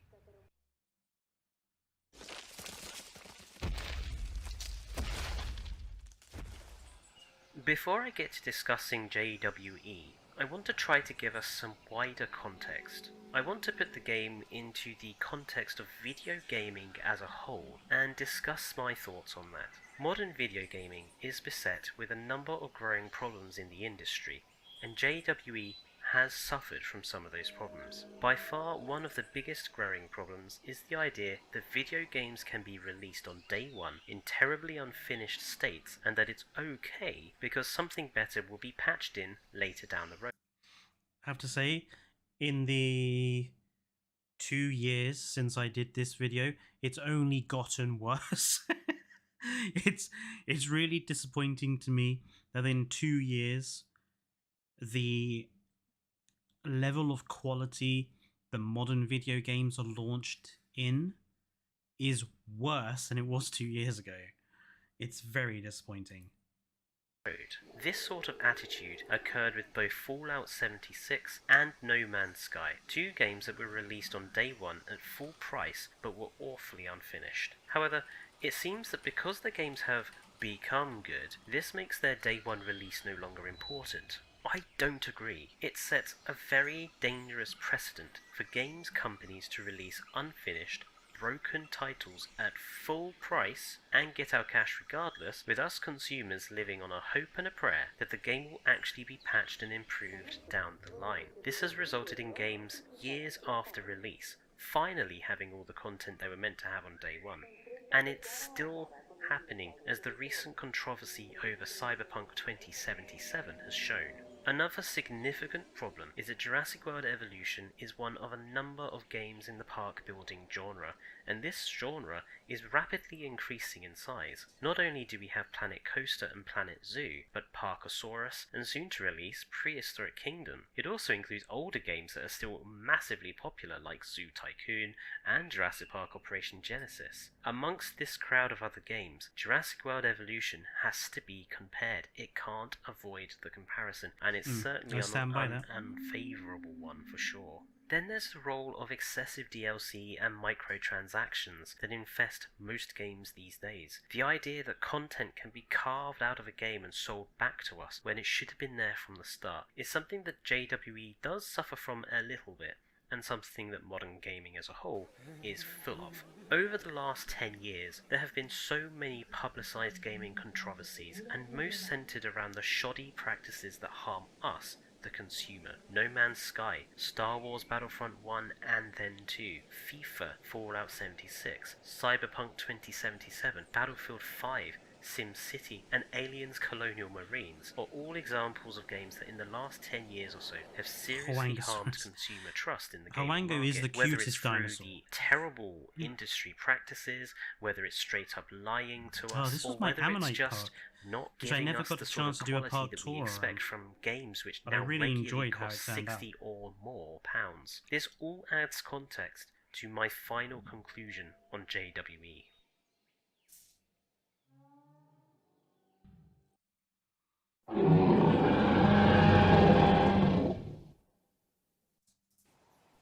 So what is that final conclusion for Jurassic World Evolution from me, the judge that's putting Jurassic World Evolution in the stocks? In short, Jurassic World Evolution earns a resounding should have been better from me. It's a game that comes from a publisher that knows how to make games like this, and yet we ended up with a product that makes me wonder if everyone from Frontier was ill when it was being made. Taken as a singular entity, JWE is dull, repetitive and grindy, with its replay value seriously hampered by the lack of any significant game mechanics or gameplay as a whole. It's a game where things that should have been there from day one were carved out for DLC to sell back for us. It's a game that needed a further 2 years of patching and content to even get it to a state today where I would consider it finished. The base game as it is today, with everything included from the DLCs, is what Jurassic World Evolution probably should have been launched like. I would even go as far as to say that the Claire Deering DLC should have been there from day one, and the fact that the game's development and the support is over, and that there are still massively big issues and missing content from the game, shows that it was a botched idea on launch day to start with. But if we take JWE as an entity in the wider context of park building gaming, this should have been better, becomes a much angrier "what the hell were you doing?" Jurassic World Evolution becomes less acceptable as a bland product and becomes an insult and a permanent mark against Frontier. What's worse is that halfway through this game's support cycle, we had the launch of Planet Zoo. When that game released, I remembered how shocked people were. I remember the anger that people gave them for Planet Zoo, because Planet Zoo came out showing just how good Frontier can make a game of this type. Why was Jurassic World Evolution so poorly made? It's an insult and a disgrace. Moreover, for a franchise that basically has the message that hyper-commercialization is a negative thing, Jurassic World Evolution is basically that thing. A poorly made cash grab to milk extra money out of a new trilogy series, which, let's be honest, the films are not that great to begin with. To quote Ian... It's quite upsetting to think that a lot of what I'm saying here can still be applied to Jurassic World Evolution 2. Like, I'm still looking at it thinking, what the hell were you doing? Why have you made such awful choices? Malcolm here, they stood on the shoulders of geniuses to accomplish something as quick as they could, and before they even knew what they had, they patented it, packaged it, and slapped it on a plastic lunchbox, and now, with the bang of a table, they're gonna sell it. It really is a disappointment. It's taken a great community of modders to fix many of the issues of this game and add more additional features. And for those of us on PC, it finally makes JWE worth playing more. For those on console, I feel the game has become stale and old, too repetitive to be worth playing often. And that's sad, considering the developer it comes from. Don't get me wrong, JWE is not a bad game. It's not another Fallout 76 or No Man's Sky. It's just disappointing. But there's one final question that needs to be asked here. Given the way that JWE turned out, and thinking ahead to the launch of JWE 2, who is to blame? Who's to blame for this? Why did we get such a bland, repetitive game? Let's dig a little into the development.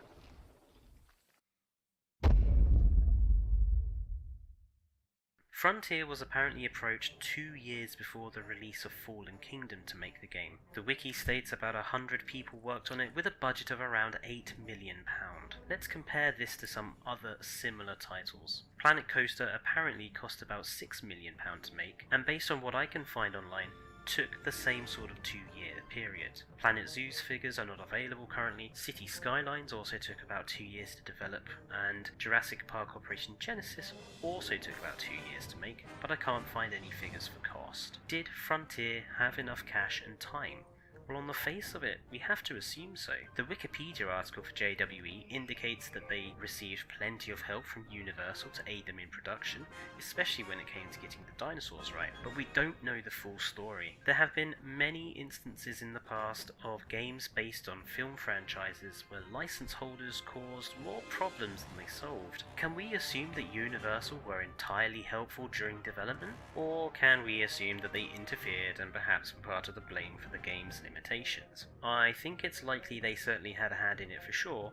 I have a feeling that's why there's a significant lack of blood in the whole game. I also have a feeling it was Universal who pushed the game to be available on consoles. Games of this genre are traditionally made for PC. The Switch port of JWE has in fact a number of additional limitations built in due to console limitations. Historically, there were also limitations on the console versions of Operation Genesis. I have to suggest that as powerful as the Xbox and PlayStation consoles are these days, some of JWE's limitations, especially on building space, were due to the console requirement. How much blame does Frontier get?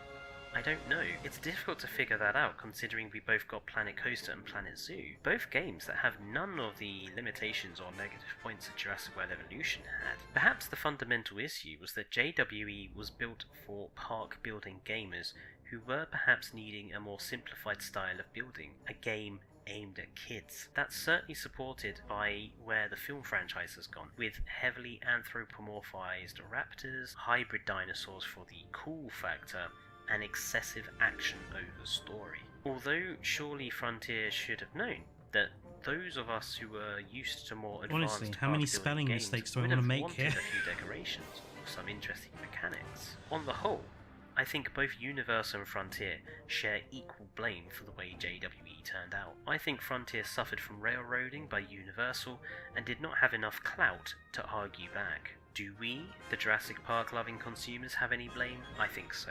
I think a lot of us wanted a Frontier game, but just with dinosaurs. We let ourselves become enamoured by the hype train that certain YouTubers and Frontier pushed at us, and we ended up burnt for our trouble. That being said, perhaps we had those expectations because we had come to expect so much from Frontier, and perhaps if we're to blame for anything, it's for letting ourselves trust a game developer.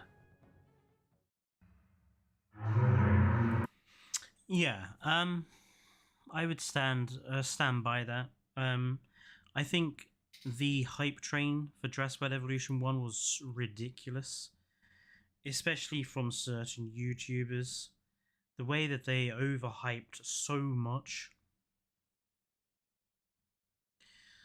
It was just...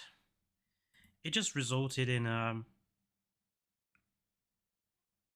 lot of not manipulation or deception, but just a very not realistic view of what the game was like. Right. Then we had, back in October 27th, 2021, with Jurassic World Evolution 2 already, due to come out the following week, I decided to make a video just to send Jurassic World Evolution off.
Those trees.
So yes, that was the end of me playing Jurassic World Evolution 1. I have not gone back to it since then. And then we got, well, my review for Jurassic World Evolution 2, which was made, well, I think I waited a couple of weeks or a month.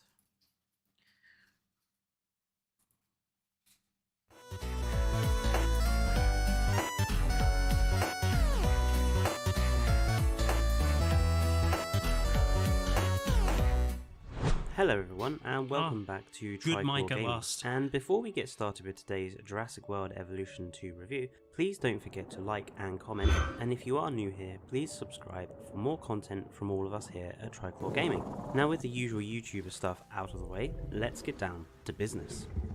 Hello everyone, this is just a quick edit to this particular video, which is being Right. I suppose I should explain this. I made the review, uploaded, and got a huge bunch of negative criticisms because some elements of what I criticized in the review people claimed were fixed by the day one patch. But when I actually made the review, the day one patch hadn't come out yet. So I had to go back and add this disclaimer in to like stop people having a go. uploaded today. I just wanted to make it very clear because I think yesterday when I first posted the video, I think people were unclear in right. So let's review recorded prior to the update. Right. Let's get the video going. With Jurassic World Evolution 2 having been out nearly a month now, and with the first paid DLC so it's a month news later. coming, I think it's about time that I put my thoughts down on what I think of the game and get some sort of review done. I have, however, been avoiding this, and for good reason. My initial review of Jurassic World Evolution 1 got so much hatred on the forums from the fanboys that I wondered if doing a review was really such a good idea. But with the DLC coming, I really don't think I can put it off anymore. Just so everyone is clear, I'll be writing this review from having played the game for about 60 hours, so roughly 1 hour for every quid that I spent on the game. I've completed all but one of the Chaos Theory modes, finished all of the campaign, and did challenge modes on all but one map. So I'm coming into this review with pretty good knowledge. I've also written a script, but I'll probably go off it at times as well because there's a lot really to discuss, and rather than having a massive 5 video long review like the first game had, I just want this one to be a bit shorter. My short opinion on this game can be best summed up by Ian Malcolm's line, "You're not making the same mistakes, you're making entirely new one." But let's start with the positives. The first thing that's clear is that the new UI is a big step up from the first game. Everything is a heck of a lot clearer now. I stand by the UI is so much better. And it's not the only thing that's gone through a big visual change. The new biomes are also incredible, with each environment a big step up from those horrible lime green tropical islands we all got used to from the first game. Woo! Snow! Graphically, the game does look stunning. And at first glance the game is a big step up visually from the first game. However, when it comes to the graphics, we will be returning to this when it comes to the problem of bugs. Now, like many, my first time seeing this game in action was the campaign. So let's look at the game modes. Jurassic World Evolution 2 comes with 4 game modes. The tutorial, the campaign, the Chaos Theory mode, the challenge mode, and the sandbox. The first thing to say is that I love the little introductory cutscenes that we have for many of these modes, with the voiceovers by Ian Malcolm. It certainly puts you in the mood straight away. I began my Jurassic World Evolution 2 playtime with the campaign. They are useful. Now, prior to the game's release, we were told that the campaign had a lot of attention, that it was a unique and engaging narrative.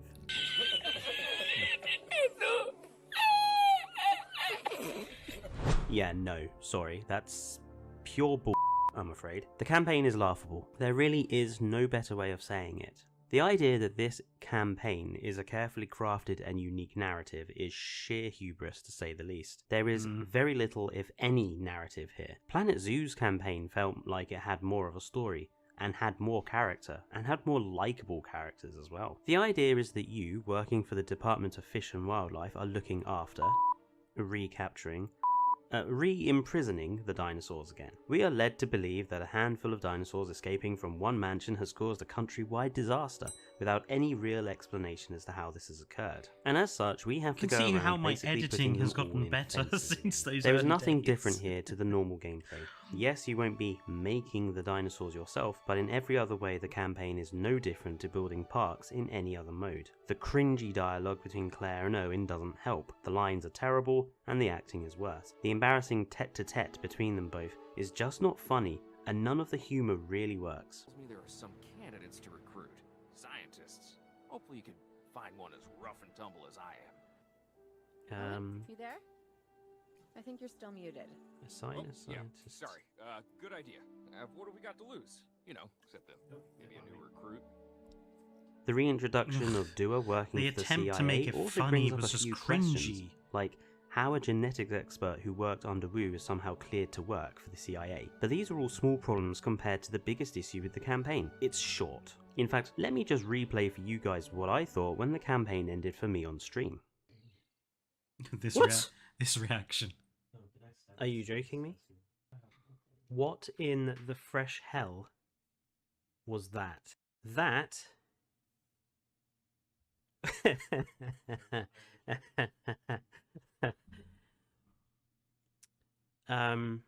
yeah, no. No, I'm sorry. That is crap. That is not... That's ridiculous. What, 4 hours? 4 hours of campaign? What did they say to us in... What did they say to us when we were, you know, when we first got news about this? A compelling narrative? There's no compelling narrative in that whatsoever. Yeah, very much more of a tutorial than a campaign. If they're hiding stuff because of Dominion, Carefully crafted. then Lima, compelling. Then after Exactly, Dominion, Lima. there better Compelling. be a heck of a lot more, because that, if that is where the campaign is going to go, and if there's only going to be maybe one more mission in campaign, then that is utter bullshit. Complete and utter bullshit. It didn't get much better, did it? A compelling narrative, my fucking arse. Ridiculous. It's short. Shorter than Richard Hammond is. The campaign can probably be speedrun in about 2 hours if you're really going for it. And in terms of sandbox unlocks, more on this later, it only unlocks around 30% of the content, I would guess. It really is an insult. I hope that we get a more expansive campaign after Dominion releases, but I'm not holding my breath. So what about the Chaos Theory modes? Well, on the face of it, it's a good idea. Considering how much of a success the Return to Jurassic Park DLC was for the first game, it makes sense that something like this would be present in this game. But again, with so much of Jurassic World Evolution 2, it's 2 steps forward and 2 steps backwards off the cliff. 3 of the Chaos Theory modes have you just building parks with no real unique touch or elements, save for the San Diego Amphitheater, which is probably one of my favourites. The other 2 just have you mess around wasting your time. The Jurassic Park 3 Chaos Theory mode, which was over in 20 minutes, where you just tranquilize every dinosaur and then move it, is frankly insulting. The Jurassic None Park of 3 the Chaos Theory modes mode have any is imagination put unforgivable. into them whatsoever. They're bland, dull, and boring. A lot of the characters fail to return too, which sort of destroys the point of having these modes here. If I'm going to build Jurassic Park San Diego, I want to build it with Ludlow, Tembo, and Harding, and all the rest. If you're going to lean on our nostalgia for the films, do it properly. But no, we have bland, unimaginative ideas. The Return to Jurassic Park DLC showed more creativity than any of these Chaos Theory modes, and it's a massive shame, because there is a lot of potential here for alternative history storylining. However, from the negatives actually comes a positive mode.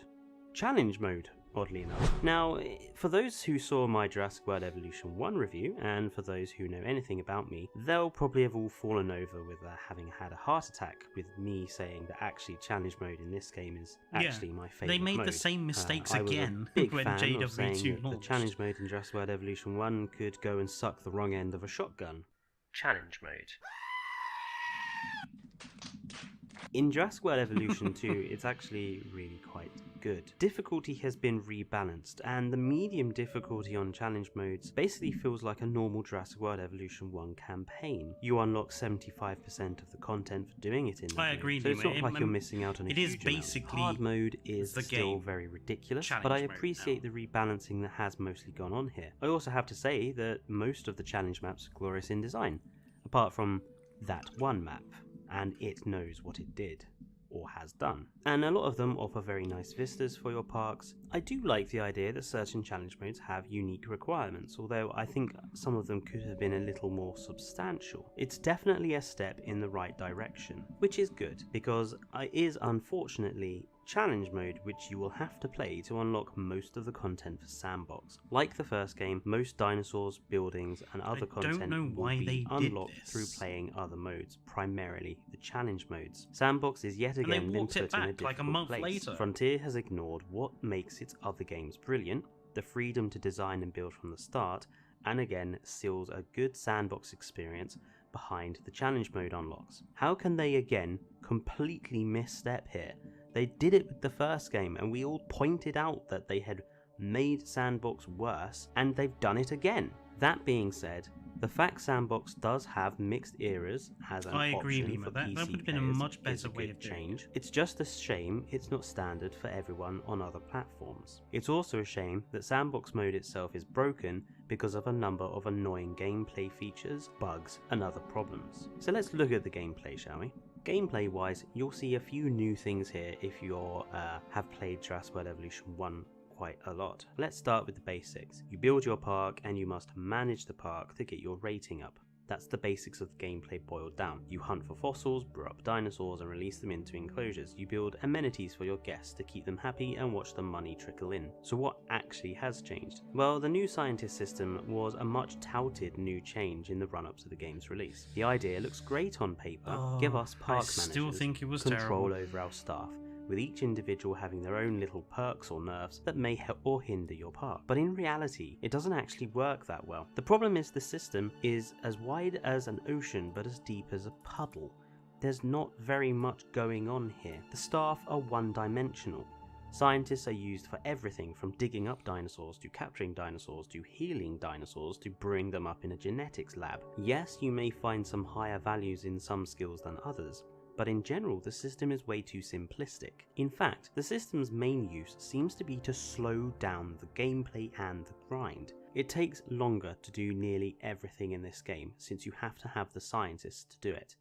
Everything takes more time, whether it's producing a dinosaur or doing an expedition. It's slow, and the scientist system is the key reason for it.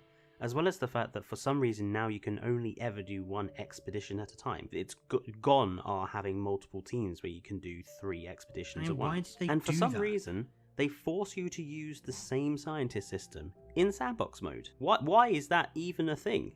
Why would you limit us in that way to this preposterous and stupid system? If I was being a cynical bastard, and of course I am, I would say it's because they want to pad the runtime of the game out, because otherwise it's a lot shorter than it already is. Another problem occurs with the new paleo-veterinary system and the new ranger patrol system. Let's start with the patrol. The idea is that you can stick down a post in your paddock and your rangers can be sent to it to determine if the dinosaurs are happy or not. Vets can be sent in the same way to check the health of the animals. The problem is, the AI for these units is totally useless. A number of times my rangers would get... So much of this review I stand by. It's still the case. Still so much of it feels padded. So disappointing. I actually thought I would skip ahead to what I would have done for... So, this video from May 11th, 2022. This is what I would have done my chaos theories to be.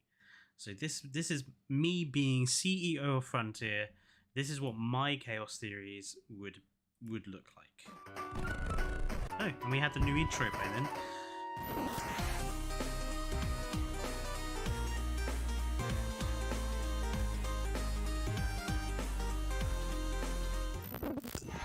Let's discuss another area where Jurassic World Evolution 2 could have been a lot better.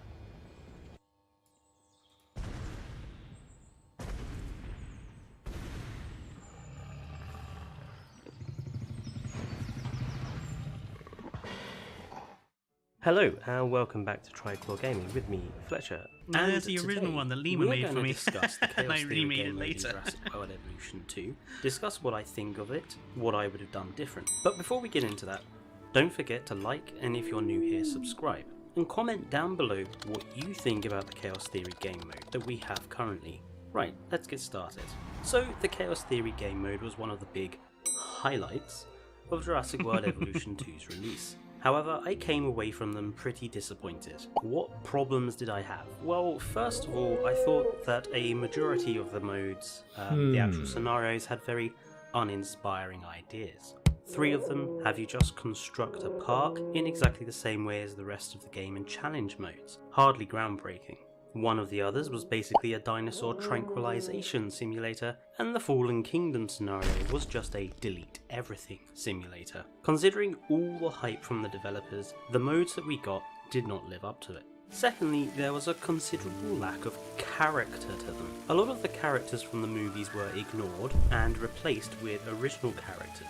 The Lost World Chaos Theory mode is one such example, where characters like Peter Ludlow, Sarah Harding and Roland Tembo were replaced with Frontier OG characters, none of which were as interesting. The idea of the modes drawing on our nostalgia for these movies failed, as they didn't draw on anything really from those movies. What did I like? Well, I thought the Lost World San Diego Park was one of the best Chaos Theories all around, and I did like the maps used in each of the modes, especially the Isla Sorna map with its Jurassic Park 3 Easter eggs. But with all that being said, I would do a lot of things differently if I had been put in charge of these modes. And what I've done here is come up with my 5 Chaos Theories that I would have created for the game if I had been put in charge of them. Let's go through them one by one.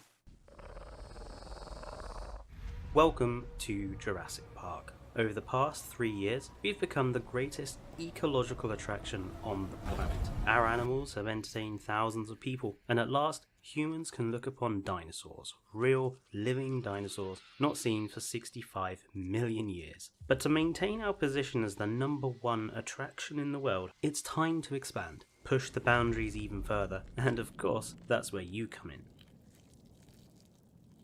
That would be my intro to the Jurassic Park 1 Chaos Theory mode read by the John Hammond voice actor in game. I'm sorry, I can't do a John Hammond voice and I wouldn't even try. What would this scenario even look attempt like? to sound so like firstly, I'd keep the map as it is, but instead of there being nothing, I would present the player with an interpretation of the original park. The whole thing, including all of the dinosaurs, Rexy, the raptors, everything. The idea of this Chaos Theory mode would be that the player would be tasked with expanding the park and pursuing brand new opportunities. In a way, this would be similar to the Return to Jurassic Park DLC from the first game, one of the best DLCs that game had. As you play through the scenario, you would work alongside Ray Arnold to expand the park's facilities and infrastructure. You'd work alongside Dr. Wu and Grant to expand the genetic library for the park, and alongside Robert Muldoon to ensure safety and security. And of course, these actors would either be recast or have the original actors come back. There would be 3 phases to this scenario.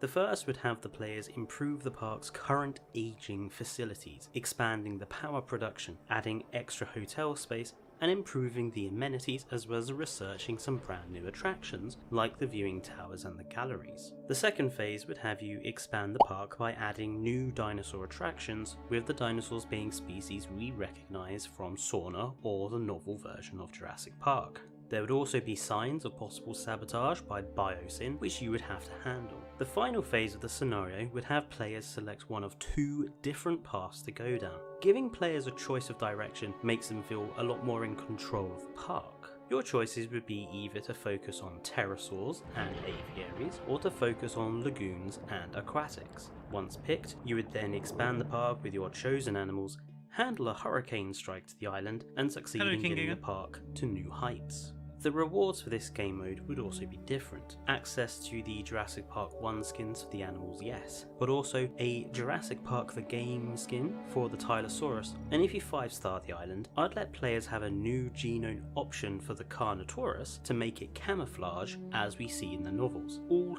decent rewards. The failure of Jurassic Park cost InGen millions. Compensation, layoffs, red tape, payoffs. the entire island almost a total loss, the company on the verge of collapse, and its director bedridden on the verge of death. It seemed only right to take control. Site B. Our last chance at saving the company, a wealth of creatures to recover, but where to house them? Somewhere The much closer to Trooodon, home than an island. It looks really cool in that game. This intro would be voiced by a recast Peter Ludlow to introduce the Lost World Chaos Theory mode. The San Diego map is pretty good as it is, so again, I wouldn't change it. Here, the idea would be to build a park from the ground up, like originally. The key differences here would be recasting major characters like Ludlow, Tembo and Sarah Harding, who would work alongside you as you created the park. Phase 1 would see you repairing the facilities, especially the Colosseum, which in this mode would serve as a large attraction earning you money, similar to how the Innovation Center worked in the first game. You would then receive your first animals from Isla Sorna, probably simple things like Stegosaurus or Parasaurolophus. Phase 2 of this mode would see you expand the park, with larger species coming from Isla Sorna like the Memenchisaurus, and adding further attractions. It would also see you have to improve the reputation of the company, which would include additional efforts by Biosyn to interfere and sabotage. The final phase of this mode would again give you a choice, to either bring in the T-Rex from Sorna or the Raptors. Once chosen, you will have to handle a sudden breakout caused by Biosyn sabotage, where the Rex or the Raptors escape towards San Diego. The player has to don his pilot coat, chase the creatures down, and trank them before they reach San Diego proper, and we get another repeat of the movie. The rewards for this scenario: firstly, Lost World skins for the relevant animals. Secondly, juvenile skin options for the T-Rex and Stegosaurus. They added new models for the Camp Cretaceous DLC, so it's not that difficult. And if you 5-star the park, the ability to build the Colosseum in sandbox mode. I think these rewards would be very well received. What we found there in 2003 was what InGen left behind, not All just the way the through dinosaurs this, left on that I kept island thinking to Jurassic live Park and 3 was exist, but the debris 2003, of their not attempts to play 2001. God. Raptors pickled in jars, pteranodons trapped in their prison, and things that InGen apparently never made. Isla Sorna, the island where we made all our dinosaurs for the park. John called it the production floor. I preferred to see it as our own Eden, a place where we turned back the evolutionary clock and gave these animals another chance. Yes, you did, Lima. This intro would be given by both Grant and Dr. Wu, and this particular Chaos Theory mode would be unique in that it would take place over several different time periods. The first phase of this mode would be set prior to 1993, and would see you, Wu and Hammond working to create the basic facilities on Isla Sorna, such as accommodation for the workers, the airfield, and the genetic labs, which would be needed for the dinosaur creation. After this, you would be faced with creating your first dinosaurs, and during this period your main challenge would be to handle the various genetic problems that come with the cloning of the dinosaurs. You as the player would have to select the various animal genomes to add to the mix to keep them alive and as healthy as possible in a sort of genetic mini-game. There would be no wrong or right answer, it would be up to the player to decide what risks they would be willing to take. Phase 2 would then see the time period move on and veer this Chaos Theory scenario towards an alternative canon. Working with Dr. Wu and a small team, you would return to the abandoned island with the intentions of continuing your experiments. Wu would keep his real intentions hidden throughout this part of the scenario. Your first task would be to get the main facilities running again, and then Wu charge you with your first task. Capture some of the dinosaurs still on the island to gather material for experimentation, primarily the raptors. You'd then be tasked with creating new versions of the raptors using the same genetic minigame, thus creating the new Isla Sorna Raptors EC in Jurassic Park 3. Phase 3 would then see you take part in Dr. Wu's amalgam testing. Here, you would be tasked with gathering genetic material from several other dinosaurs and creating a genome which would become the Spinosaurus, thus making the Spinosaurus Wu's first hybrid. The end of this scenario would see People the didn't Spinosaurus like that hybrid idea. escape, destroying the facilities, and you in your Jeep would have to escape before the Spinosaurus caught you. The rewards for this scenario would be Jurassic Park 3 skins for the dinosaurs. It would also add some decoration items from Jurassic Park 3, such as worker village buildings, the airfield, airplane debris, and others.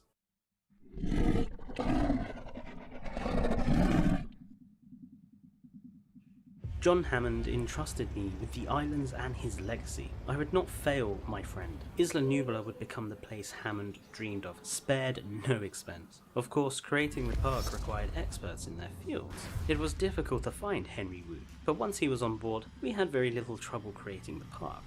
As the years went on, we created more and more species, pushed the technology more and more. But there was always a new boundary to cross. This intro would be spoken by the replacement Nazrani character. This Chaos Theory mode would see you given the basics of Jurassic World already built, and would see you expand the park in various methods. The first part task would be to create the new gyrosphere enclosure, and the gyrospheres themselves. Phase 2 would see you research and create a mosasaur enclosure and breed your first mosasaurus. You'd also begin reactivating Dr. Wu's amalgam testing project, gathering genetic material that would form the basis for the Indominus Rex. The final part of this mission would see you create your first hybrid dinosaur, and for this I would have added a unique system where you pick some elements from a variety of dinosaurs to create your own unique hybrid. Your hybrid would have 4 different genome selections. The first would be a basic shape consisting of either T-Rex, Spinosaurus, Triceratops or Diplodocus. The second choice would be related to the creature's decorations, consisting of either Velociraptor for quills, Stegosaurus for plates, Triceratops for a frill and horns, or Pteranodon for a crest and a beak.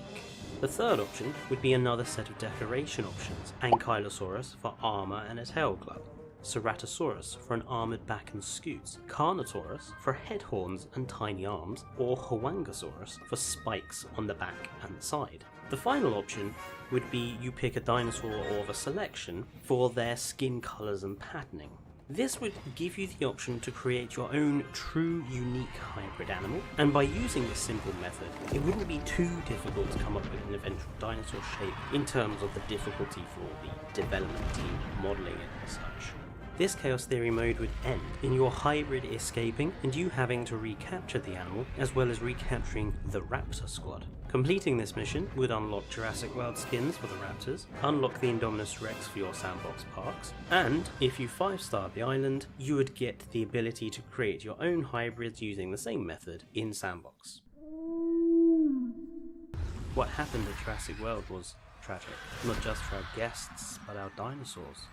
So much death, so many mistakes. We were all responsible. In the years that followed, we set up the DPG to try to protect the dinosaurs. It was a tough job, but we were making real progress. But as Ian Malcolm said, nature finds a way. Mount Sibo was going to annihilate the world's last dinosaurs. The courts debated protecting them or just letting them die. We had a chance here to redeem ourselves for Jurassic World. We couldn't just ignore it. The DPG won our case. Dinosaurs deserved to live, and we would provide them their sanctuary. Claire Deering would introduce the last Chaos Theory mode. In this mode, you would start on Isla Nublar with just a couple of choppers and a transport ship. You'd be on a time limit to trank and prepare for transport as many dinosaurs and animals as you could. Once your time limit was up, you'd be treated to a cutscene of Mount Sibo erupting, where the mode moves to the second phase. Here, the game would welcome you back to none other than Isla Tacaño from the first game, remade of course for the new engine and biome system. Here, your job would be to create an acceptable dinosaur reserve for the animals, which would also include elements of scientific research. You would have to ensure the dinosaurs' needs were 100% achieved. This phase would also see you fulfill some scientific missions, such as taking photographs of certain behaviours. Phase 3 would explain why Tacaño was selected. Here you would be tasked with tracking down and recapturing the Mosasaurus that escaped into the ocean. Once captured, you'd give it a new home in the large lake at the centre of the island, and then you'd have to complete some more basic scientific missions. The rewards for this Chaos Theory: the new Jurassic World Evolution 2 Isla Tacaño map to build on in Sandbox, and you would unlock some Fallen Kingdom related decorations, including a transport ship, large choppers, dinosaur cages, and volcanic related decoration. So these were all my ideas for what chaos. It would be nice to have the old Jurassic World Evolution 1 maps back. I think a couple of them I do miss quite a bit. Especially Isla Pena, oddly enough. I really do miss Isla Pena.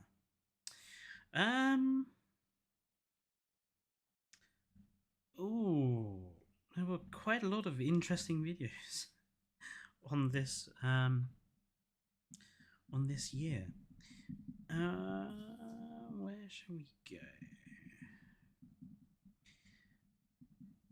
New species, lagoon biome ideas, attractions, new species.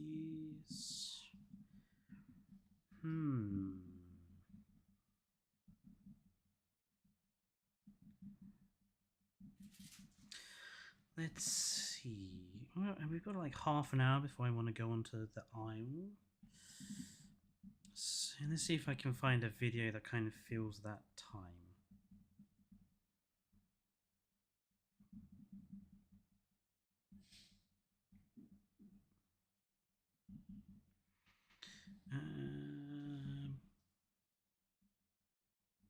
If you need a guide around the island, let me know. I may do, Lima. I may need a guide around the island. No, let's do my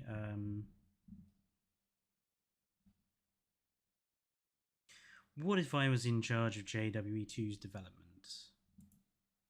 Let's watch this one back for a bit. So let's imagine a crazy scenario.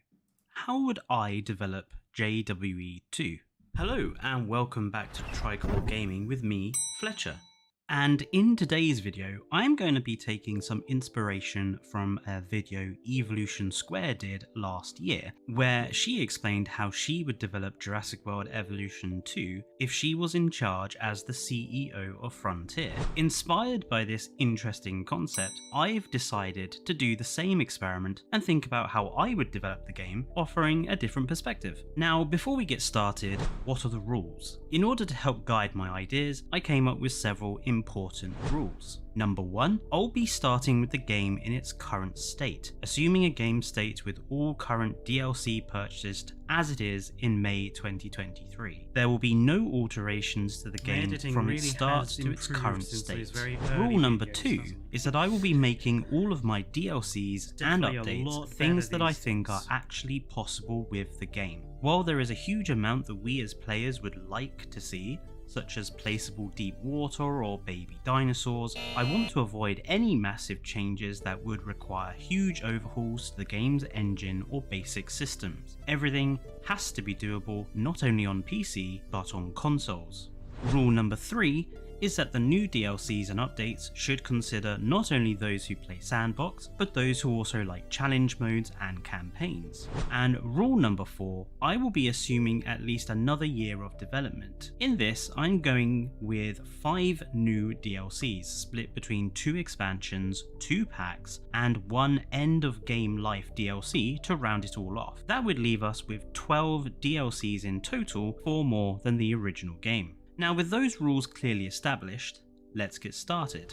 Editing Fletcher here. I just wanted to clearly state that for this video, I have made use of Bing's AI image generator in order to create some of the images here, in order to provide a visual representation of some of the things I'm talking about. It was the best way for me to get some of the images of more obscure things that I'm going to be talking about. This video won't be monetized in any way, and I'm not claiming any of the AI work as my own, and where AI generated images are used, I'll make it very clear to you all. I just wanted a visual representation of some of the things I'm talking about. Right, on with the video. The first important moment on my mission to develop Jurassic World Evolution 2 would be the 30th anniversary of the Jurassic Park's original film release. In my eyes, this would naturally require an expansion, and also a free update like all the other DLC releases. Let's talk about the free update first. The free update would firstly fix the lacking animations currently in-game for pterosaurs and for aquatic creatures. The free update would feature 2 new animations for each aquatic in-game, a a social friendly animation, and an aggressive less friendly animation. Pterosaurs would also get a walking animation added along with the same two types of animation. While I'm not going to go into extreme detail here about these animations, let me provide an example for an aquatic and a pterosaur. Kronosaurus would have a friendly social animation where they use their flippers on the surface to communicate to one another like how whales do. Their unfriendly social animation will have them circle each other underwater before one attempts to bite the other's flippers. Meanwhile, the Tapejara will have a friendly animation where they lift their heads in opposing directions, showing off their crests. Their unfriendly animation would be aggressive press-up-like movements at one another. Each pterosaur species would have a different percentage chance that they would walk around, with pterosaurs like the Quetzalcoatlus being more walky than other species. This would also serve as a test of this animation for future editions of other Asdarkid pterosaurs. As an additional animation set to be given to pterosaurs and aquatics, and this idea comes from Yum Yum on the Evolution Square Discord, is an animation where the animals will attempt to attack and damage the drone machines that move around their enclosures. Thank you Yum Yum for letting me use this in this video. In addition to these creature-based improvements, there would be new content in the form of decorations inspired by the 3 original movies. To start with, there would be a new decoration section in the list for vehicles with placeable versions of Ranger Jeeps, tour vehicles, choppers, and trucks in both clean and destroyed versions. These placeable decorations would also have lighting options like the current decorations with lights. There would also be another new type of decoration added called large decorations. These would be a series of much larger decorative structures, bigger than the current large fountain. There would be several large tiered planter variations, new tiered fountains, and some modern artistic sculptures with a dinosaur theme. This would also serve as a basis for future large aquatic decorations. Now then, with the free content added, let's talk about the expansion.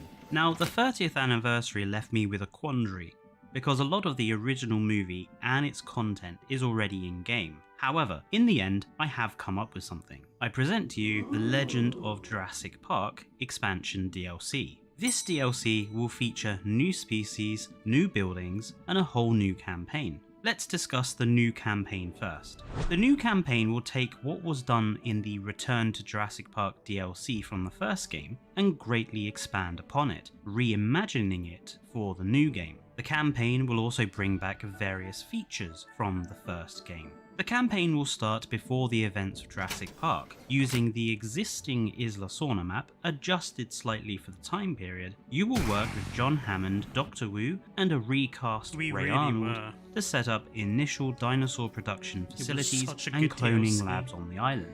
Part of this will also include the cloning of the very first dinosaurs. The cloning of these first dinosaurs will have the player take part in a DNA minigame. During this phase, you will be tasked with creating stable clones of dinosaurs by completing their genomes with genetic material from present-day animals. Like the current genetic modification system, the things you add to the animal will alter its behaviour. However, for this minigame, the effects will be a lot harder to balance and much more radical. This is to represent the difficulty of the task back in 1993. In order to add to this difficulty, you will have to experiment in order to determine what each type of additional genetic material actually did to the dinosaur. Dinosaurs might end up super aggressive, super sickly, or straight up diseased, or might even die altogether. The mission will be to effectively clone one of each of the main species for the island, ensuring that they survive.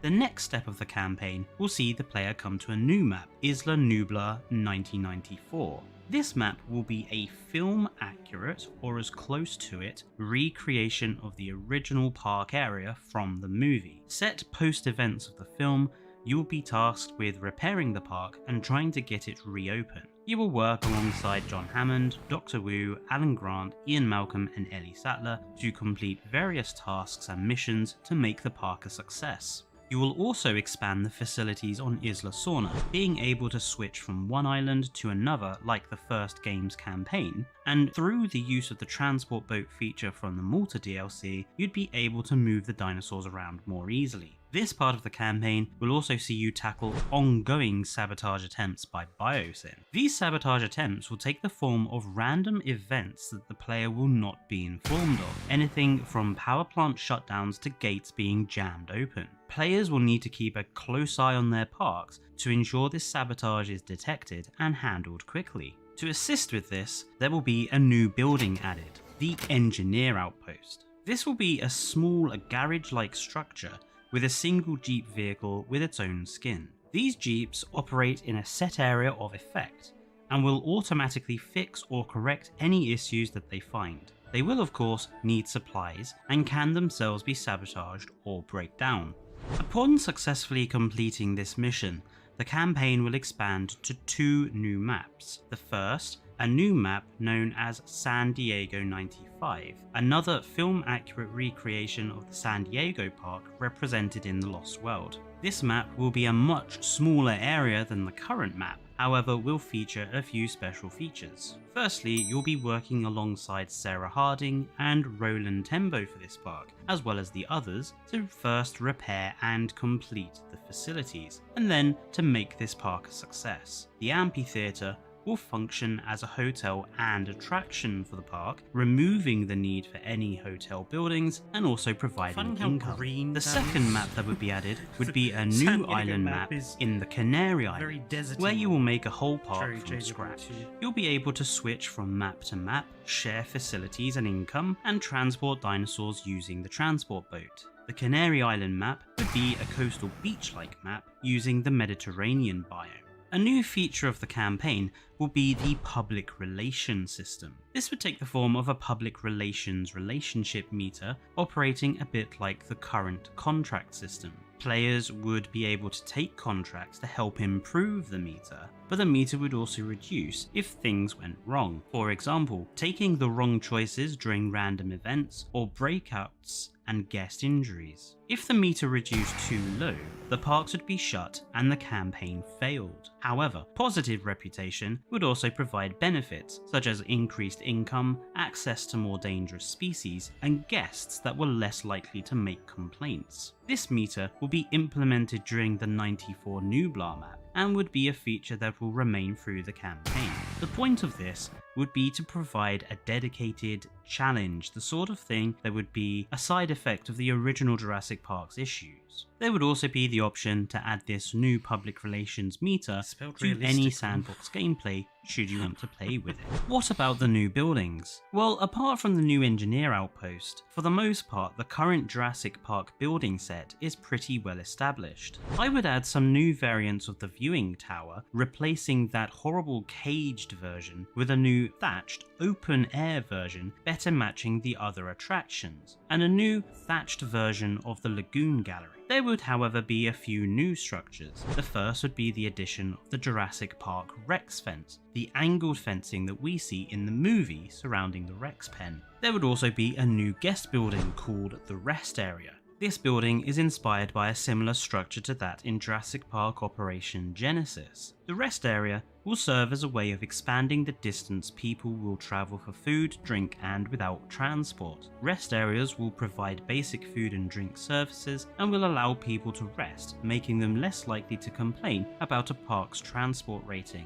There will be different designs of rest area for each of the eras in game. Rest areas can also be slightly personalized, with amenity-like settings allowing for different central decorations, from fountains to statues, planters, and amber statues. We would also have a new transport. This would be the Ranger Transport. This would function like the monorail, but instead of using trains, it would be a small Jeep station that would then have Jeeps moving along a route you select, mirroring what we see in the first movie. The Jeeps would not be able to pass into enclosures due to safety concerns, but the route allows transport in both directions, meaning you wouldn't need to be making loops. This building would come with era-specific versions for sandbox play. The other new building would be the Microdome. This would be a new and more effective method of displaying your smallest animal species, which is important for improving the game overall. This would be an all-enclosed building with a small dome, similar to the old greenhouse structure from the first game. This attraction would have a series of Yeah, I think I came up with some good ideas. Just for the JP30 one. Right, I'm going to get the aisle set up. So I'm going to switch it back to just our, stream preparation thing. I'm going to take a 5-minute break quickly to go and grab another drink. And then I shall be back playing the aisle. So I shall be back in 2 shakes of a Stegosaurus tail. See you in a second.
I am back, folks, from a quick break and grabbing a drink. Bear with me, I just need to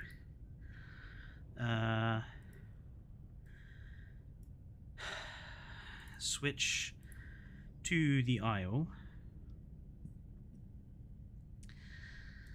Oh, and naturally it's not going to detect it.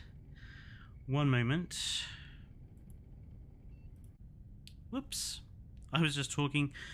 I've just been talking to myself for a while, thinking it had restarted the stream, and it hadn't. Annoyingly, my OBS has this annoying thing where it doesn't let me switch games just on the source. I have to restart the whole streaming service. It's very frustrating. Right, but here we are on the aisle. Now, Lima gave me a list of servers to join. And there was one in particular I need to find. So it was...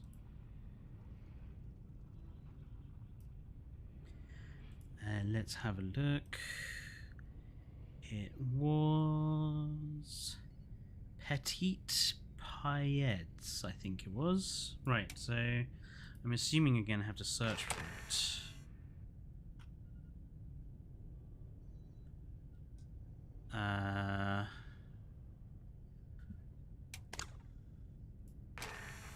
Let's go unofficial. 75 of 155. Wow.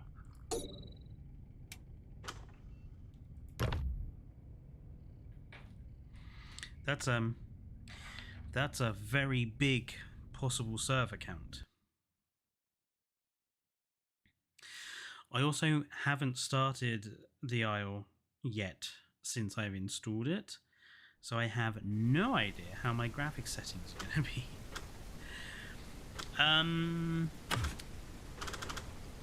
Let's start out as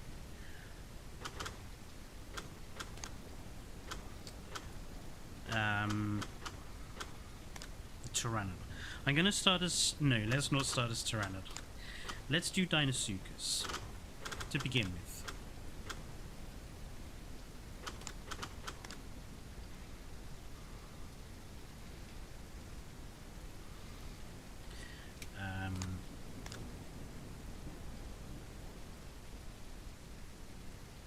Ooh, what is with the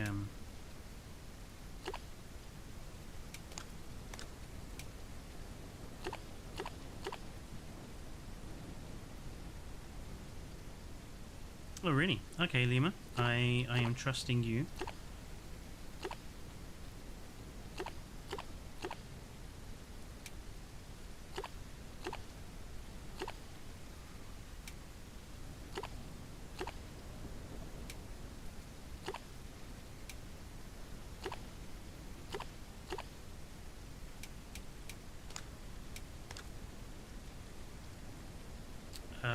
Water access, okay.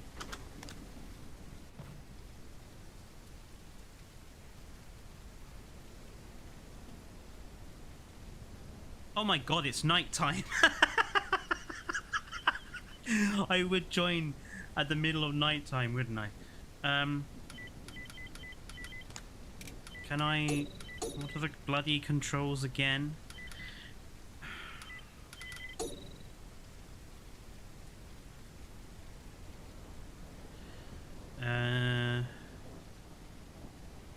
X for night vision. Thank you, Lima.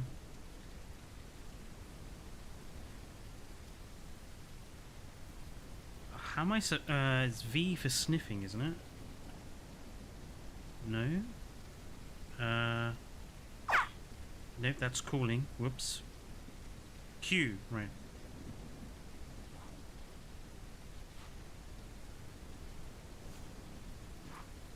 I thought I was supposed to spawn at water access. I see no water anywhere.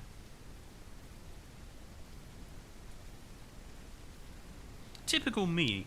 I'd start a new game and come in, go south.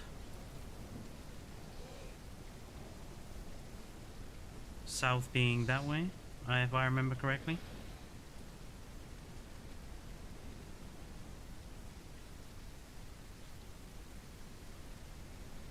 it's hard to tell if I need to adjust my graphic settings, considering it's pitch black.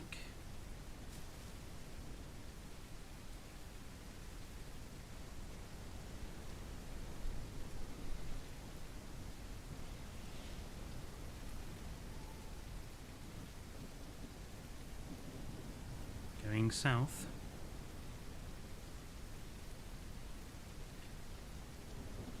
That's a tree.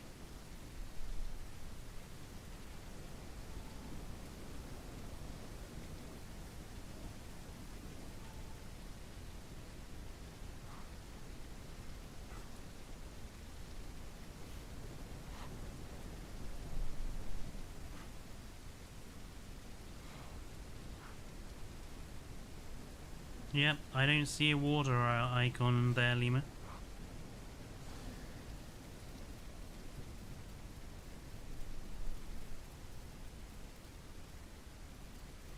I don't see anything, actually.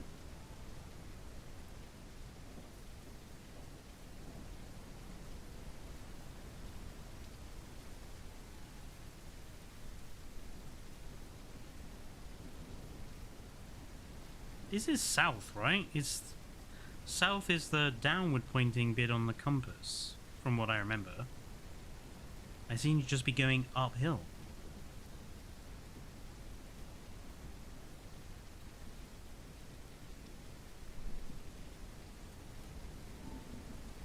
Actually, you might want to head northwest.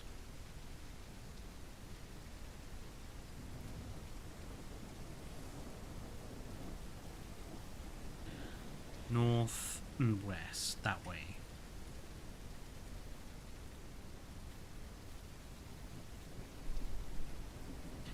Lima, you're supposed to be helping.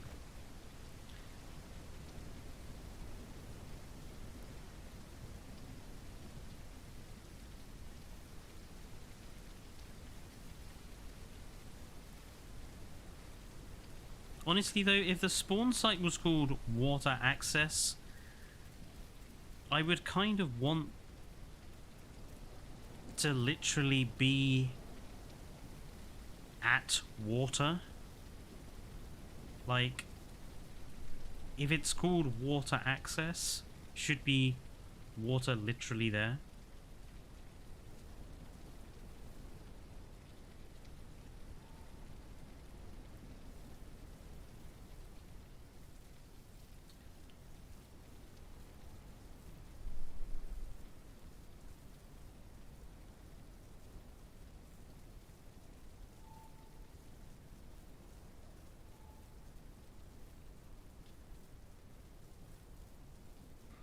Lima, I would have spawned as a Serrato if you had said you were a Serrato.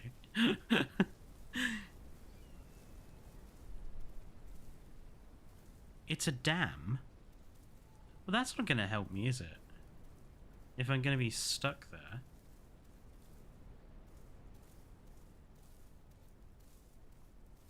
And now I've got to rest.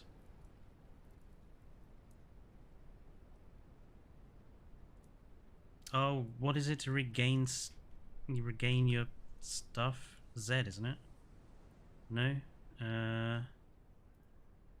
H.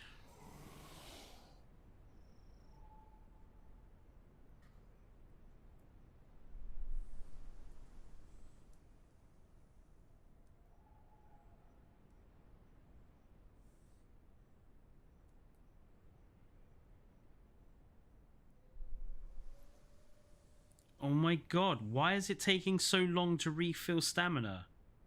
What? That's pitiful. Oh no, I'm not staying here waiting for that. That's a tad unfair. I'm just trying to find the bloody water I'm expected to get into.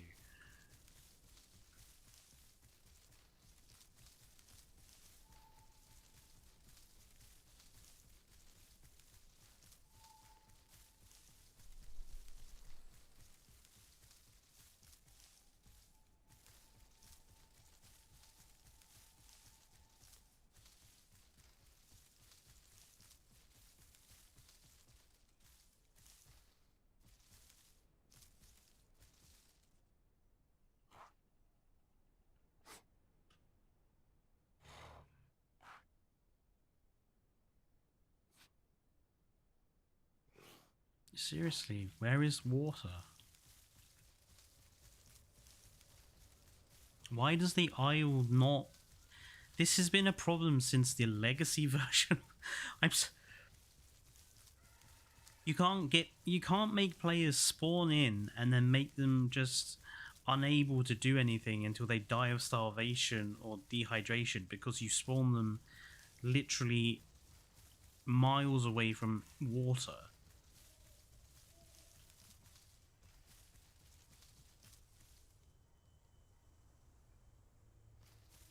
I thought I heard water for a second. Dinosaurs is a pain right now. I haven't played it in months.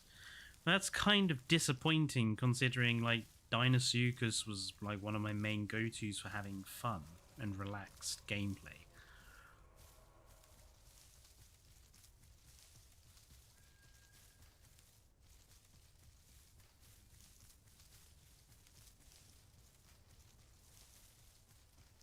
Lima, is there a map online for this new map? Because I'm not gonna run around for ages looking for water. Is there a new interactive map?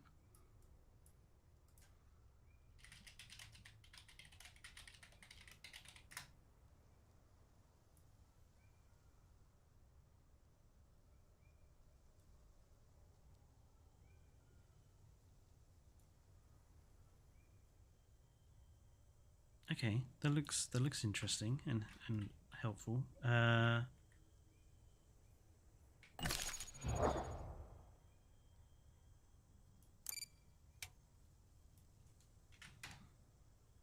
Oh, I've been running away from...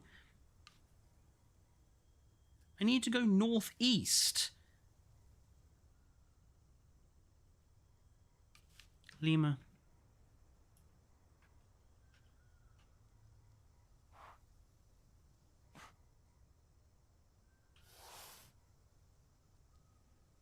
Oh my god. Lima, if I see you as a baby Serrato, I'm going to eat you. And I'm not going to feel bad about it. I'm just going to eat you. Because you deserve it. Whoa, service ping. He's just gone mental.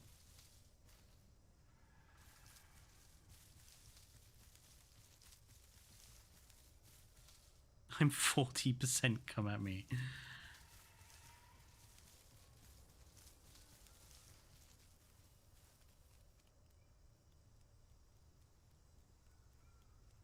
Oh, come on. At this rate, I'm going to die of dehydration or starvation before I get anywhere. The rubber banding on the server is not helping. Thank you. By the looks of the map, this... If I follow this edge and then go straight up, I should be in water. What the... Yeah, I know, dehydrating.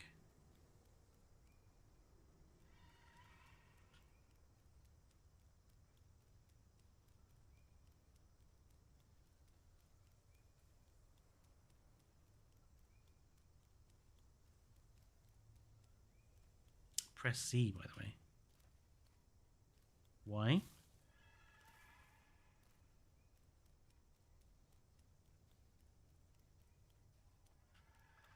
Z doesn't do anything. You were crawling.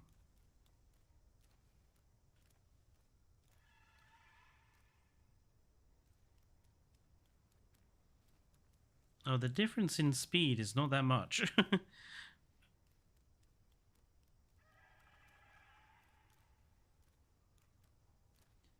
I assume, given all the pteranodon calls, that there's water up there.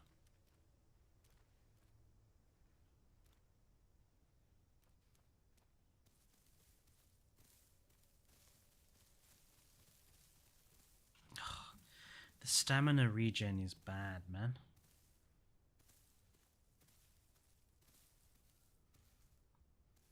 But hey, it's pretty.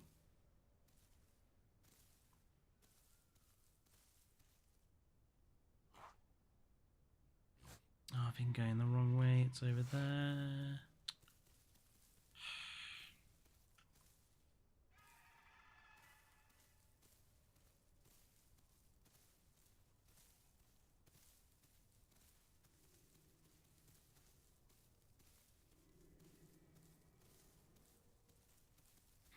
This is basically Isle gameplay in a nutshell. If anyone is thinking of starting to play the Isle, this is basically what it's like. You spawn randomly, you then die trying to find basic water or food, and then you die and you respawn. Basic Isle gameplay.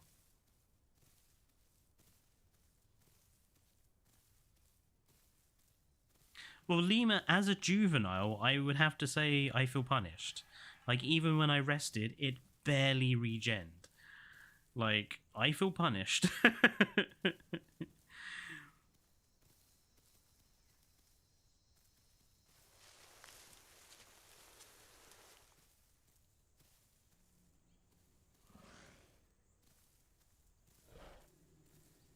And then there is the running and screaming. Well, at this rate, I'll be dying of dehydration before that can start, hero. Seriously, why did they make stamina? Why did they change the stamina regen? The Isle. 2 steps forward, 1.5 steps backwards. Slap in the face with a custard pie. That's what it feels like.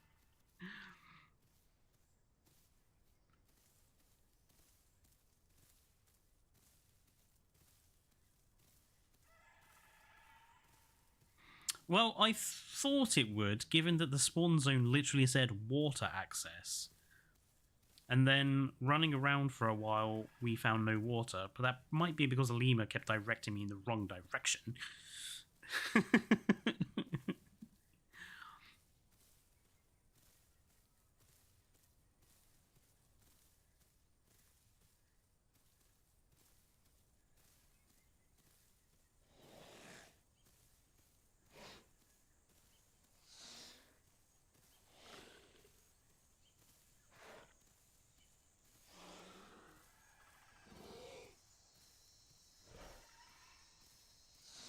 The water access spawn puts you 20 meters away from the dam.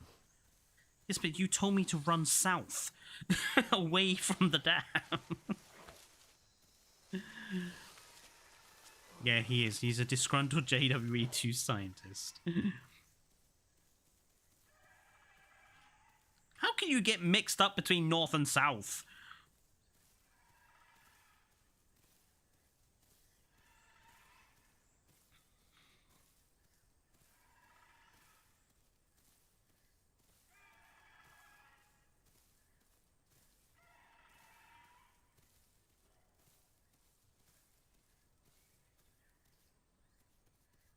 Ceratosaurus player. Small brain. Oh, hang on. I see a large concrete structure in the distance. That must be the dam. I'm almost dead of dehydration and almost dead of starvation. You're a Dilo player at heart. Well, we all know what we say about Dilo players, don't we, Lima?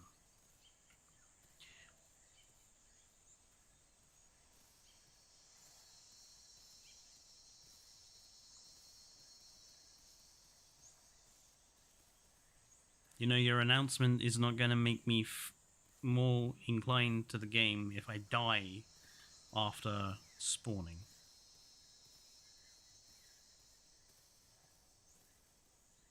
There's a difference between legacy Dilo players and Evrima Dilo players.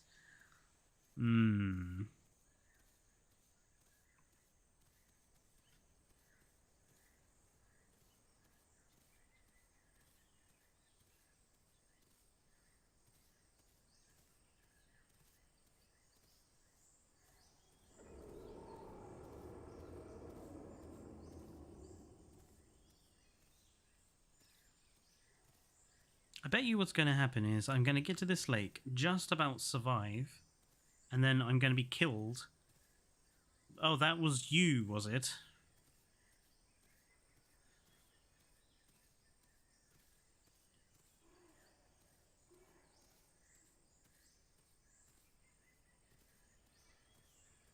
Well, you know, it makes sense, Lima, to try to get to me, because at this rate, if I die, you'll have something to eat.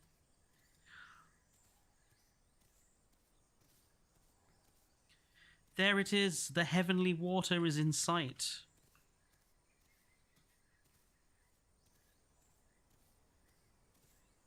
Seriously, I should have just picked Pteranodon and learned the map.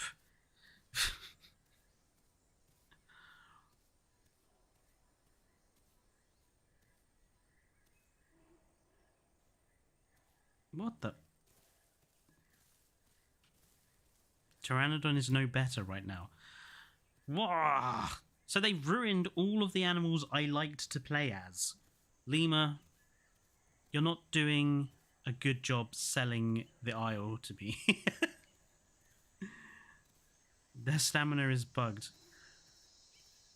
So Pteranodon, which I love to play, the stamina has been ruined. Deinosuchus, which I like to play, their stamina has been ruined.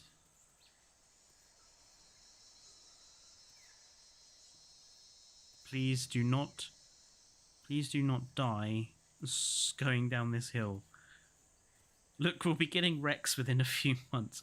I don't want Rex. I want my Pteranodon and my Deinosuchus fixed. Seriously, why have they broken them? Like, what was wrong with the stamina they had to begin with?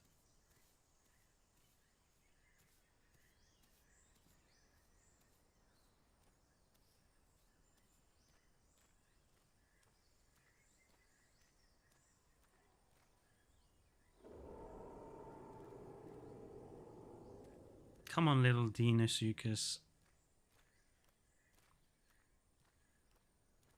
It's right there. You can sniff. You can taste the water. I'll let you bite Steve Irwin. Just get in the water.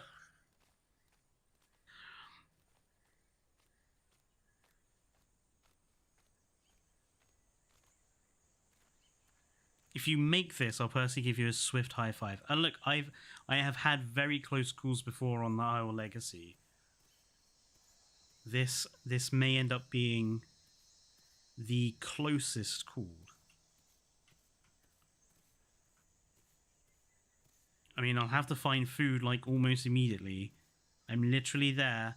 Come on, Deinosuchus, stay with it. Stay with it, please. Lima, what's the button for flipping drinking? What's the drinking button? E. I'm going to be slamming E as soon as I can. E, holding E to drink. Drink, my boy.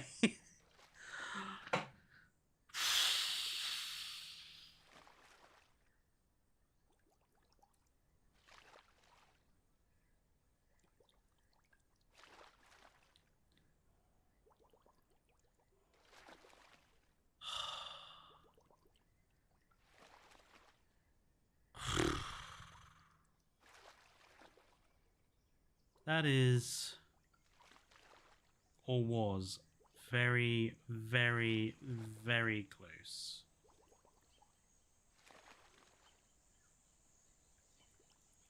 What you have to have stamina to swim. Oh, I forgot about that.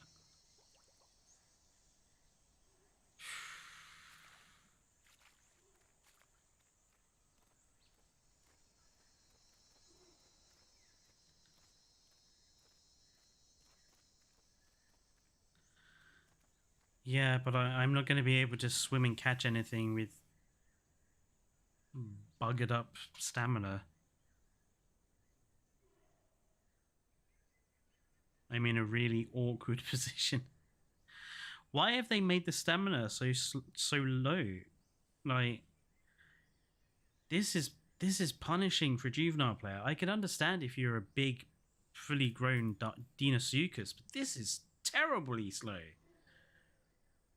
Is it slower if you're an adult? Because that's usually the way it works, right? Because people were PvPing too much. But isn't that the point?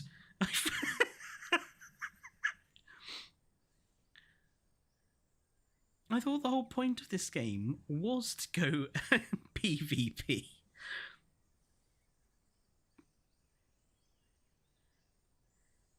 Dondi hates his own game and us. Well, he needs a bloody slap round the head. Put the stamina back the way it was. Because if I If I was a brand new player and I had died not being able to get to this lake, that would have been it, I think. As a new player, I think I would have gone back to Steam, gone refund this, and yeah, that would be that. A lost player. You can't punish people right at the very beginning of the game. That's just gonna annihilate your player base.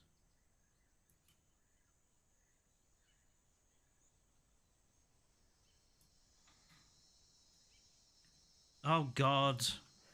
Right, I have got to hope there is fish in this how do I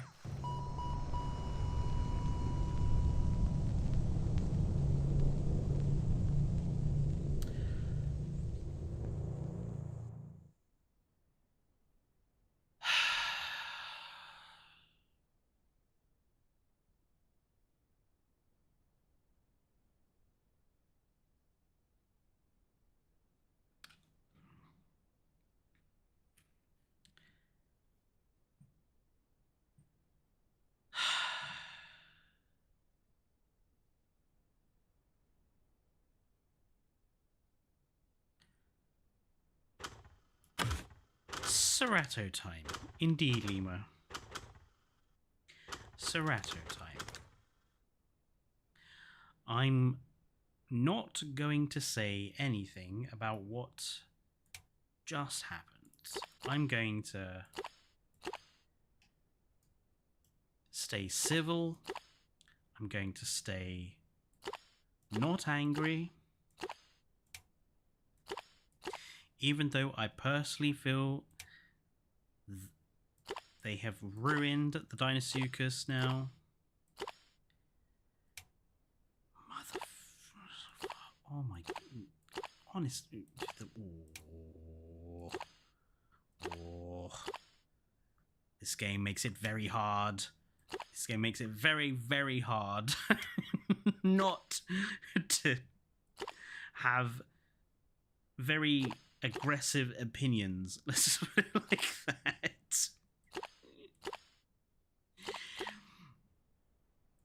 This game makes itself very difficult to love. It is a bit like Dark Souls in that case. It is a game very difficult to love because it punishes you so often.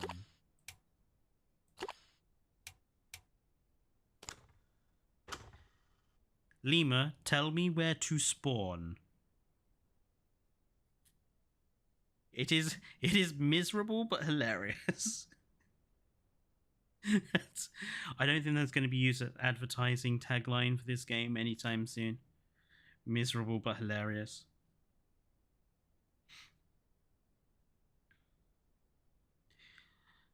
Spawn location, Mr. Lima. Whatever is closest to you, so you can help me learn this new Ireland.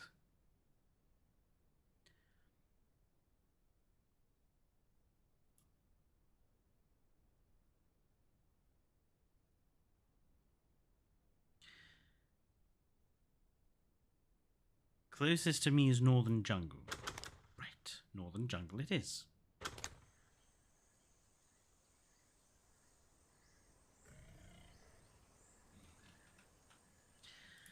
Yes, that is essentially what I'm saying. Adopt me, Lima, please. I need to relearn this game.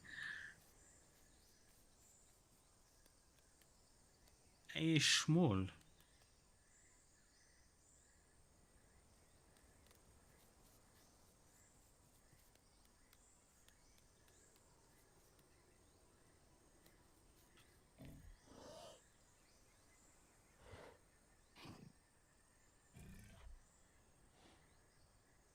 Hello, Turbo Soul.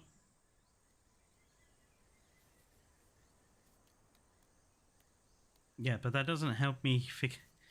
Just send me send me pack invite. Oh no, you can't, can you? I have to be literally next to you, don't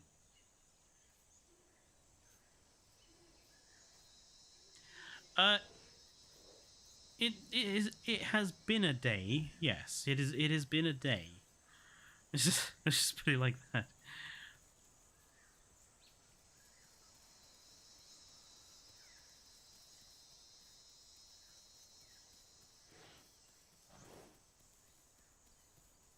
I don't know whether I should be heading north or south right now. I think I can kind of hear Lima.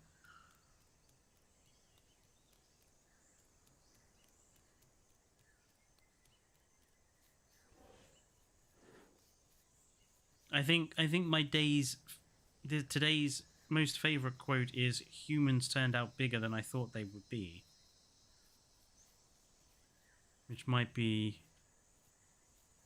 almost a godly saying.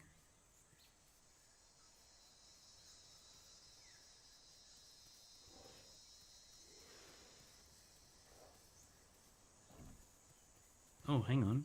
I have a food icon. Generally, that's a good thing.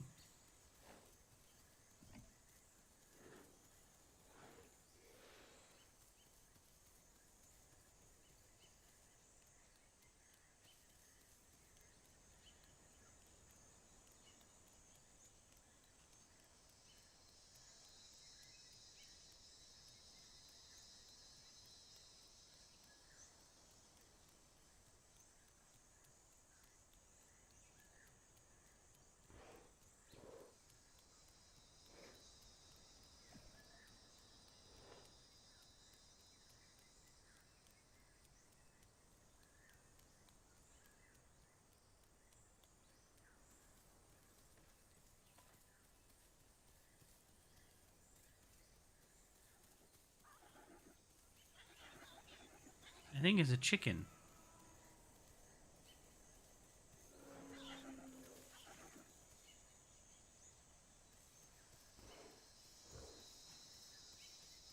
What the? No, whatever it is, it's... Oh, there was a dead body here.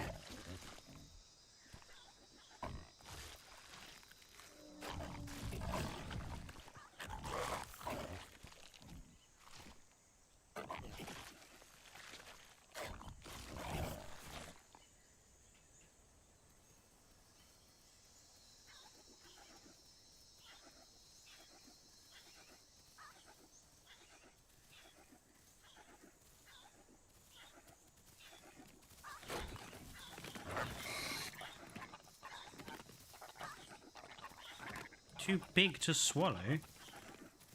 How do I put it down? How do I put down the thing that I picked up by mistake? Gee.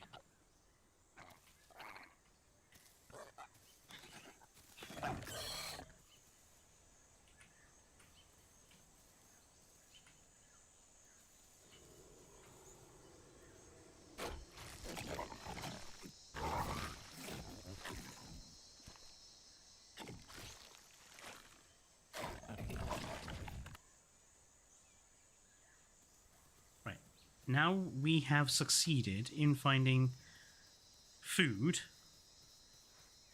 We need to succeed in finding Lima now.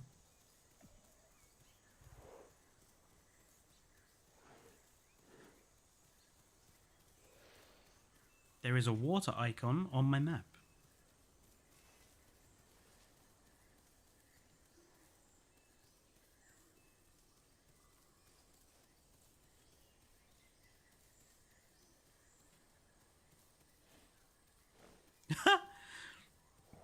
Now.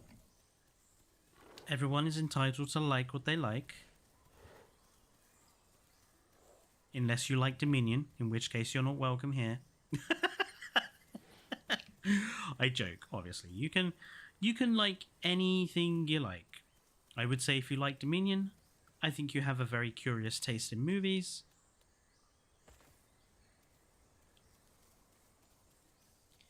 But there we go. Interesting little lake.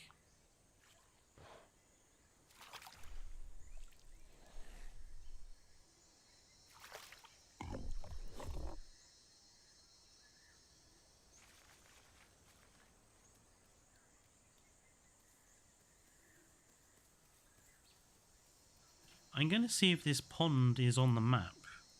Because if so, I can help guide you to it, Ema.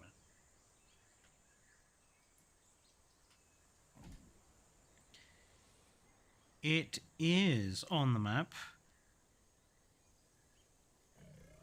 Yes, it is in a square. I'm like the big mountain is to the east of me.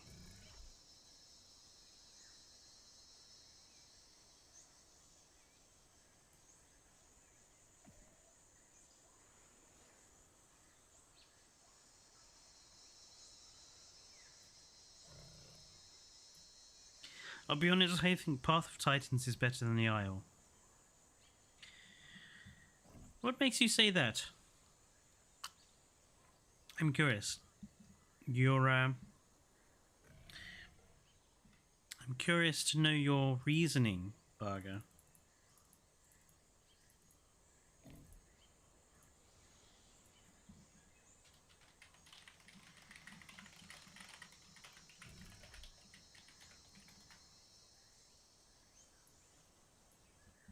I'm clenching my teeth so hard. I'm pretty sure my gums are pregnant. Don't you mean bleeding?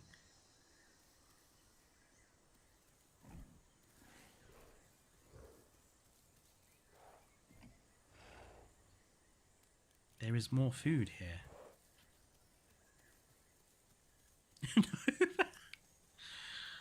Okay then, Lima. No, that's going to be that dead pterodactyl, isn't it?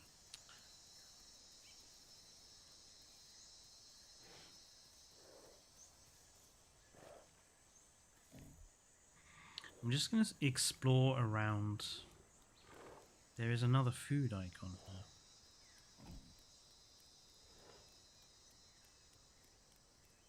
Because it would be nice to have a food bar that isn't, you know, half empty.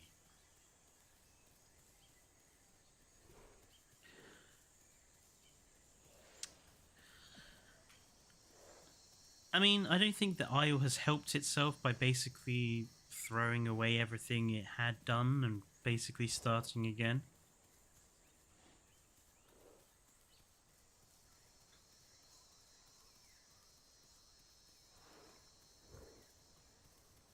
What is it with these plant icons?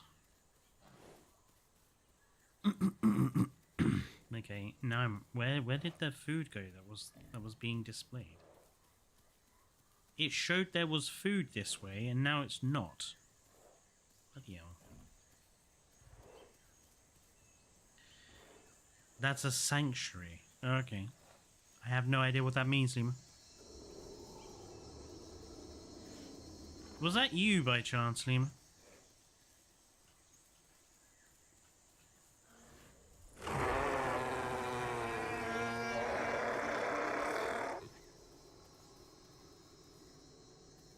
Oh, I think that was coming from behind me.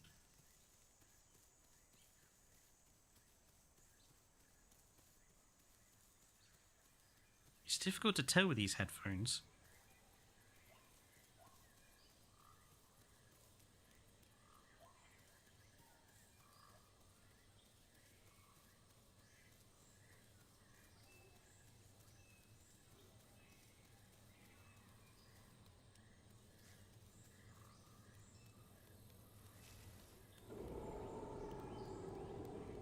Yeah, that sounds like it's coming from behind me. How can it keep coming from behind me?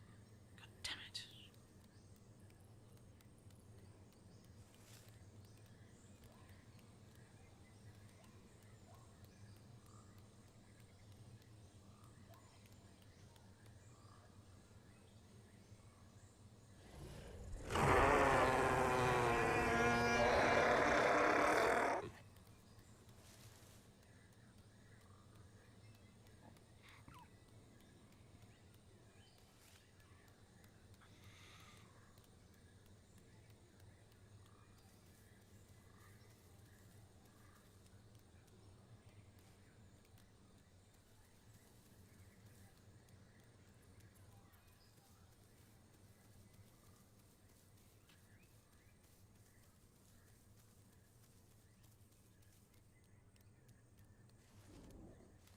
Oh, hang on. That sounded close.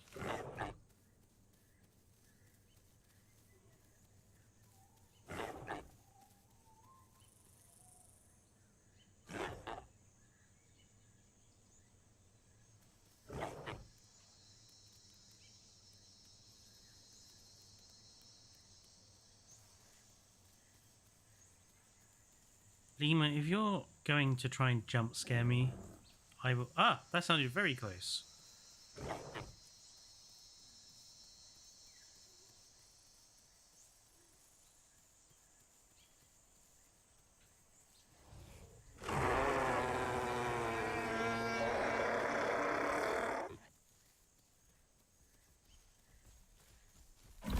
Ah! Fucking...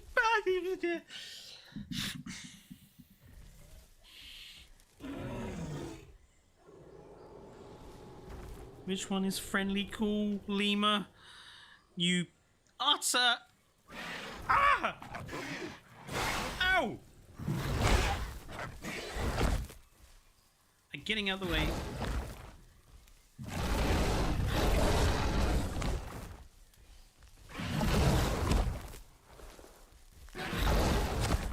Holy... what the buggery?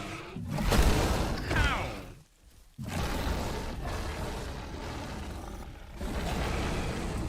I thought Pachycephalosaurs, I thought herbivores were not allowed to attack.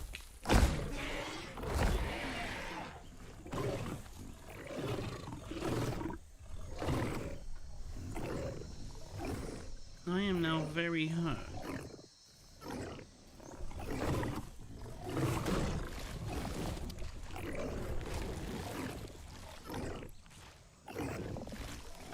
Eat.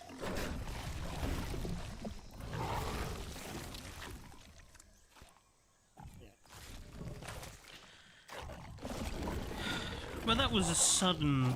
That suddenly turned to, like, 11 very fast.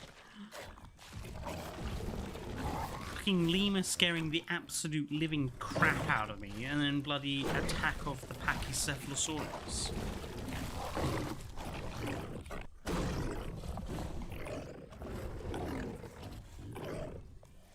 I think I need to sit down. Legs fractured and wounded.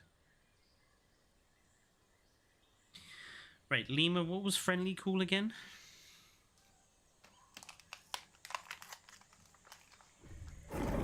Two. Okay, friendly. I press 2. Oh, hold it. Did that work?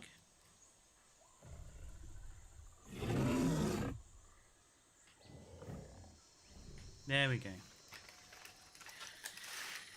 Good grief.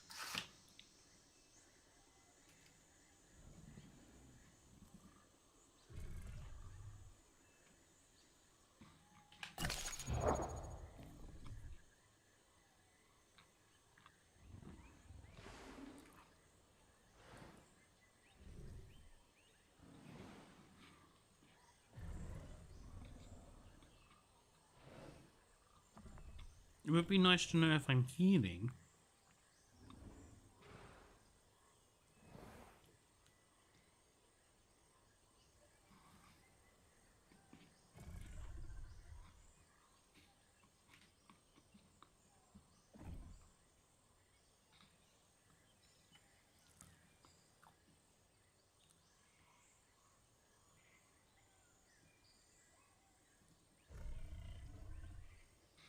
That Pachycephalosaurus just came out of nowhere. He was so angry.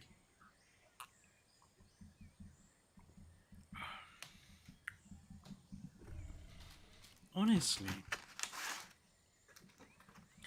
And he was insistent of killing only me. Like, what a jerk.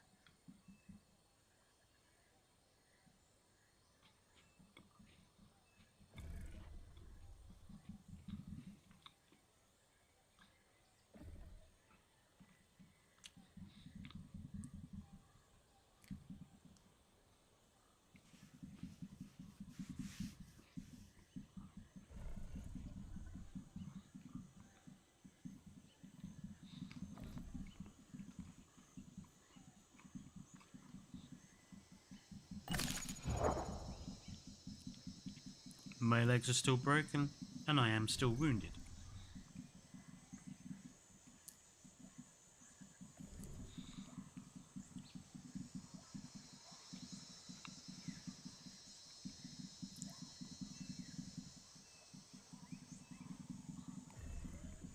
I must have been very, very close to death.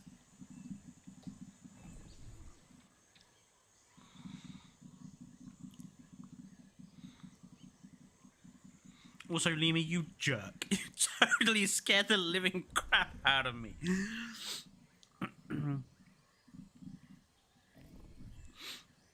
Oh, don't do that. I've had a very long day. I don't need to be scared shitless.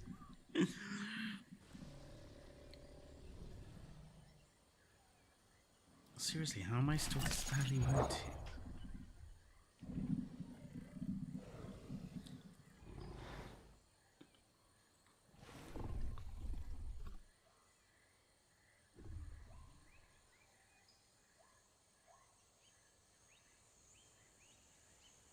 It's taking a very, very long time to heal.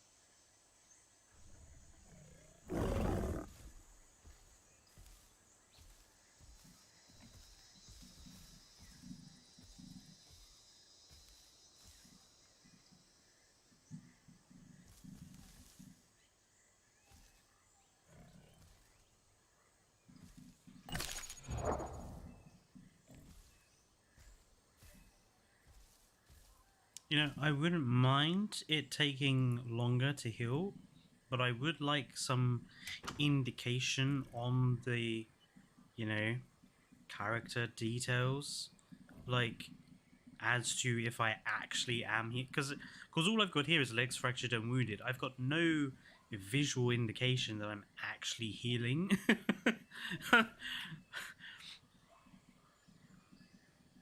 What dinosaur would I eat? No, Edmontosaurus, something like that. I reckon Edmontosaurus or Triceratops steak, rump steaks would be amazing.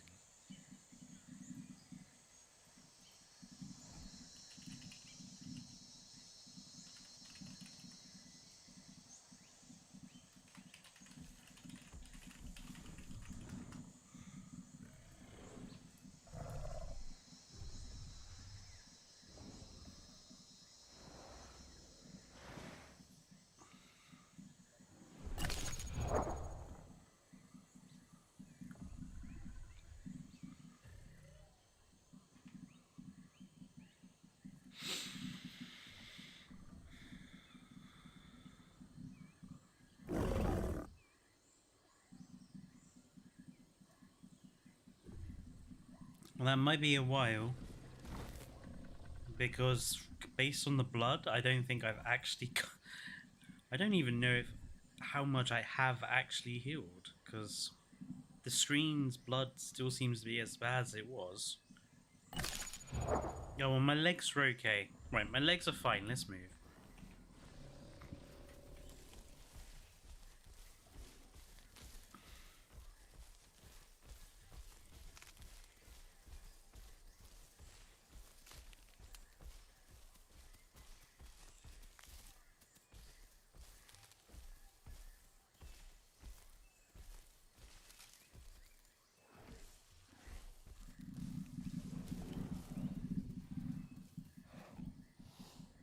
There's food to the west of us. I think you've gone the wrong way, Lima, if you meant west.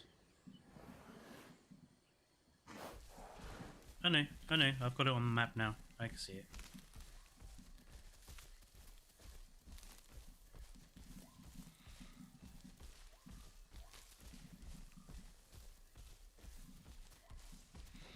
Oh, well, I apologise, I'm not entertaining you, Barger.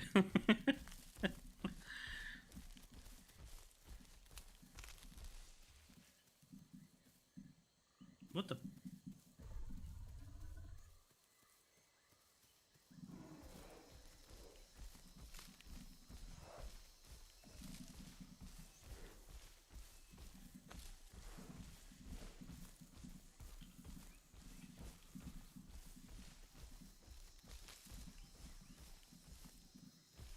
Seriously, I can't believe that Pachycephalosaurus did that much damage to me.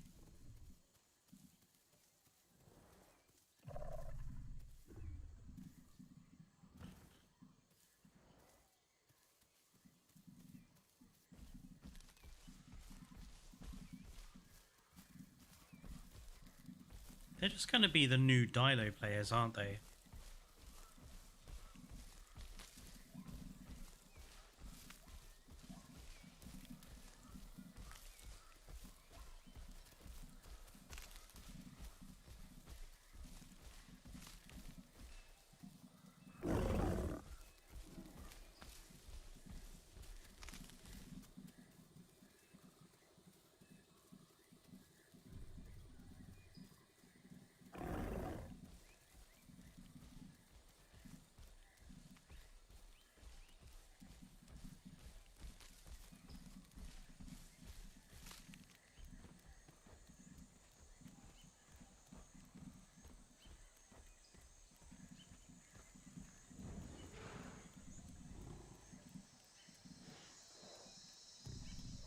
Well, yeah, true. I mean, a charging Pachycephalosaur probably would kill a Ceratosaur. Anyway, according to the map, it's that way. Would probably kill a Ceratosaur, or at least give it serious injuries. But then I would also say that a single bite would probably kill it, and I'm pretty sure Lemur bit it at least twice.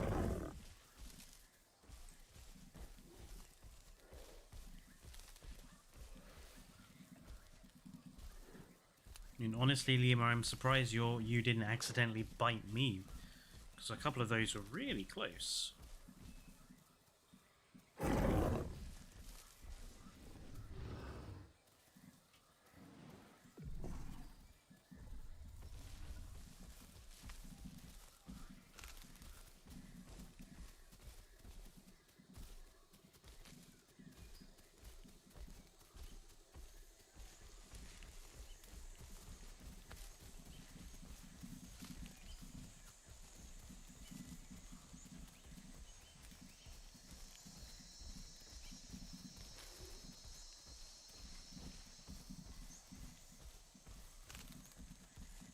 What weather is this supposed to be? Oh, I just heard something break.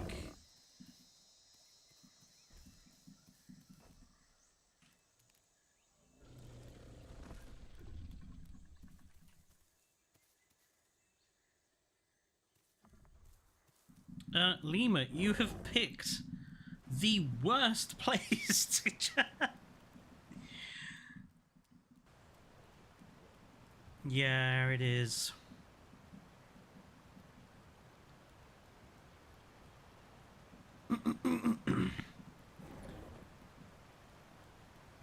There is a hill, there are many like it, but this one is mine. Yeah, won't be getting to that then.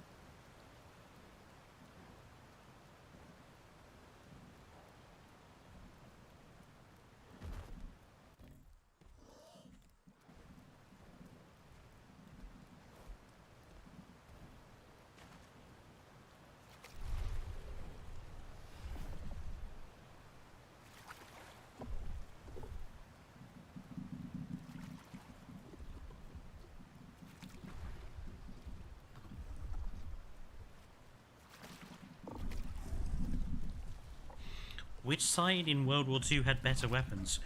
Ooh, that's a very dangerous question to ask, Bug.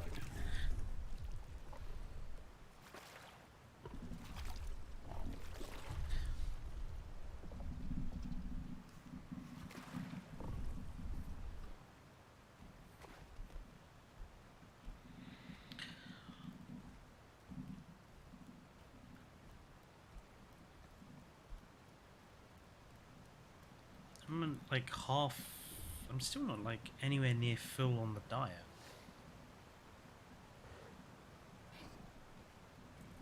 There is food over here apparently.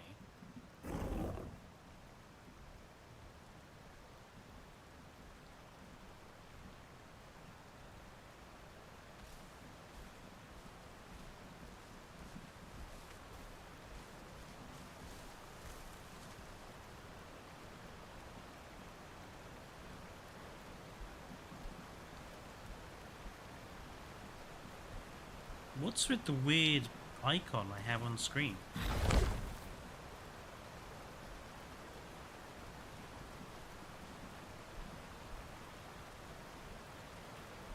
That thing.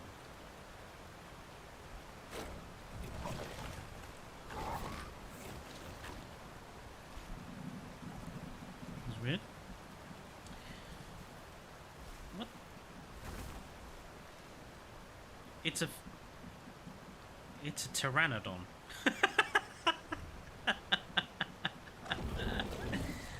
Oh well. I suppose that's okay for you. Oh, yeah, that's alright then. There's a lot of food over here apparently. There's a...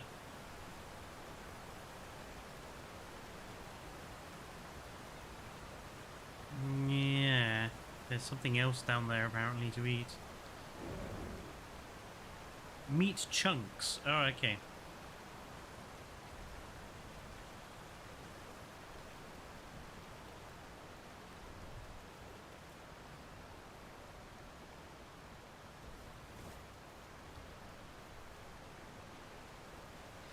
Meaty, chunky goodness. Whatever it is, it's at the bottom of the bloody river. In my opinion, Barger, the best weapons... probably the Russians. Or the Germans. Germans or the Russians. AI would be nice. We may have to head east. East is following along this road, basically. I'm still wounded. I'm just on orange wounds at the moment. I hear a boar. There is a pig over here somewhere.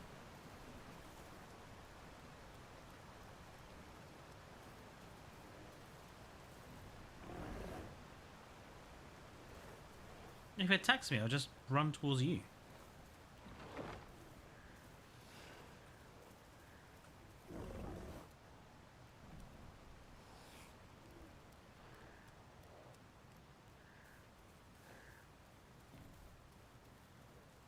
I think it's a boar.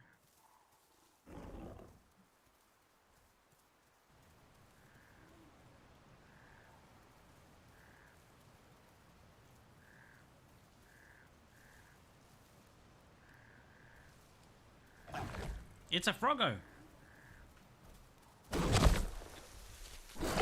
That was close.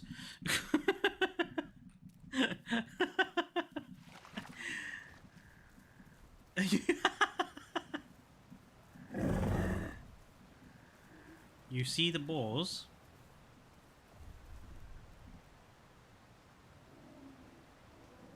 I don't. I was chasing the frog. Kill the frog. I would kill the frog, but the frog... Oh, there. Oh, yeah, I can see it now. Oh, it's... Ah!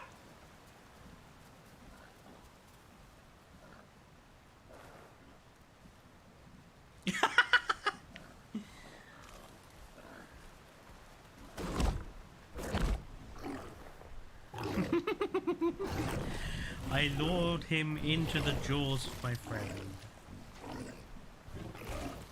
I see the Serato still does that annoying thing where you get near food. Oh wow. You just ate that whole thing.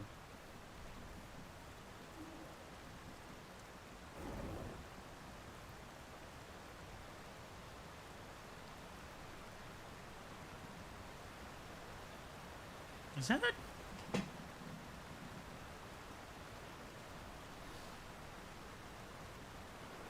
That log just looks suspiciously like a dead Deinosuchus.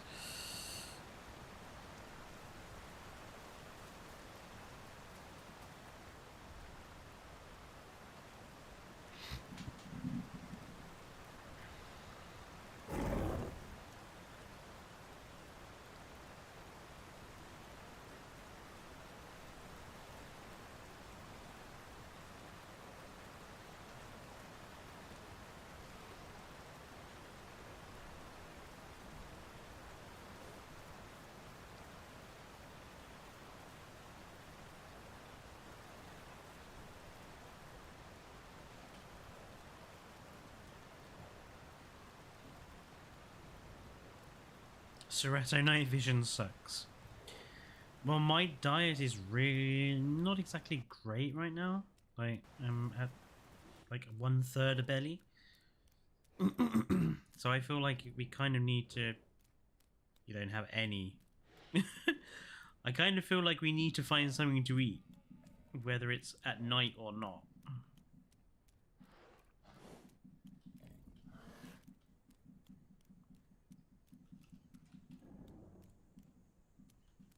Deer?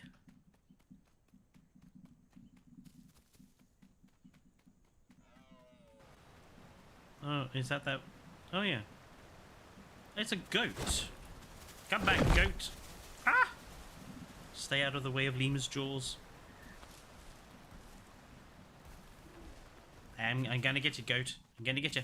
I'm gonna get you.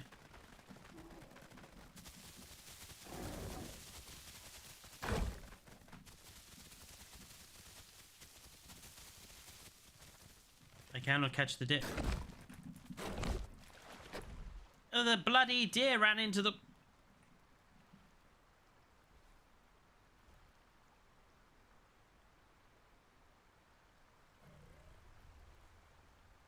Daddy Lemur, I lost the deer. I lost the deer. I lost the deer. Dick move, deer.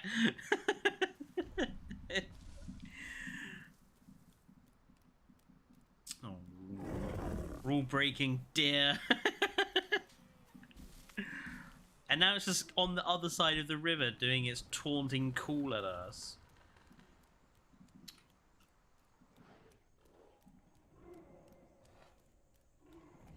You know, I've been hearing those raptor calls for a while, Serato. Fellow Serato.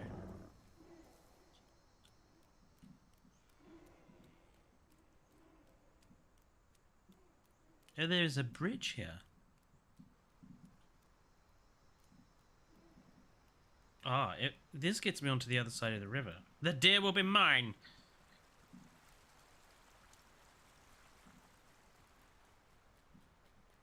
The deer thought it could escape.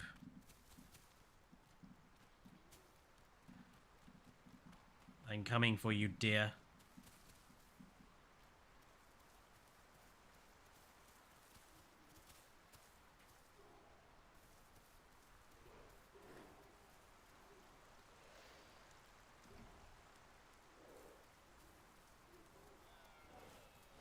I can hear you, dear.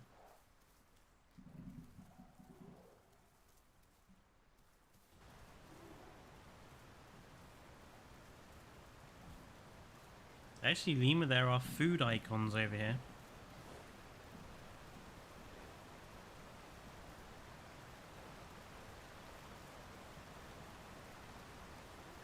Oh, damn. Jesus, this night vision really... What the hell?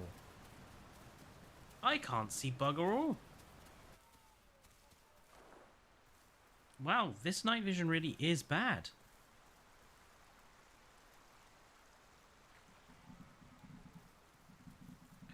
Holy crap.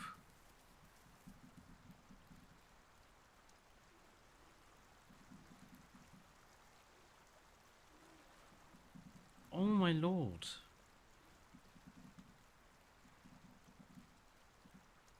Serato's meant to hunger down a night. Well, yep, yeah, what?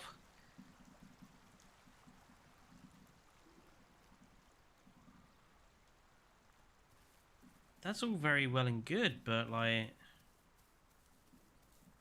Nighttime lasts forever in this game.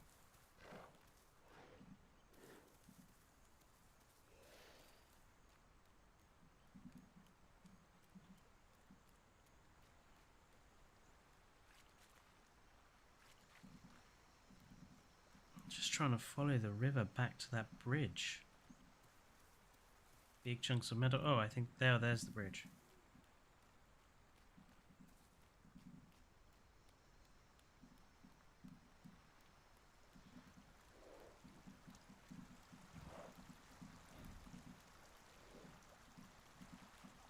Oh no. This is just... Oh, of course you can't make it brighter, can you?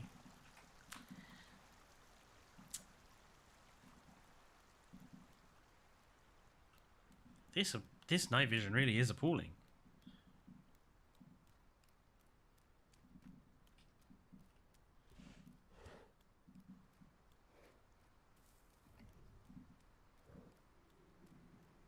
Unfinished and needs tweaks. But what? It's a frog. The frog has escaped. Come back.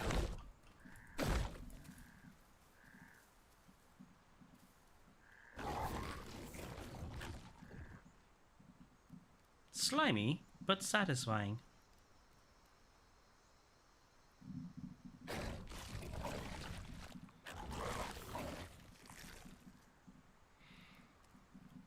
Yeah, I mean, I know their priority is to get stuff like the T-Rex and that sorted, but, like, a part of me kind of feels that there should be some very basics that are... Lima, where are you going?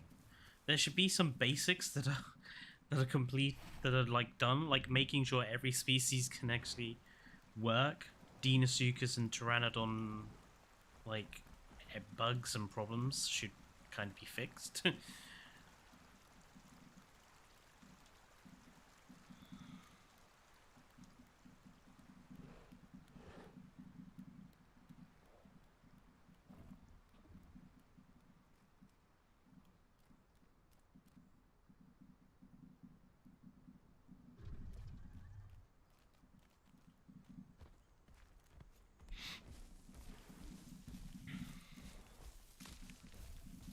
I hope you know where you're going, Lima. Because I can't see bugger all. No, not really. It's the blind leading the blind.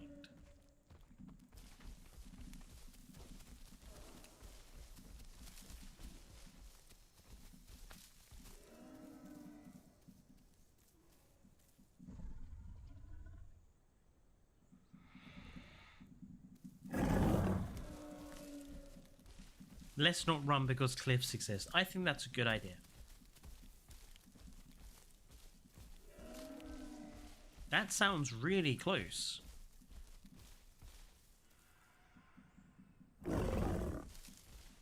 It would be Stego, wouldn't it? We don't have a hope in hell in taking that on.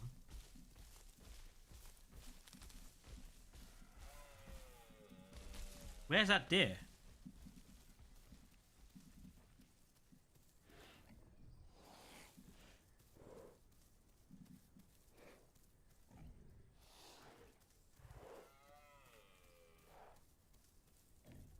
Over here somewhere?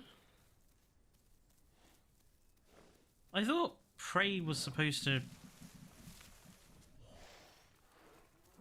glow or whatever.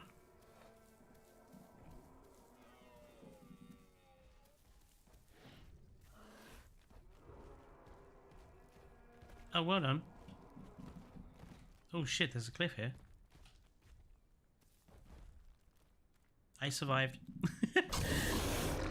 Ah! The deer has now got stuck in your neck.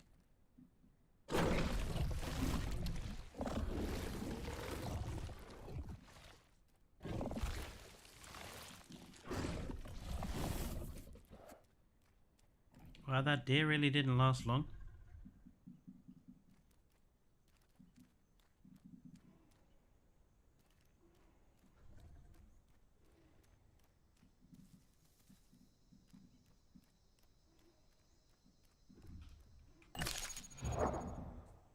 Oh god, it's only 10:05.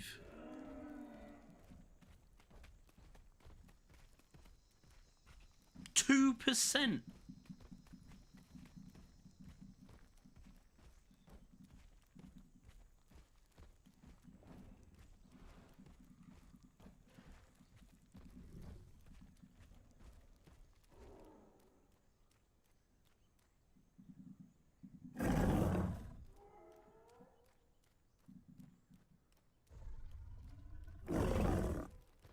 You can't take on a baby stego.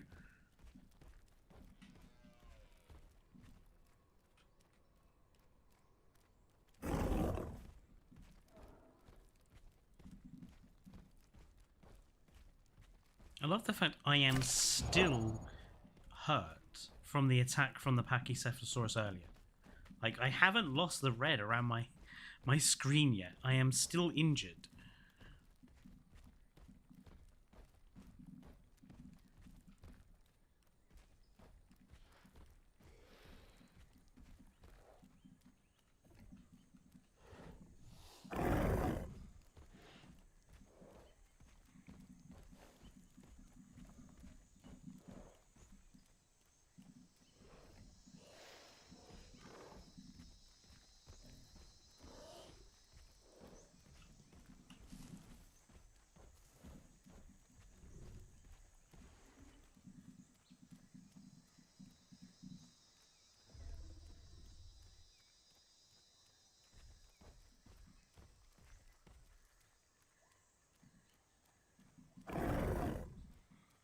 It is rather quiet all of a sudden.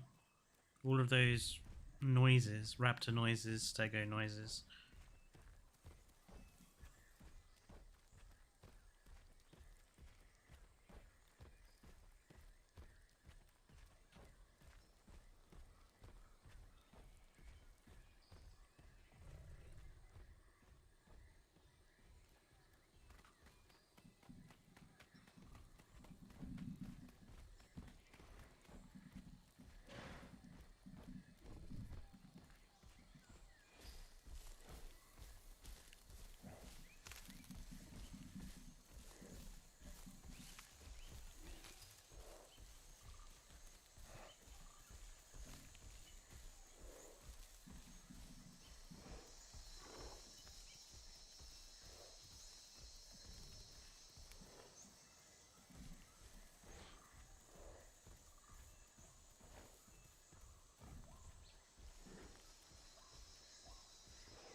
I am growing. I'm about half your size, I think.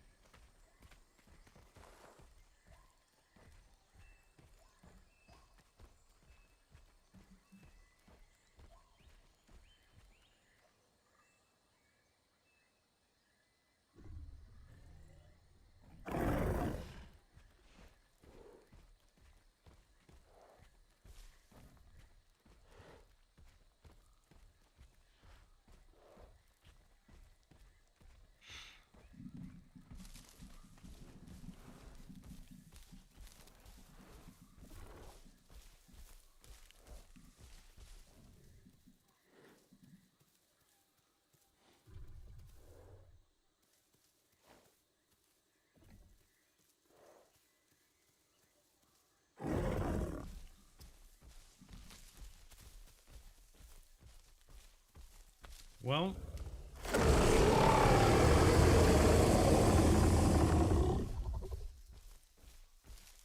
I blame you if we do die, Lima.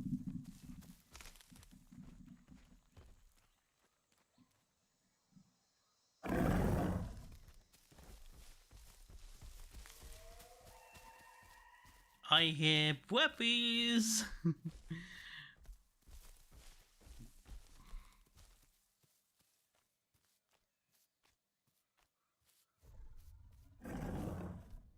Oh, that was Truodon. Huh.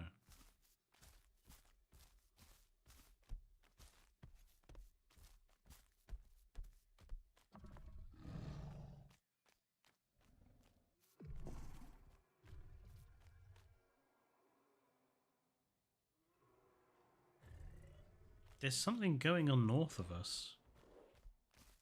Or in front of us. I can hear stuff.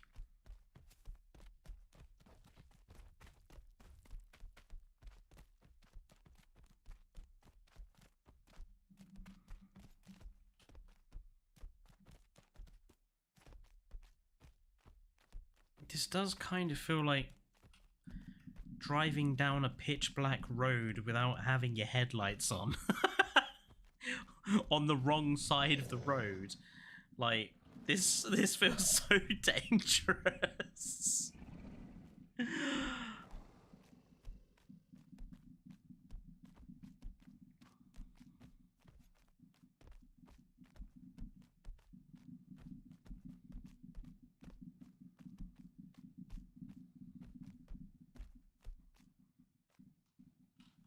Ah! Lima, don't slide down the hill.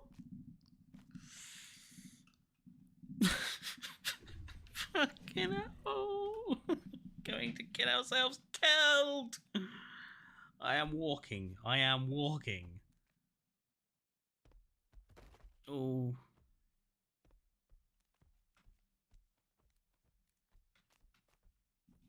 Jesus.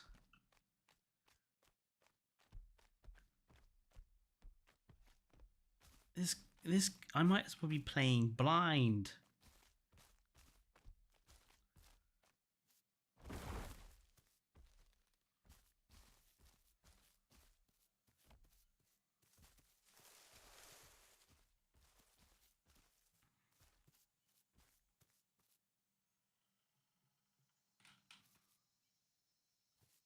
Lima? Lima, did you... I've lost your name. Did you just die?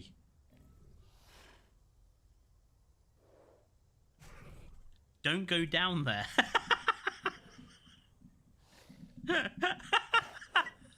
Big drop.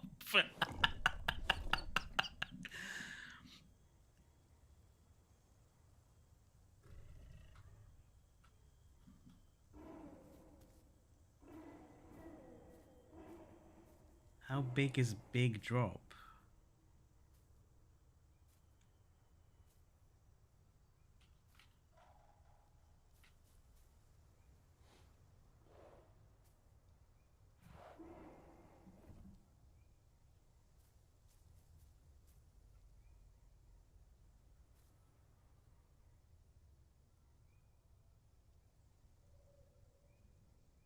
Lima, that didn't feel like a big drop to me.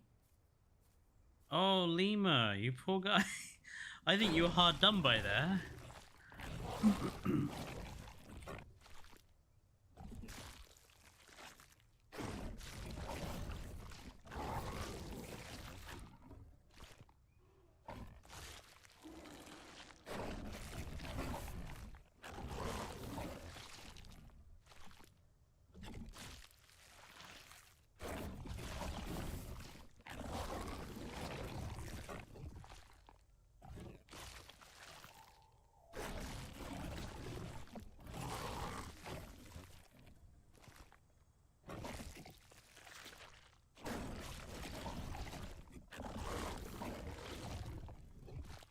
You're now a dilo. You have joined the dilos.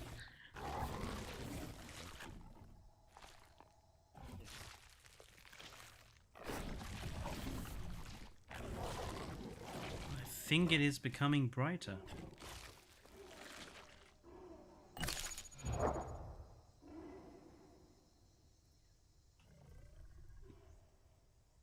It sounds like there are Utahraptors. There are raptors left and right of me.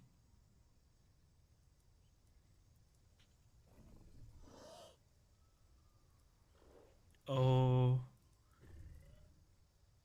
There's an awful lot of icons on my compass. I feel like I need to know where I am. Oh, I'm like... Okay, so if I continue heading If I continue heading south...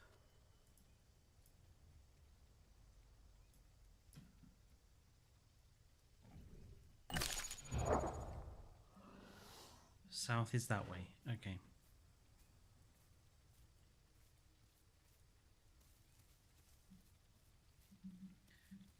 Yeah, Lima, we were literally walking up that side of the volcano.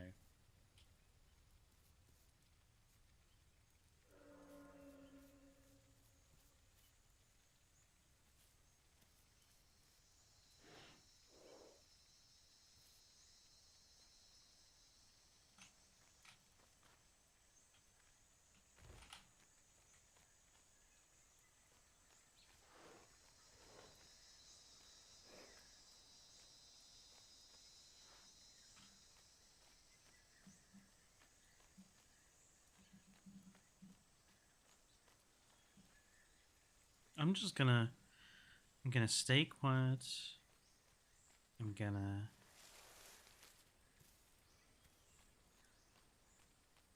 just keep to myself.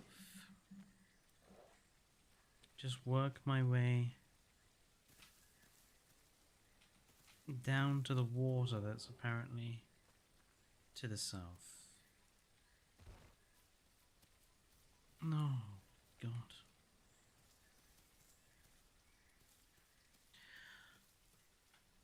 I suppose. I just wanted to get a bit of space between me and the Utahraptors that I kept hearing.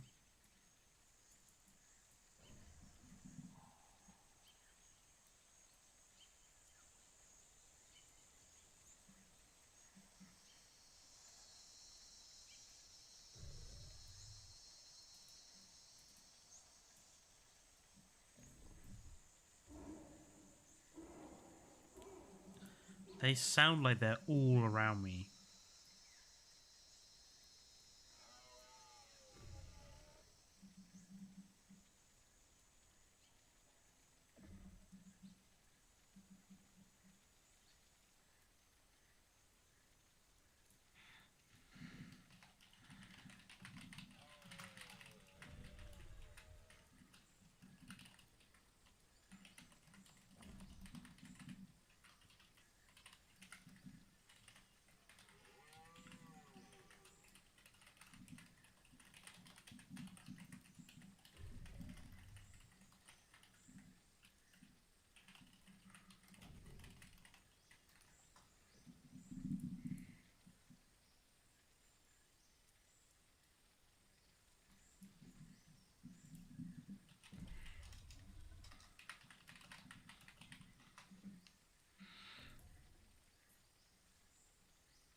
Yes, hello Joshua. I mean, I did say I'd be going for up until midnight, and we're nowhere near midnight yet. Oh! Lima, I seriously hope that was you.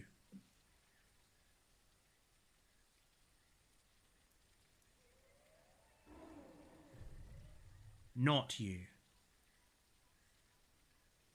Shit.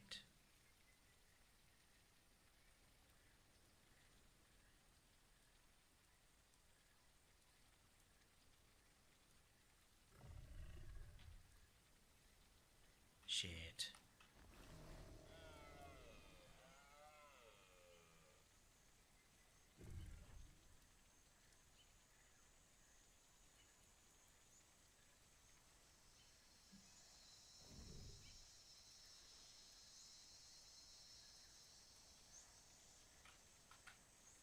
Stay crouched. What was crouched? Oh, there.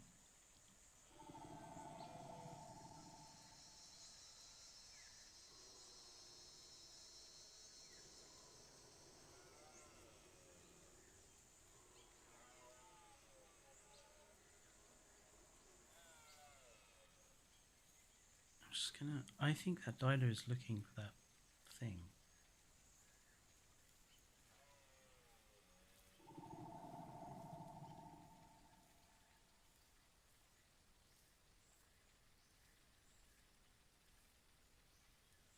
I'm just gonna slowly keep walking south.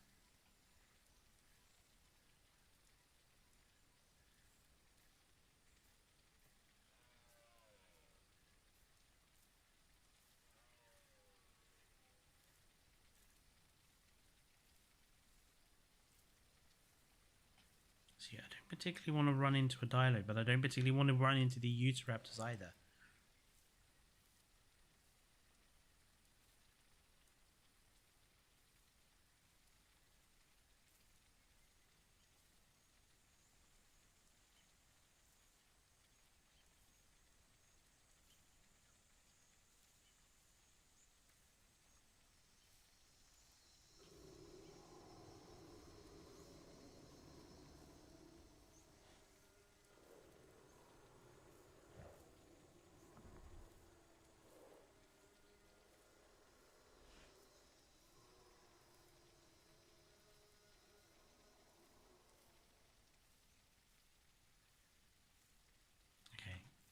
There's the pond. I finally have the pond on my compass. Head towards that water. I is gonna sneak.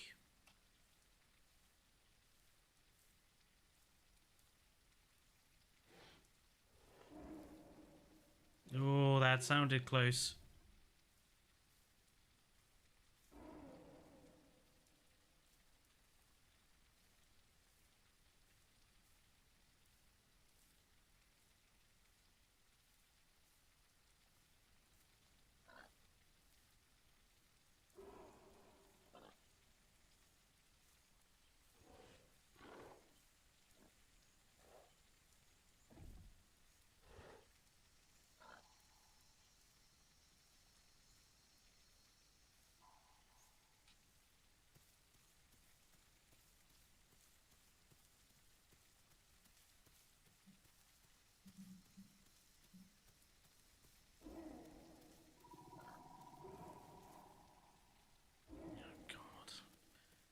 Utahraptors and bloody dilos everywhere.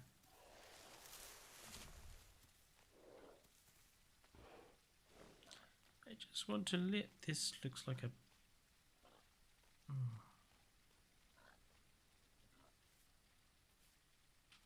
Oh shit. Is that water? It is. I have found the water.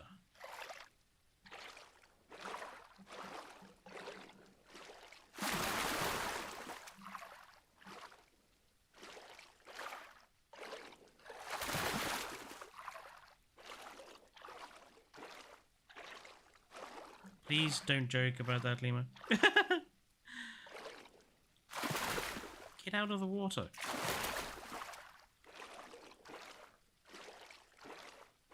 Really, you can't climb out the water onto that rock? For heaven's sake.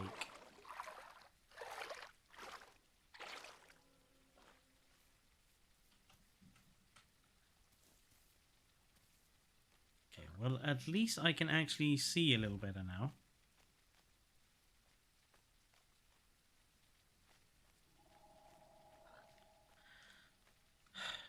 This is the pond that I was indeed looking for.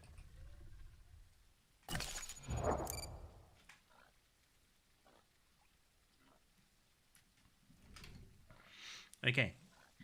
Now if I walk around the edge of the pond, I will find a river.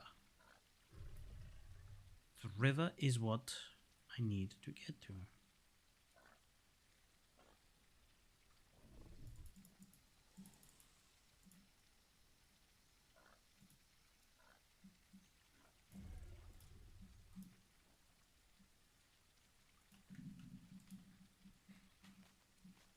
The river is what I want to get to, at least. I like following rivers.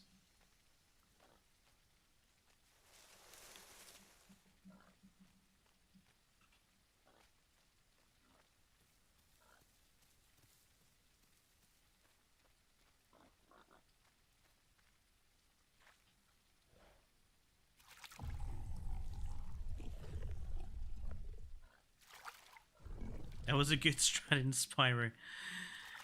Spyro, not so much in Gateway. Well,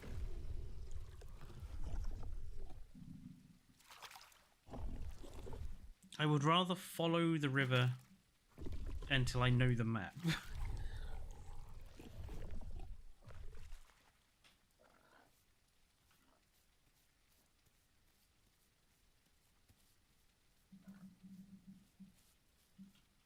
But at least, you know, it's getting lighter.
And finally almost healed from that Pachycephalosaur attack. Wow, it's taken a long time.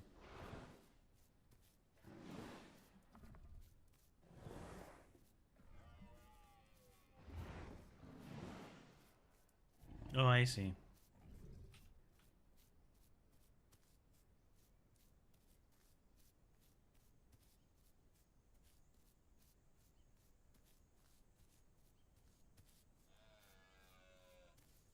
I do think I'm getting close to something. I can hear it.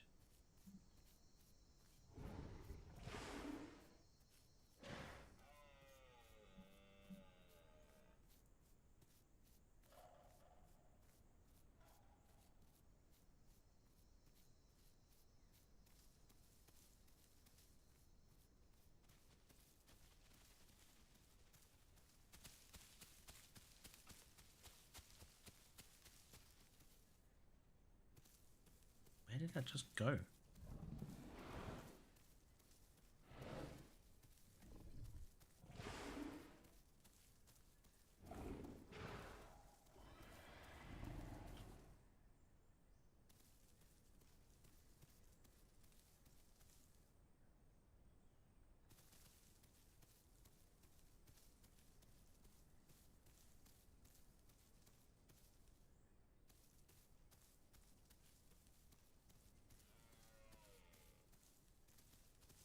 That sounded like it came from behind me.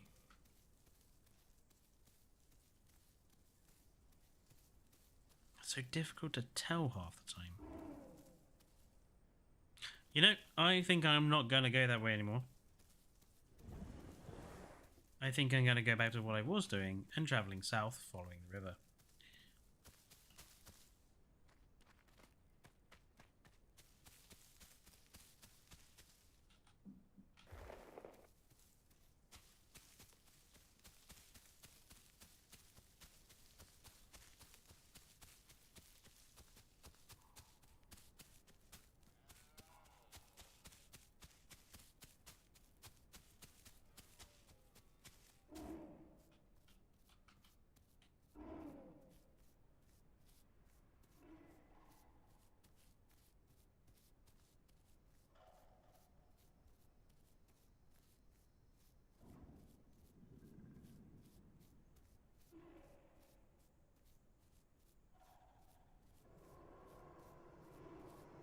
Yeah, everything is over there. Like, so much is over there.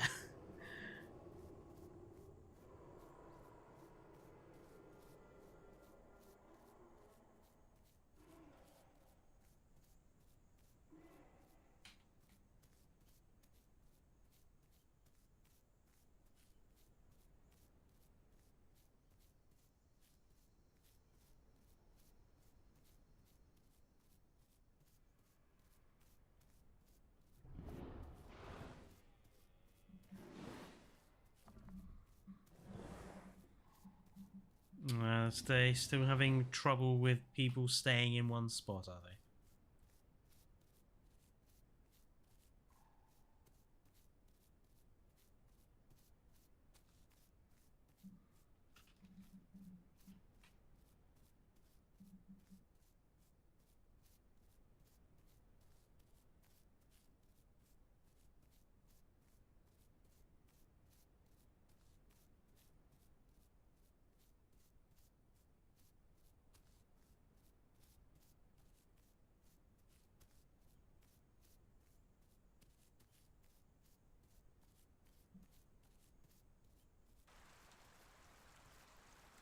Well, this feels safe.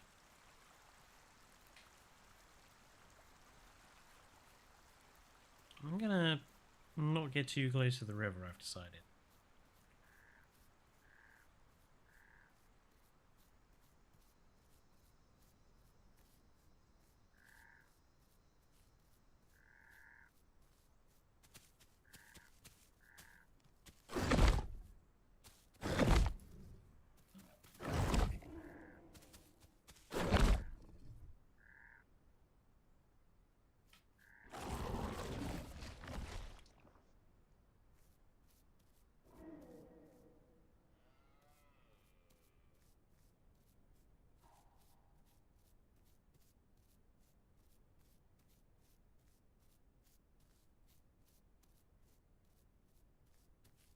Seriously, I feel like those raptors are gonna find me.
Something is over here.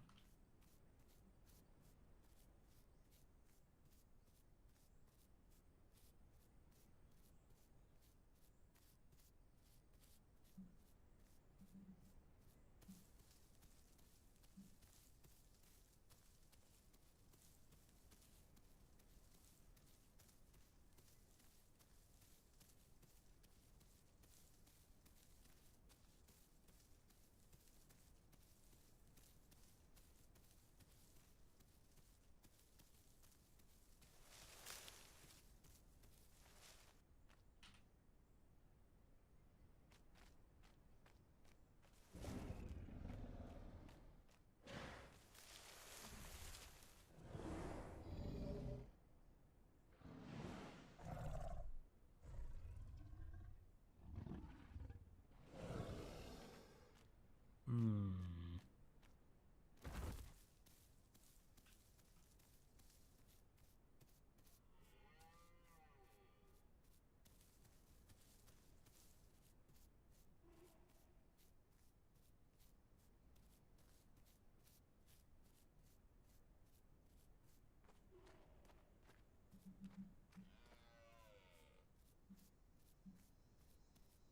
It's over there.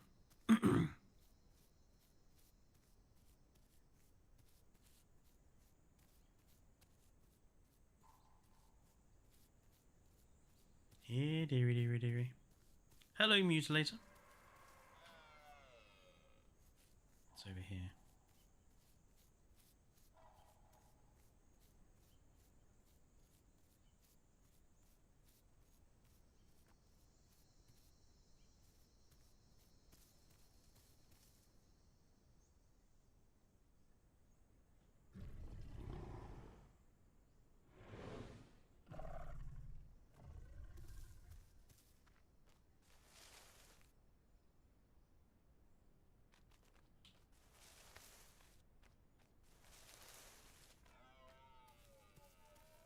That sounds like it's like literally right on top of me. Where is it?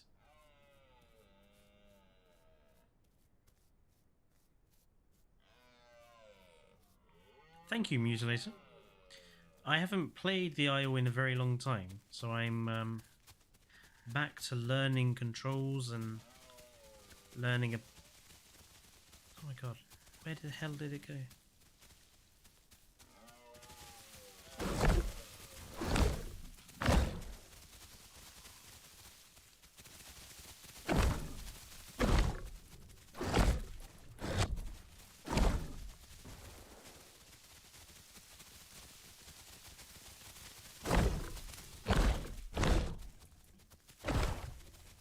are you?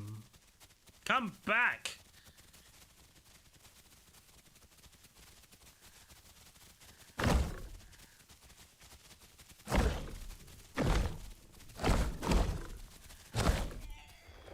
Huzzah! I feel accomplished. I have killed my first thing.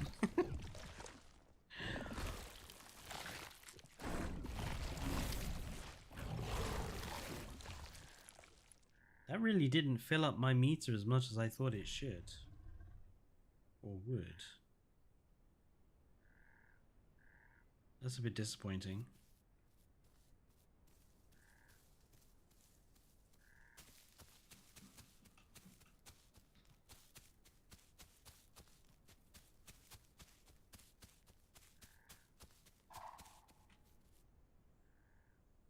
You just...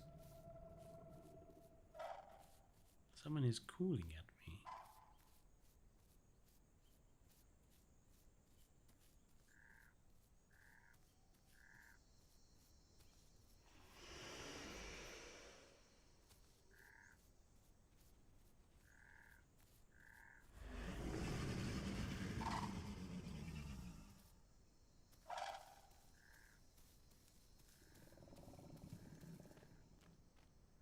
It's a dinosaurs down there.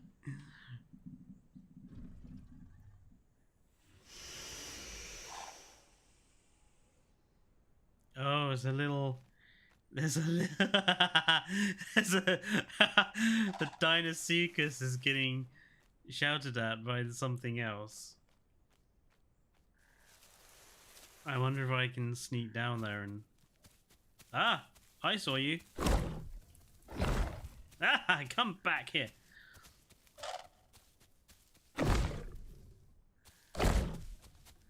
Where did you go?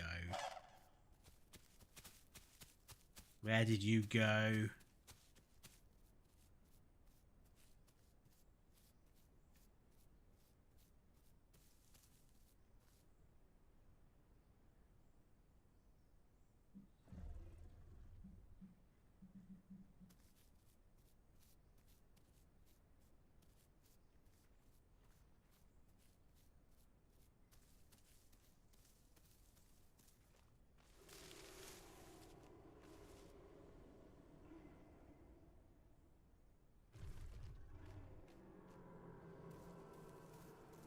Yeah, the crocs are always very friendly.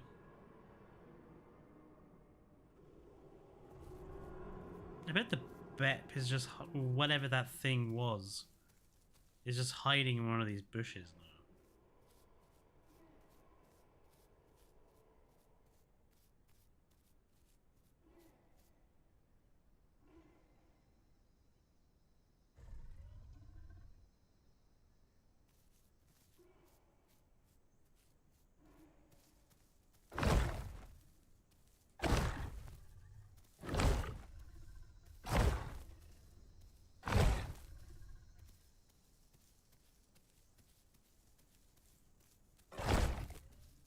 Just going around biting the bushes. It probably isn't around here now. I would guess he's not going to be stupid enough to just stay.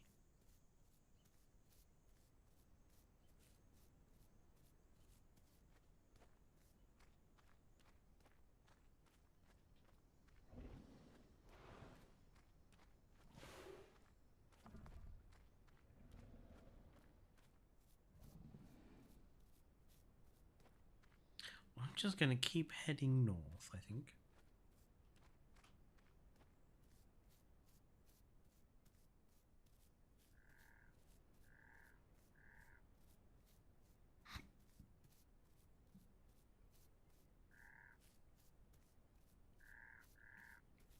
Frogs! Missed. Well, there are many frogs here.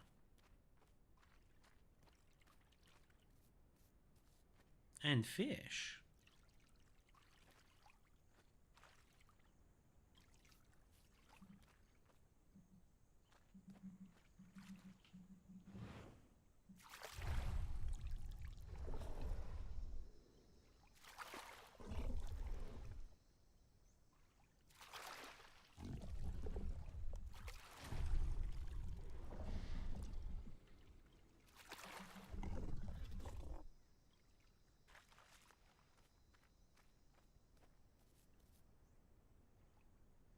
I really must start remembering that there are dinosaurs pretty much in every waterhole.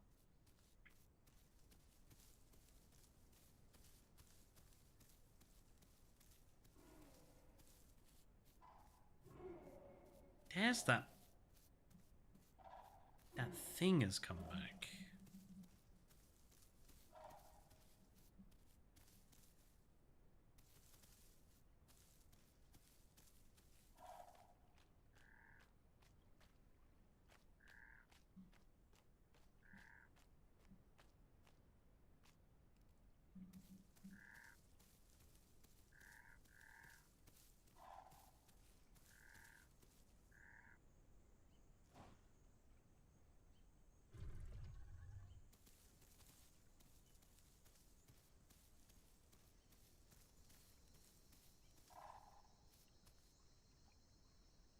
Where is he? I feel like he's taunting me with his calls.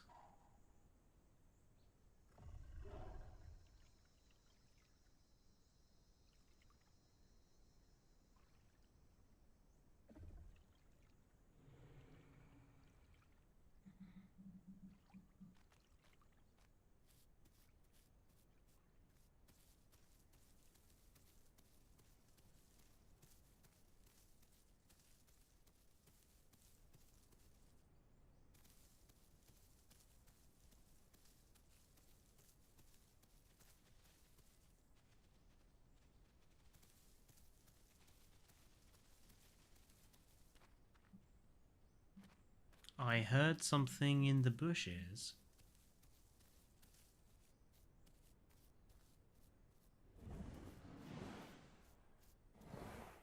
No, it was just a deer.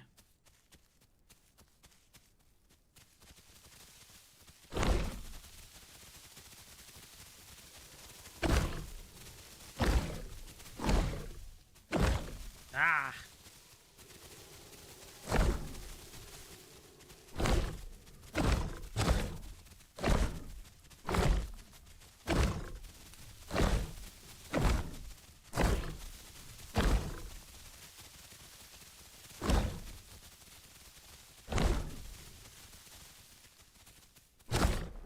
Ah! I just see plants.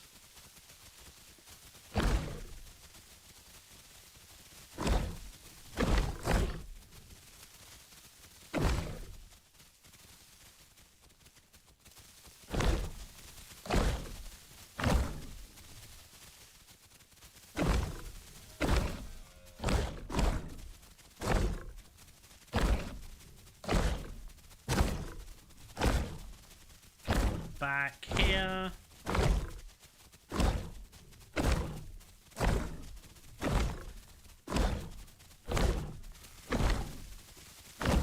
Every time I get close.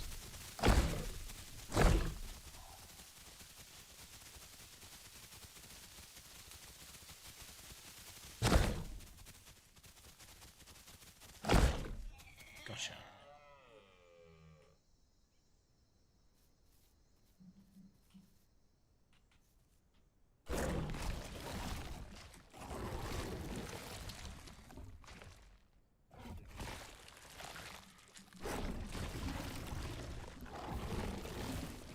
Hello, nerd guy. I hope you're having a good day at work.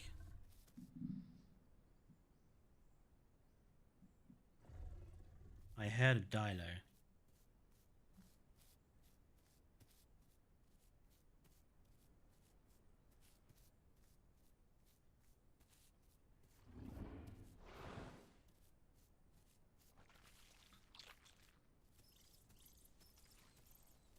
What's that?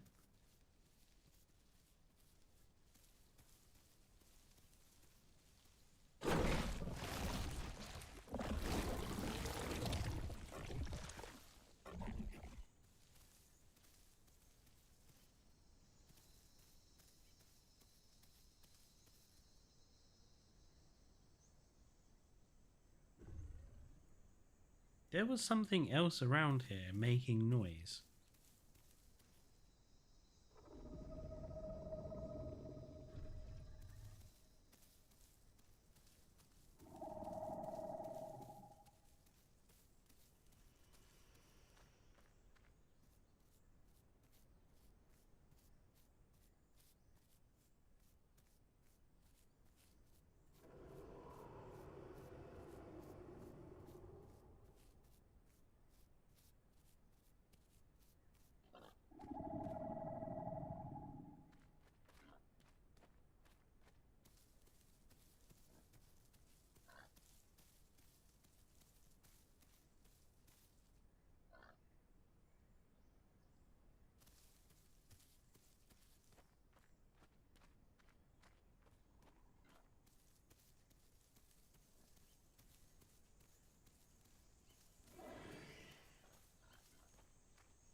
I'm on the other side of the fence.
Is there anything in here?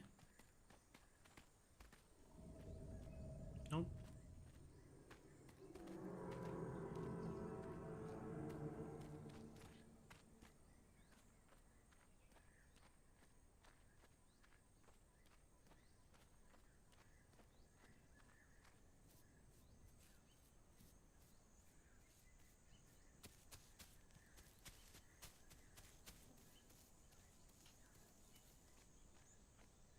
I want to get some height so I can see what's around this enclosure.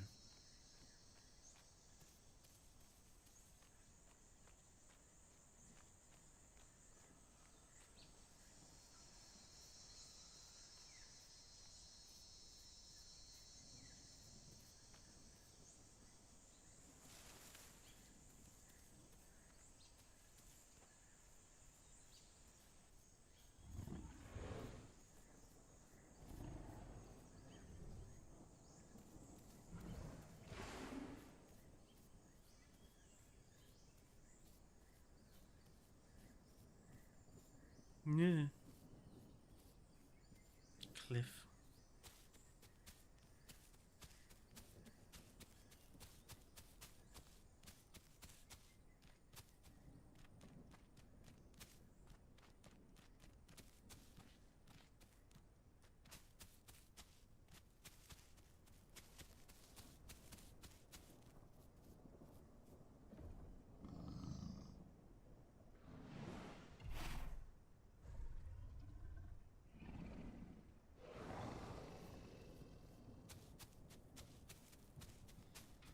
Well, all those noises have ceased. It's getting dark again.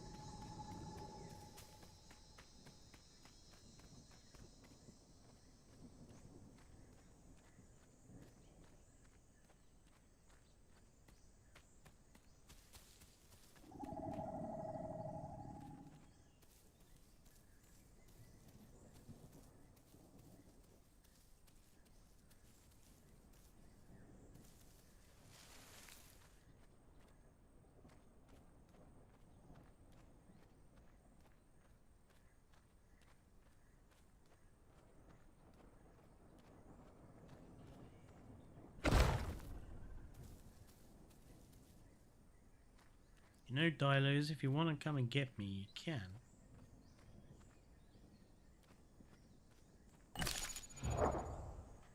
Now that I'm almost fully grown.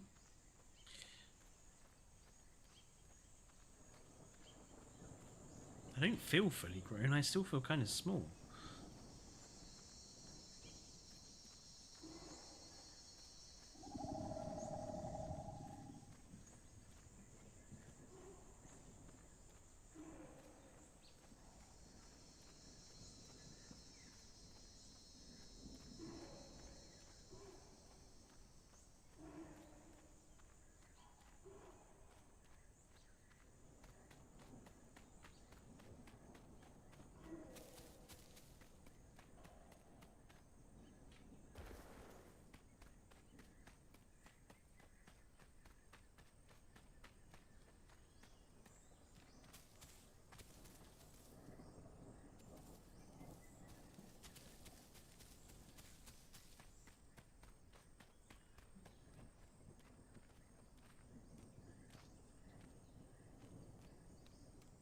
This is a bloody big log.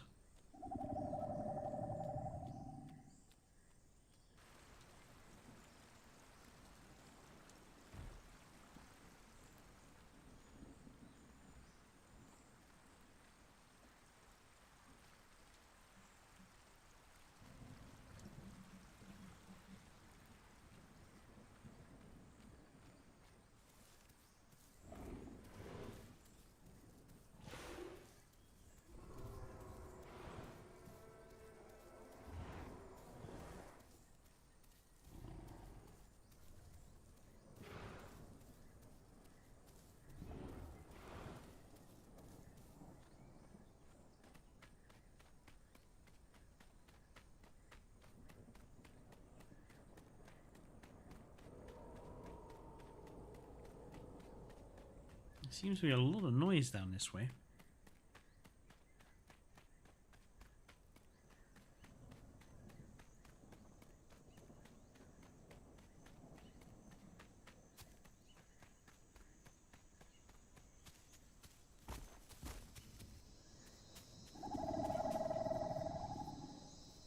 That sounded very close.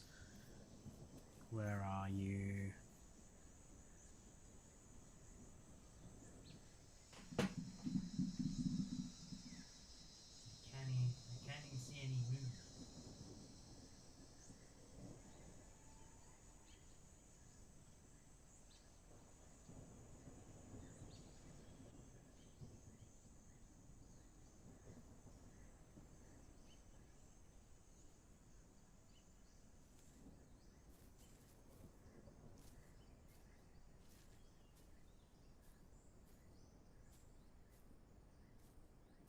Literally leaning as close to the screen as I can. I don't see anything.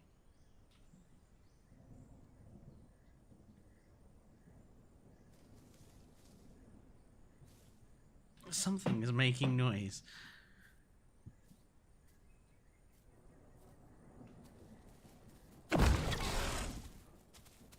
Ah ha ha ha ha! I found you now.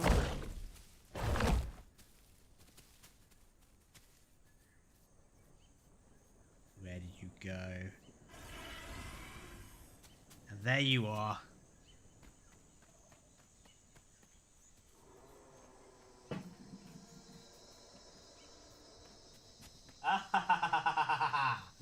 Come back, Dilo. I am your doom.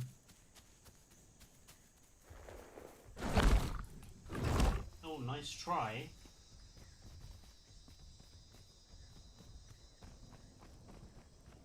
I'm gonna get you.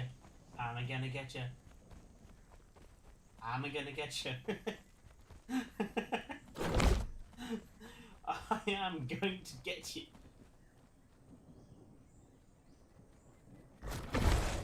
That's you, isn't it, Lima? This is you, isn't it, Lima? You're just taunting me now.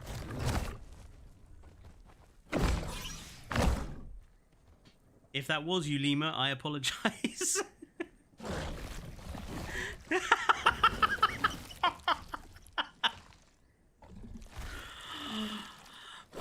How long have you been following me?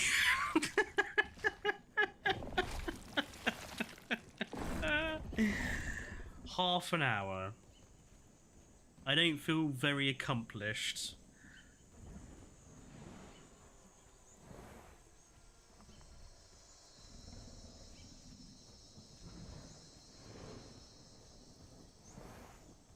And that Dilo body barely filled any of my hunger up either. I knew it. I knew it all along.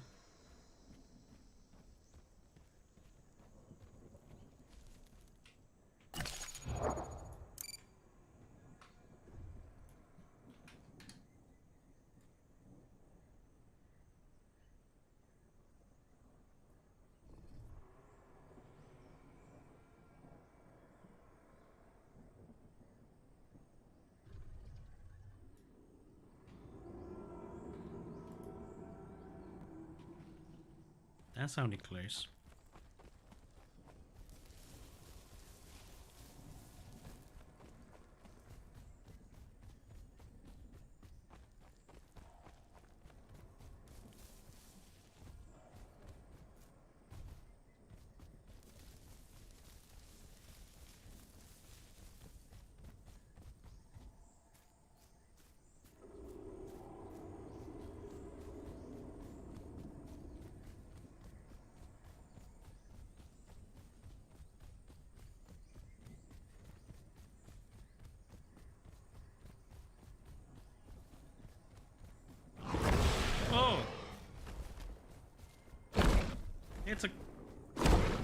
It's a Carno. Oh no.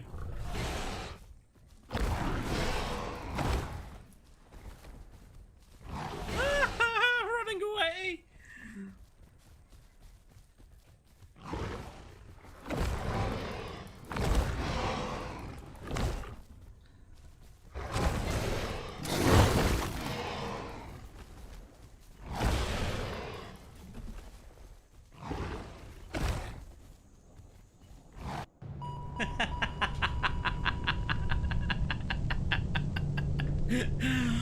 Oh, I don't think I actually hit him once.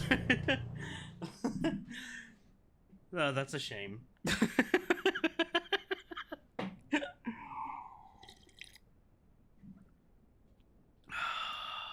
It was going so well.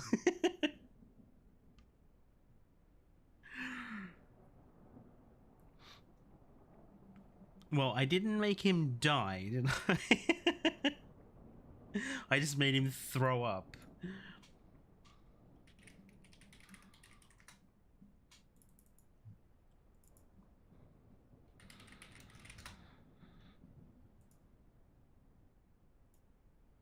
Okay. I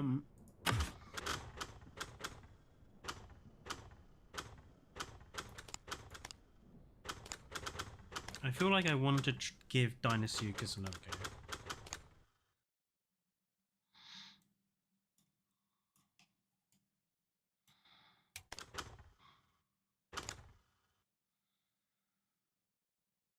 I'm a Pteranodon now to see how it plays. I thought it was broken.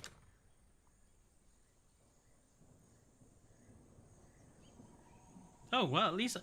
Ah, see? This is what I call being next to water.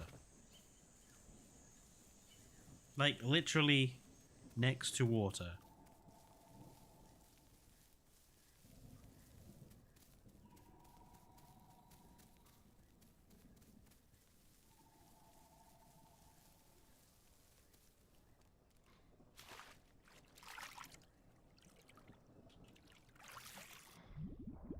Oh, that's...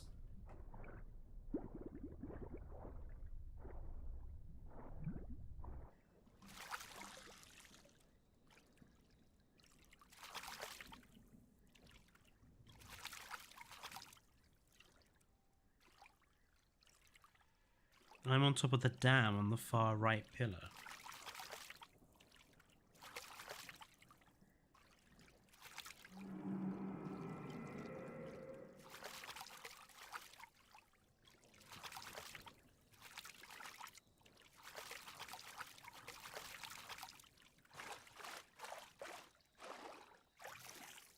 Is there still fish and stuff in here? I would assume so, right?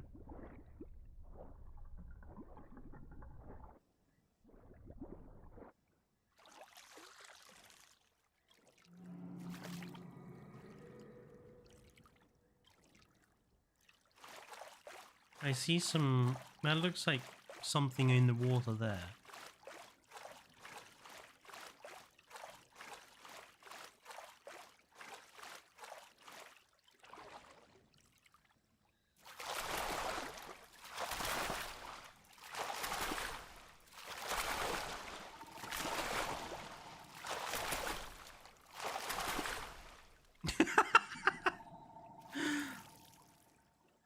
Come back. How do I eat from you? G to grab. Oh. Oh god.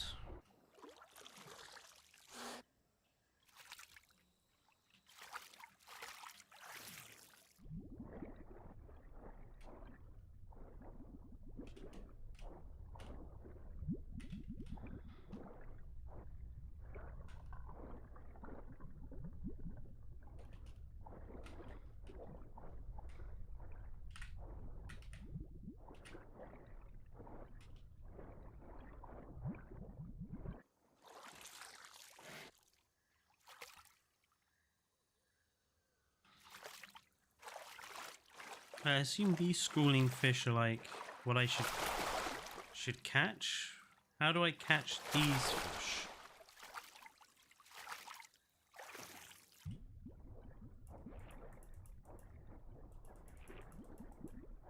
Oh, I got one.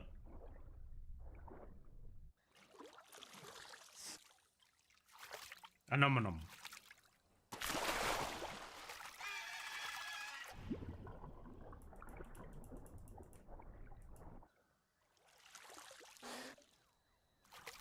There's a big dino here on the land, so be wary. Okay.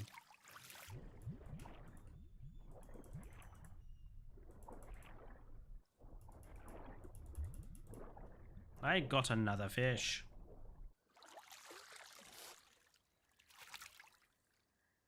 Feeding is a slow and annoying process with this guy. Like, you catch fish, you eat fish, you gain, like, a tiny slither.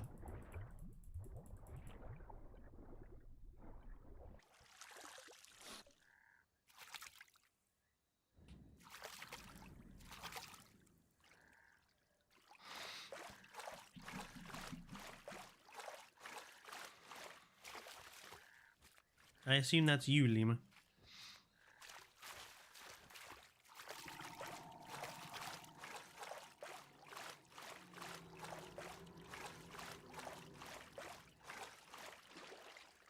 Oh, I think that's another Deinosuchus. I'm gonna swim over here.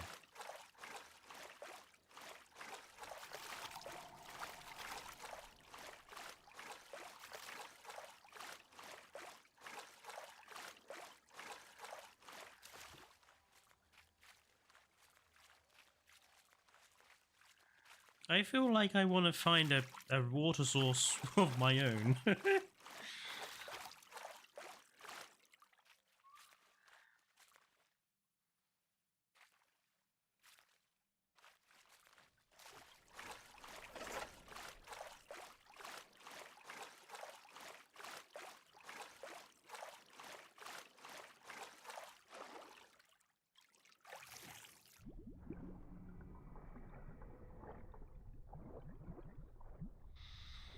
Just keep swimming.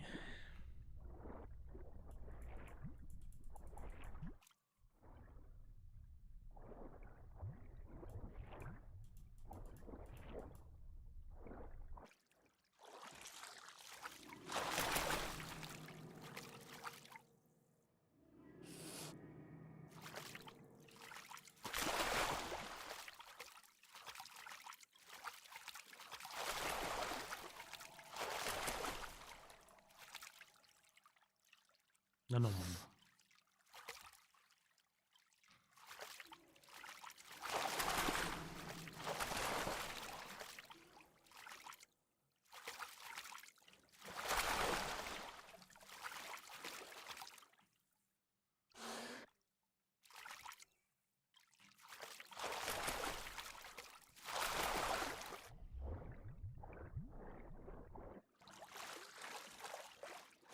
I'm almost out of stamina already.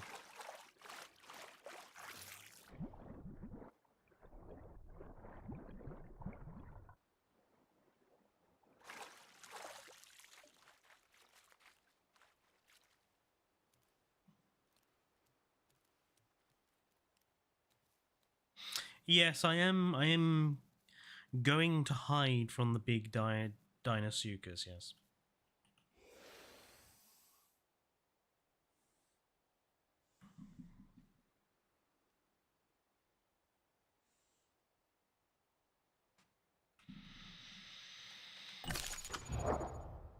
Don't attack someone who's stuck.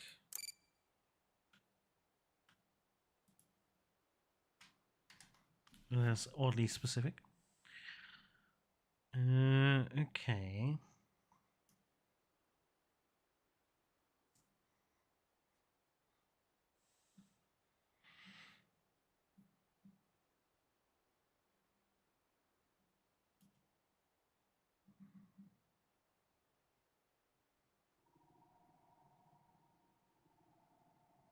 Hmm.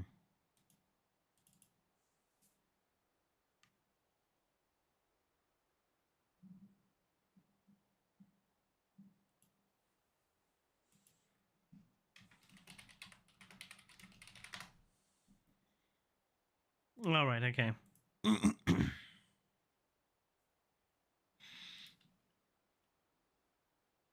Oh my god, it's pitch bloody black.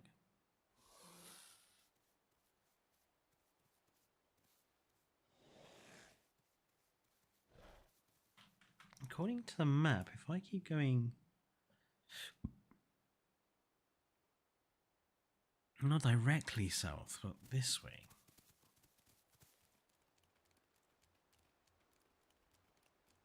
I can access the river.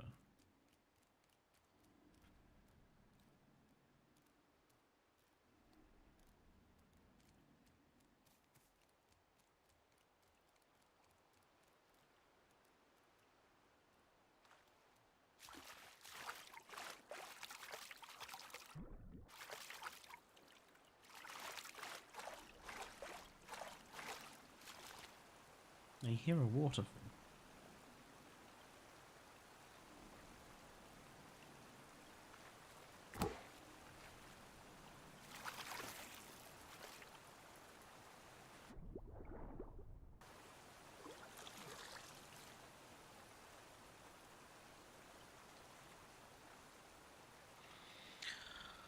Alright, I will rest. I feel like they've done a bad job of like sorting out the stamina here, because it seems like a lot of the gameplay is going to be spending 20 minutes resting.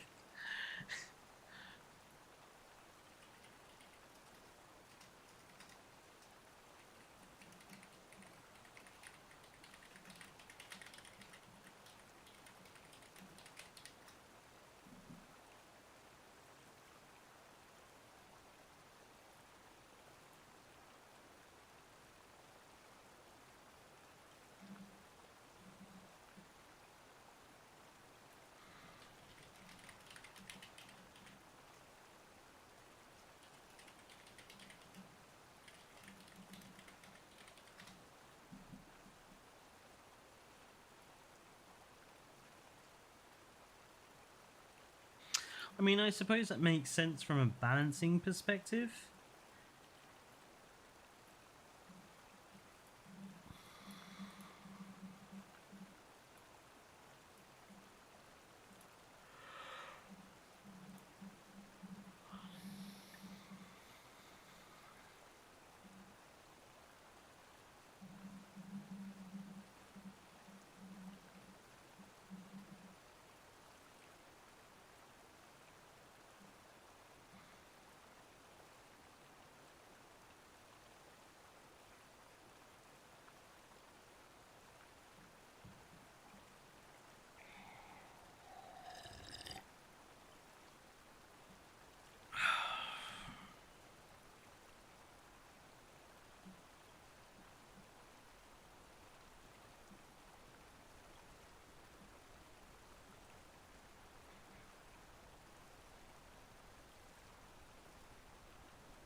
I mean, I suppose the terrible night vision is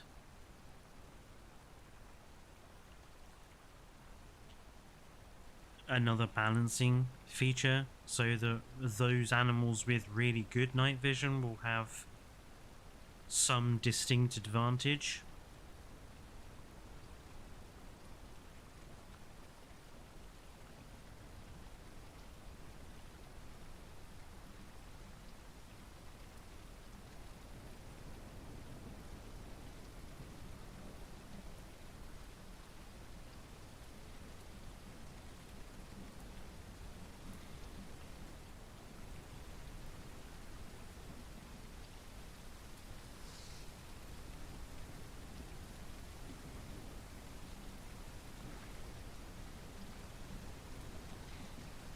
Drink, catch fish.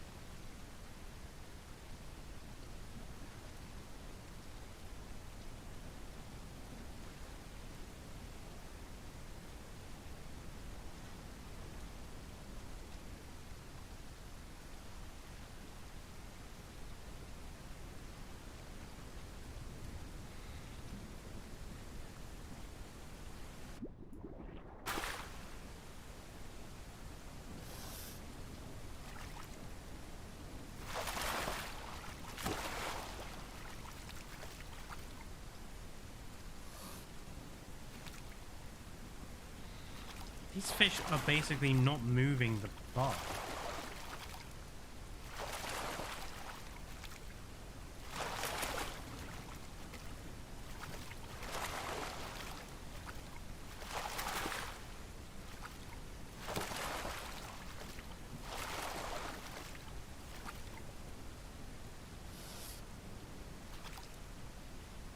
If they are moving the bar, it's going to be a very small amount.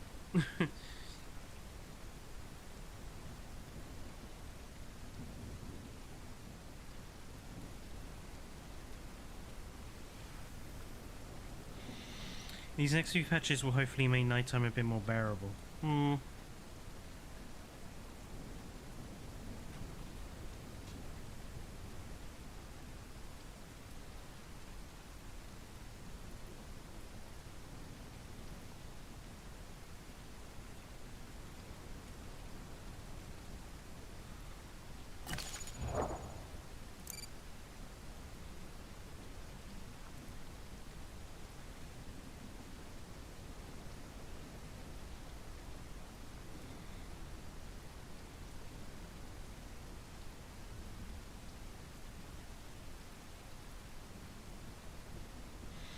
Okay.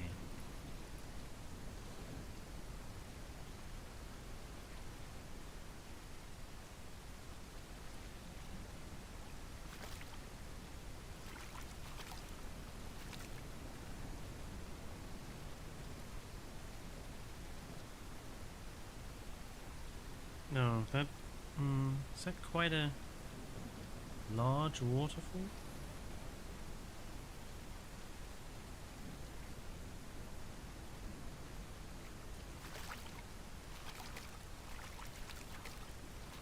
No, it wasn't. Okay. I'm happy with that.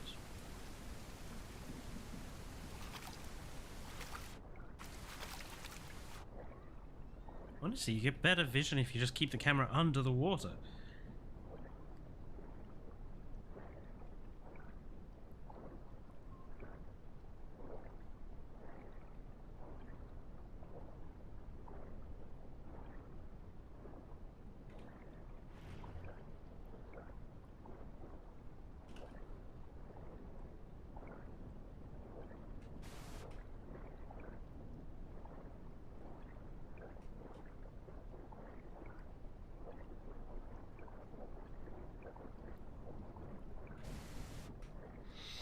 Yeah, although in this bad, in the darkness, I'm pretty much invisible to everyone.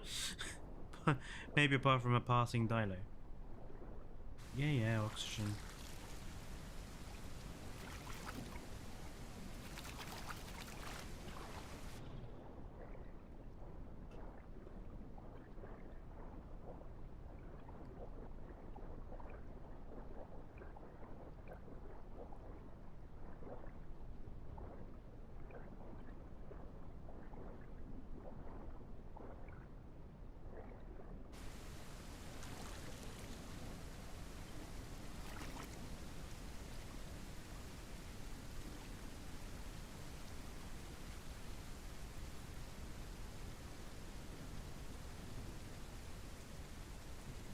Well, that's true, I suppose.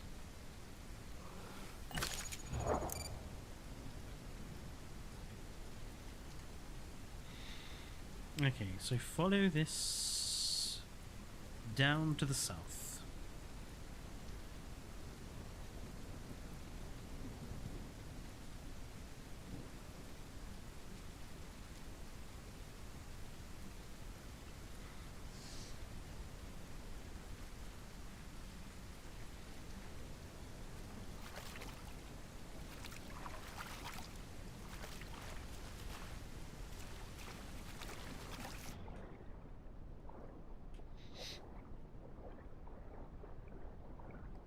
I would love something to eat though.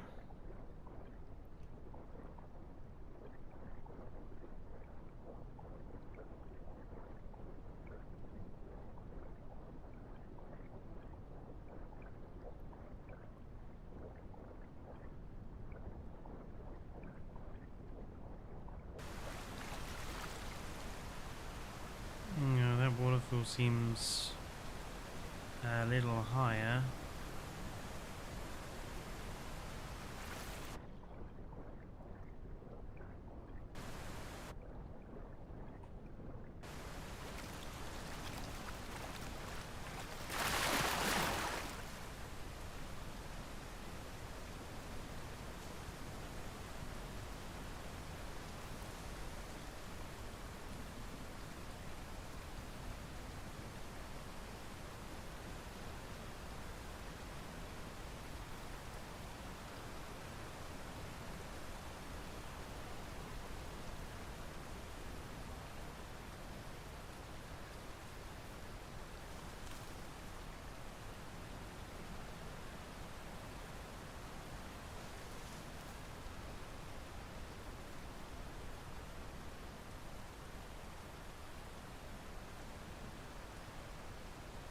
What is with all these rocky escarpments?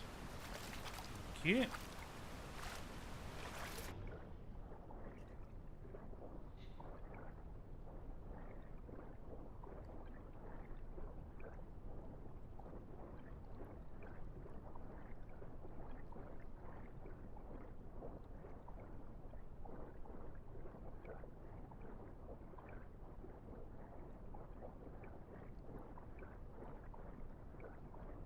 Still doesn't seem something to eat there.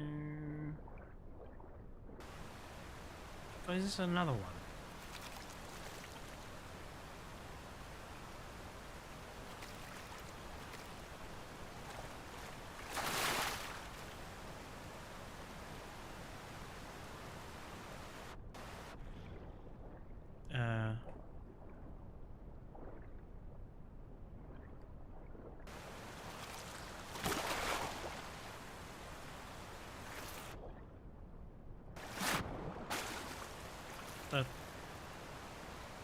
No, there is a bugged piece of map here.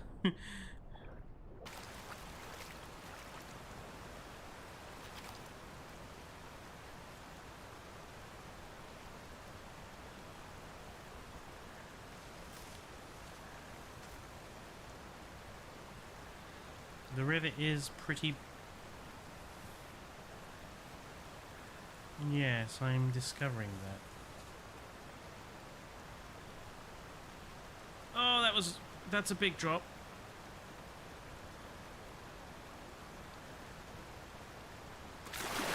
But I survived.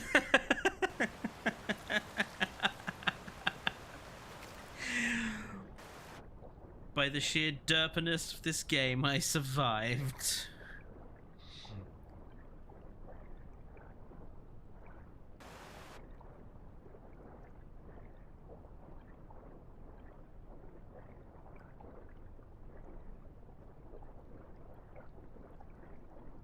Come, little Dino. We must find you something to eat.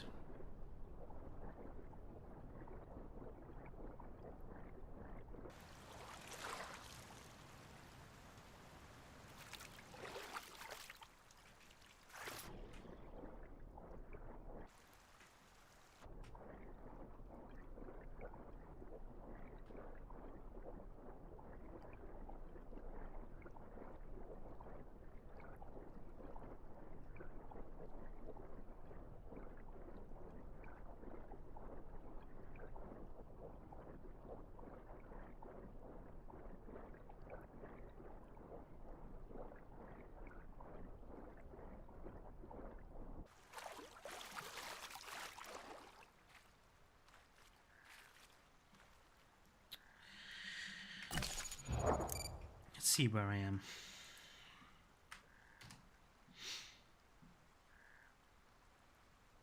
Okay, so heading down the river. This way.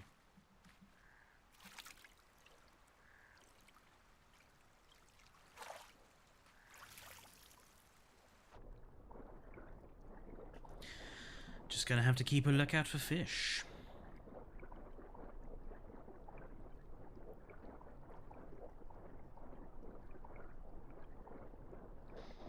This river is... Oh, whoa! What the...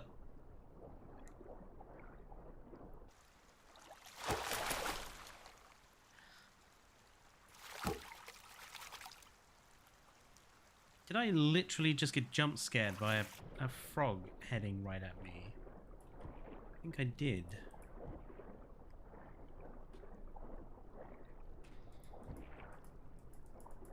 Those frogs look much bigger than I thought they were. Can I... Seriously, game. Seriously. I just killed these things. Let me...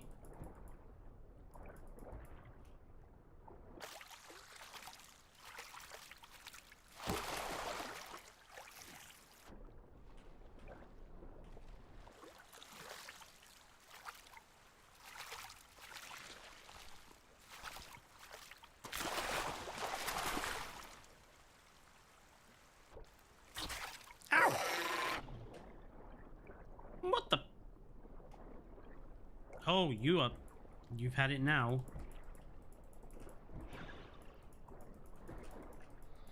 Oh, it's just the compies, the pterodactyls.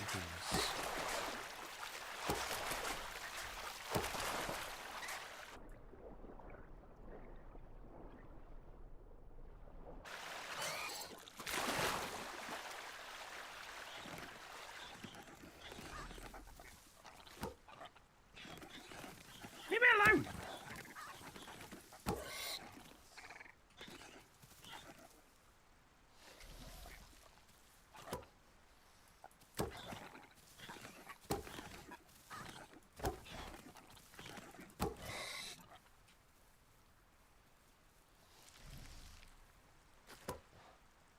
Stupid things.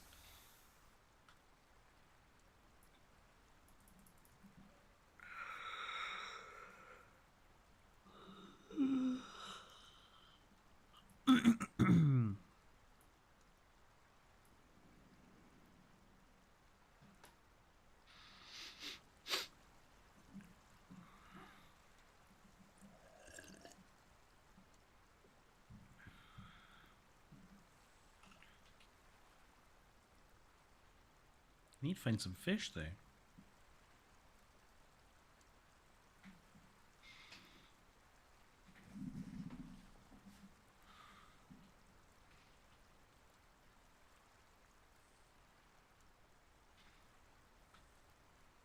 It's so dark at night time now.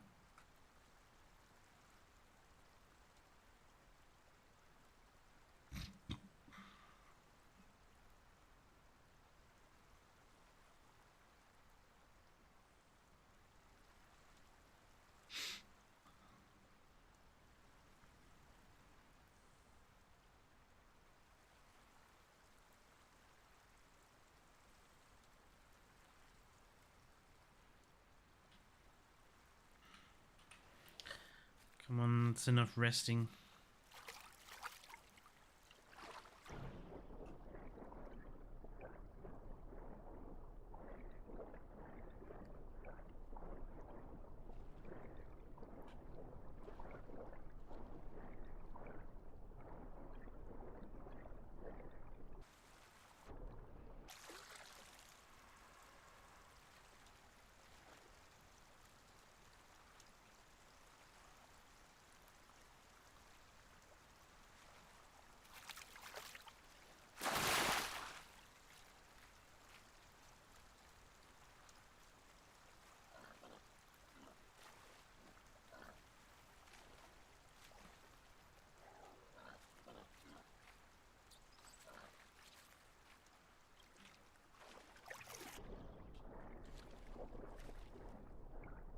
You can hear something splish splashing about.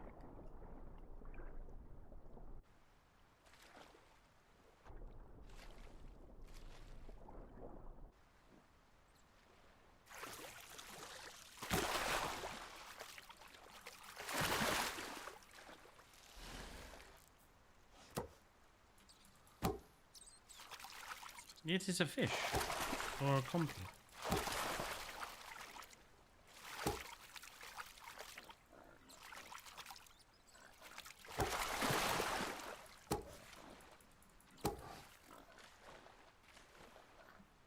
That one is just stuck in a rock. I shall nom you now. Nomaged.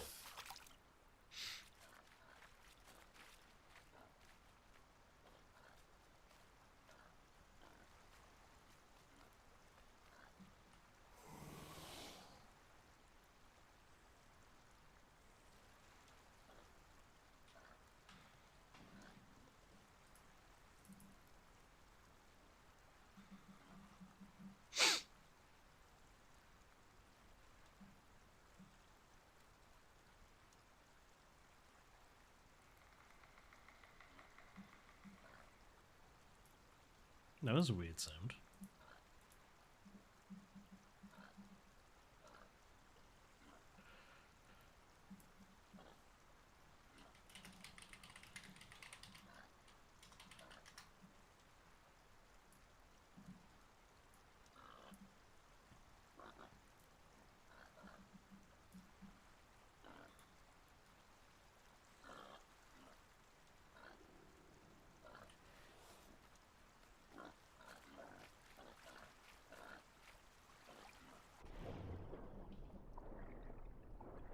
It sounds like there are boars over here.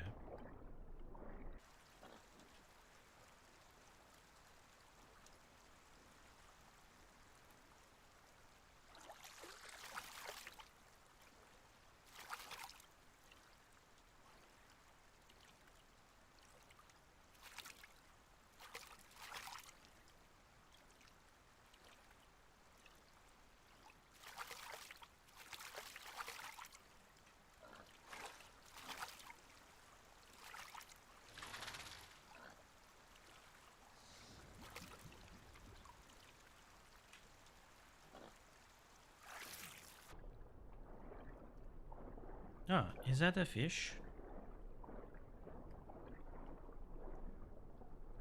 No.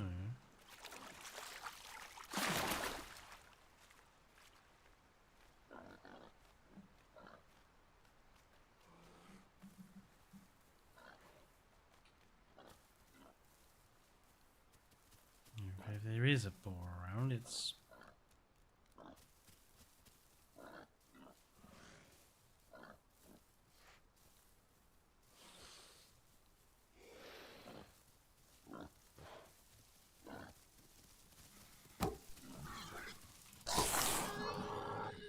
I killed the boar! Too big to swallow. Yeah.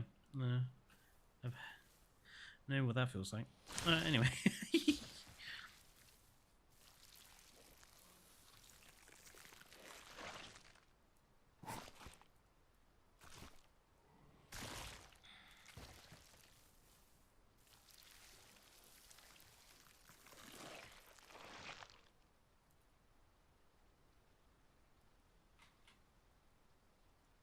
That boar did not last long.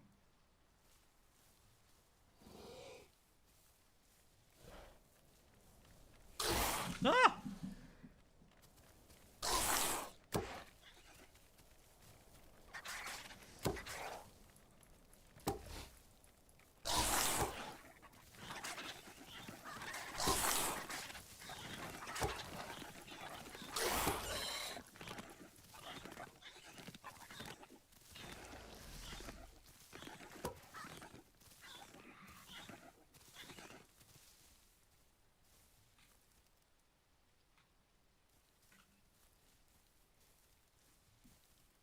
I really don't like those things that keep flying at you.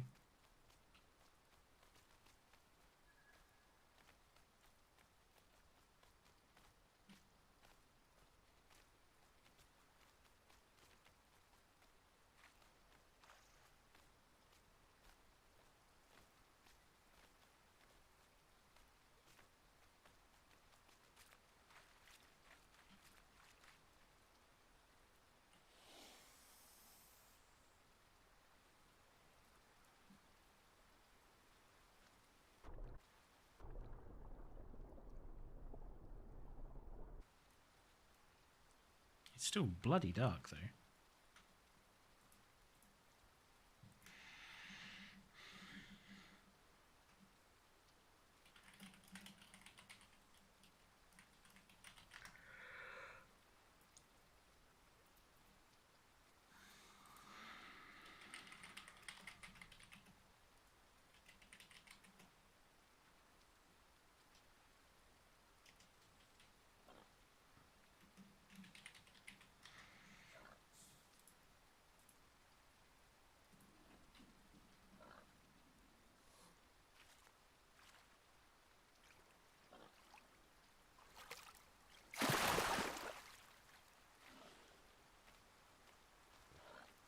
S means best diet, right?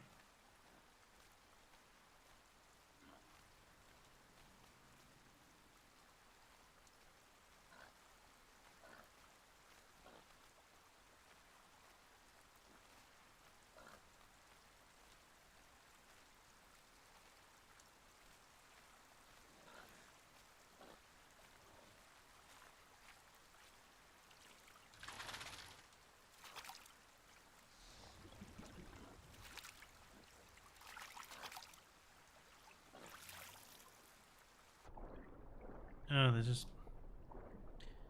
there are loads of these pterodactyls just dead in the water.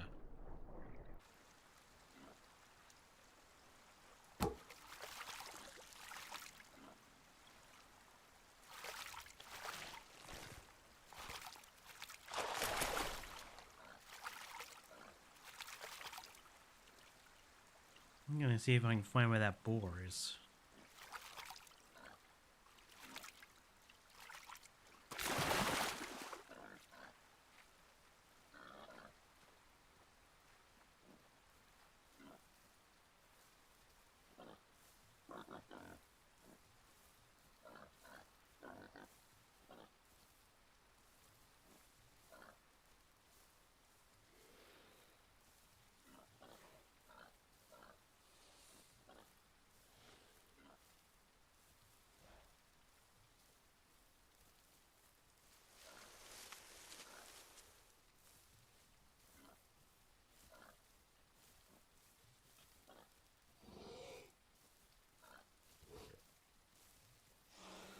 The river is cursed.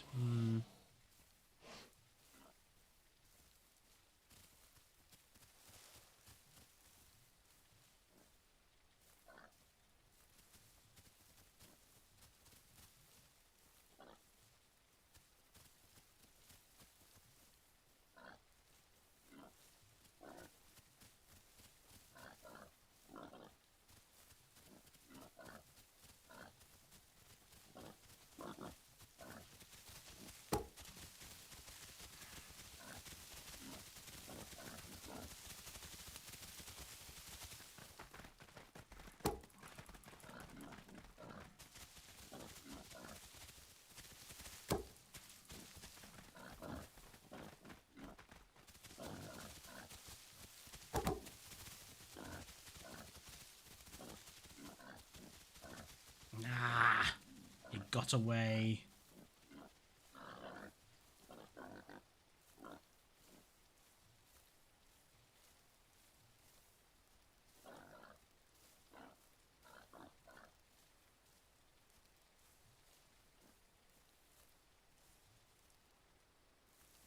Alright, boy, you win this round.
Who bloody hell is the water?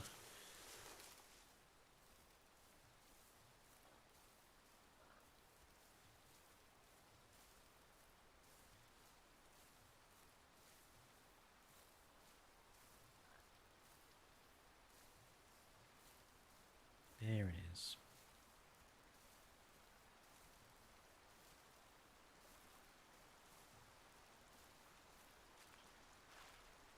I need to drink anyway.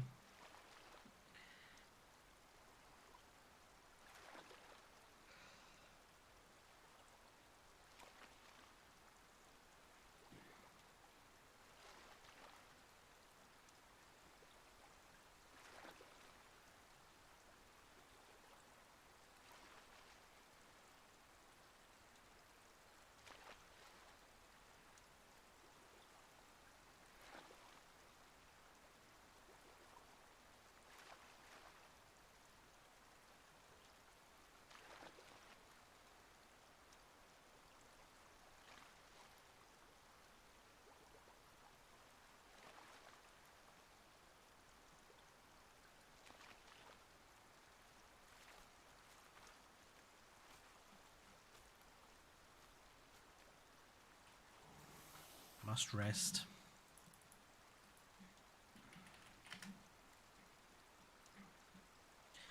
So much resting involved.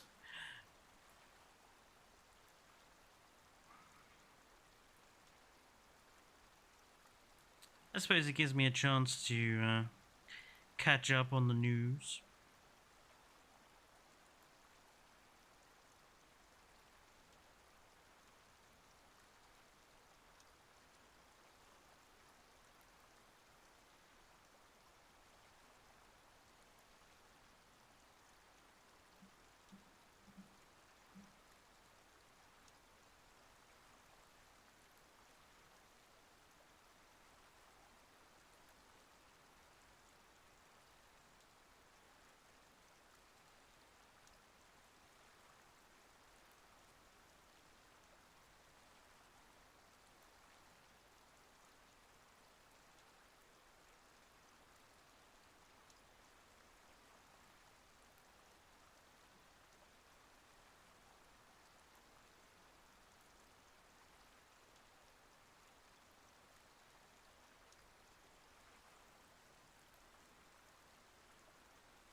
Hmm.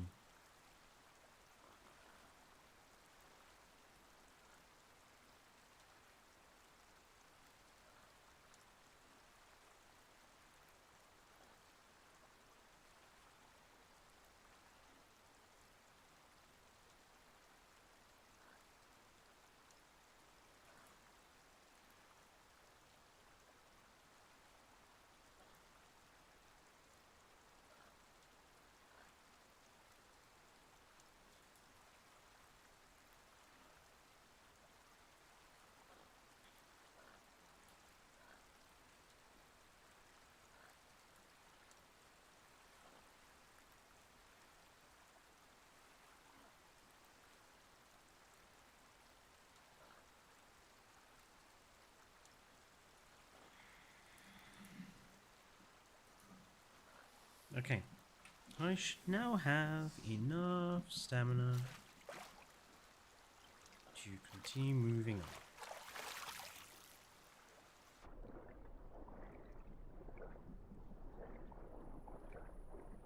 Follow the river south. And hopefully find fish.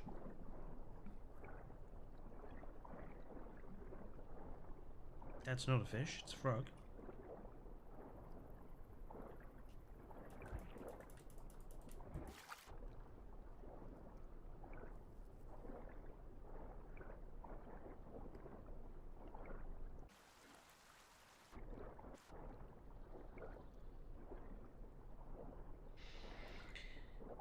You know, for a very big river, there's a surprising lack of fish.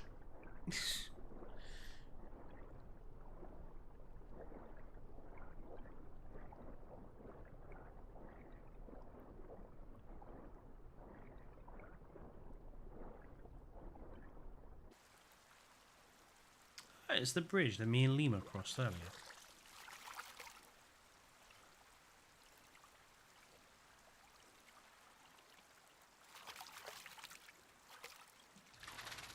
Ah, fish!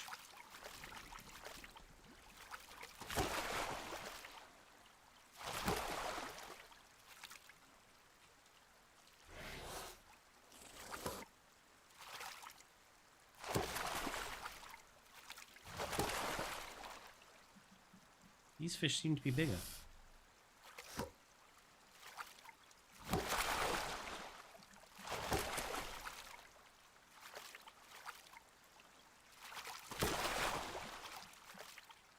The fish might be bigger, but they don't give me any... Oh, they do. They do give me a bunch more food, actually.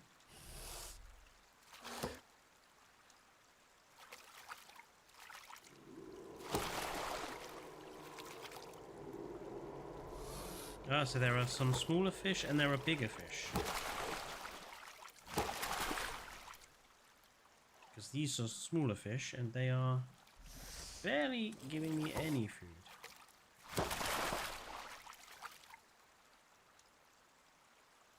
I'm not going to waste my time hunting them.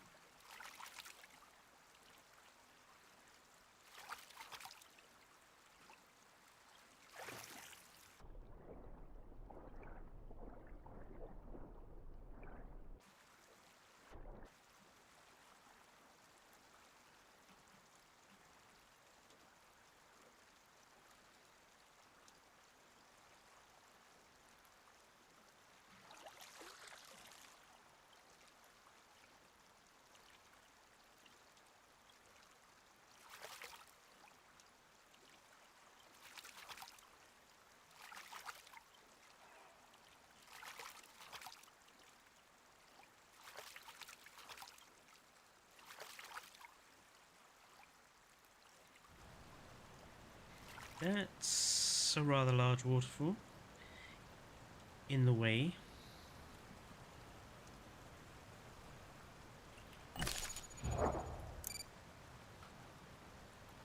I recover stamina quite fast from.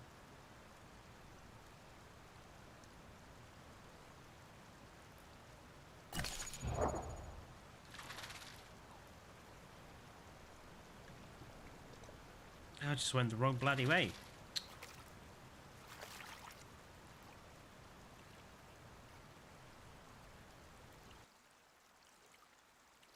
That was stupid of me.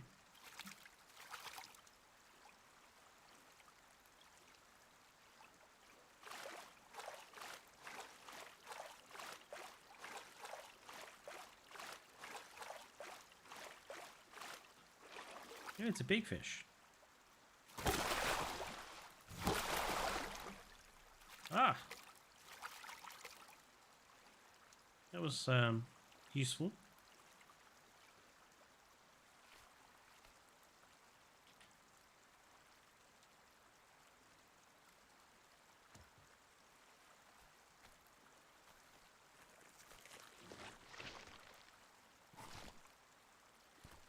Nice.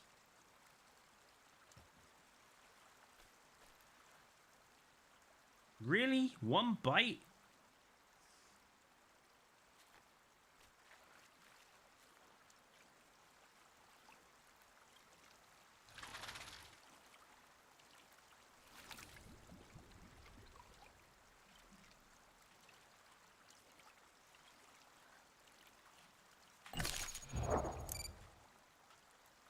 Gonna make sure I'm going the right way. Yep.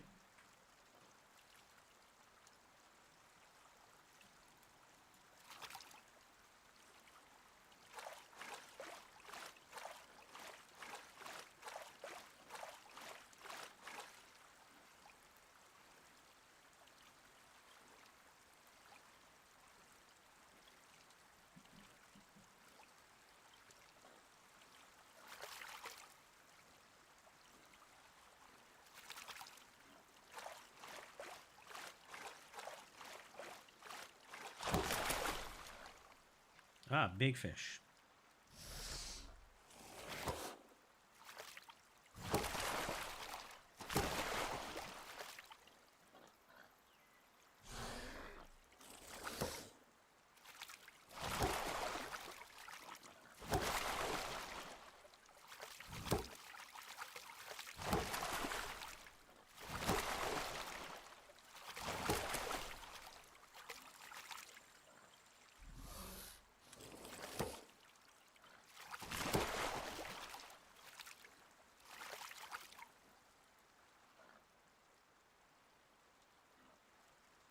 Well, for the first time since I started playing as Dino, I almost have a full stomach.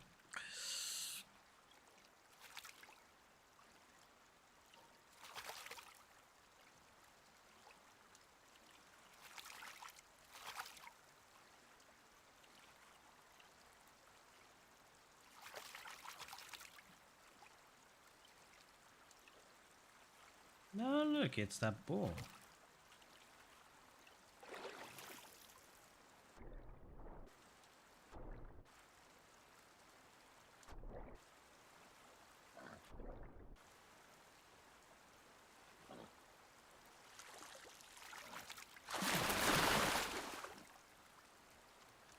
Am I gonna get you?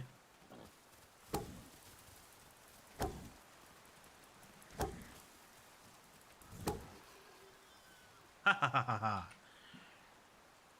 You escaped me last time, you will not escape me again.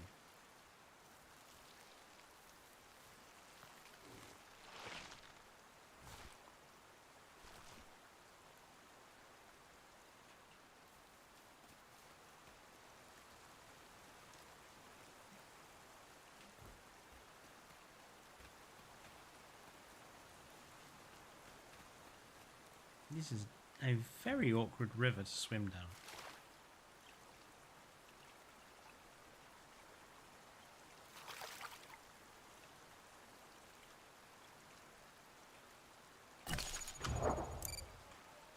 I feel like you recover stamina quicker by, like, just staying still in the water than you do by actually resting.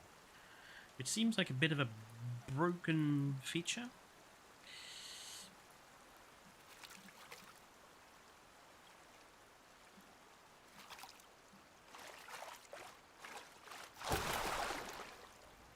Oh, it's a goat.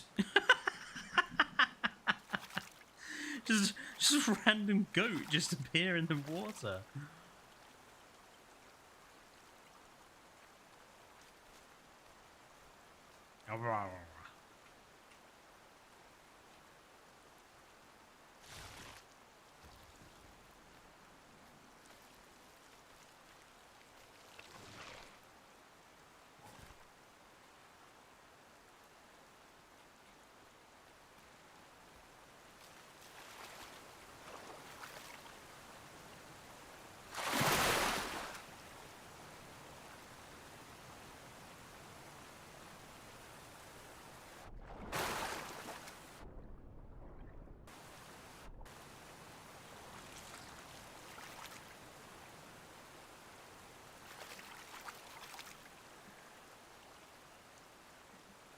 This is relaxing.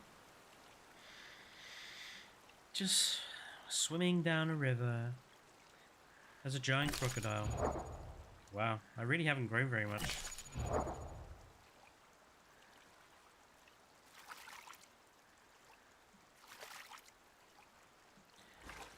Just swimming around, looking for fish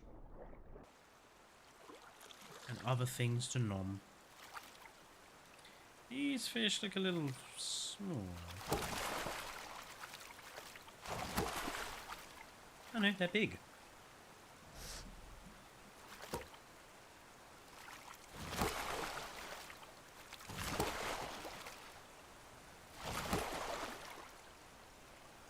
Big fish.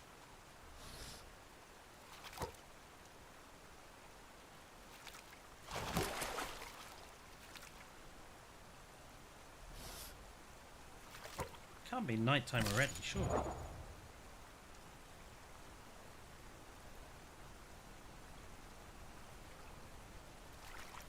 $12:42 midday.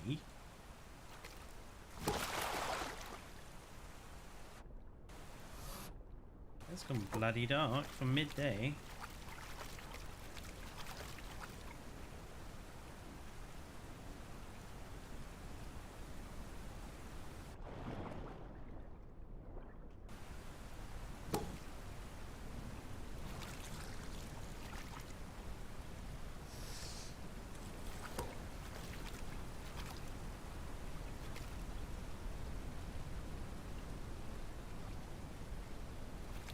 Seems like the perfect conditions to surprise an unwary dinosaur.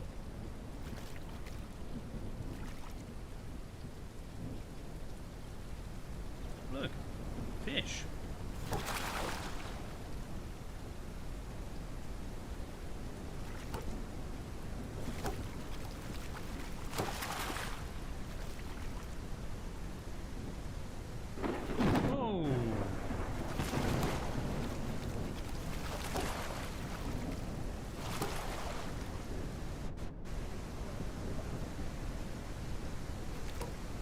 would be lightning.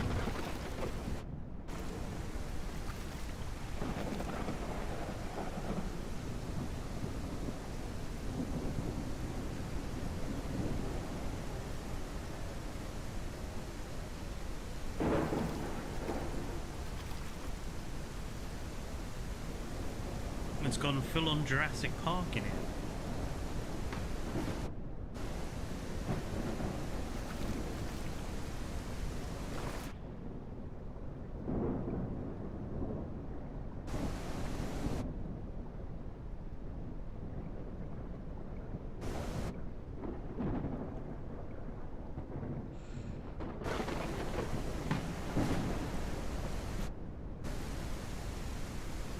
Some pretty impressive storming they've got going on.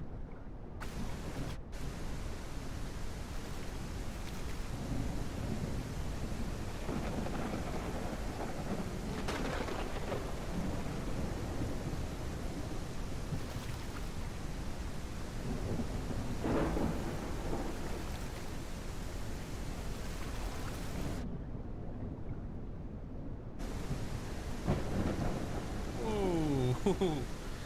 Okay, that's pretty cool. I like that.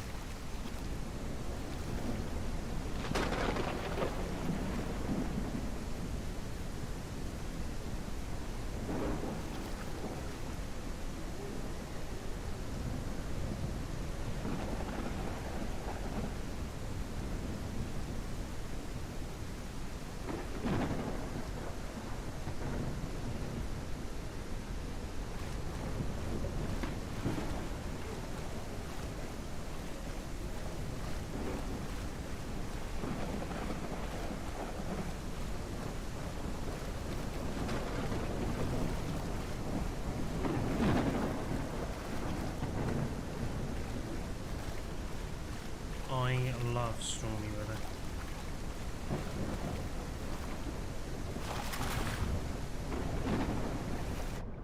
Oh, I just bit a tree trunk for thinking it was something weak.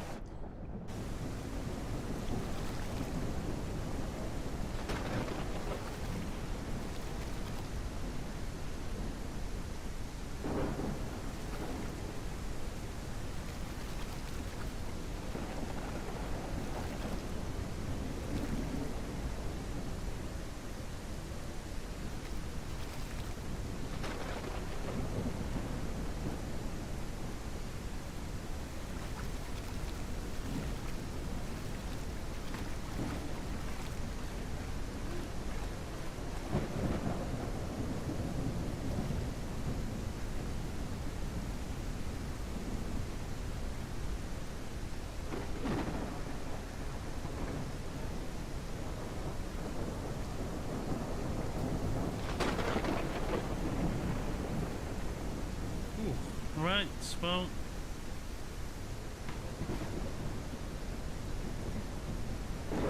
it is midnight and I don't think many other people are watching, so I am going to call it here for the stream day. I want to thank everyone who has tuned in today to watch him play PK and other things and the Isle. Thank you, Lima, for your help on the Isle. And yeah, I will see folks tomorrow for JW2. But until then, stay safe and good night, everyone.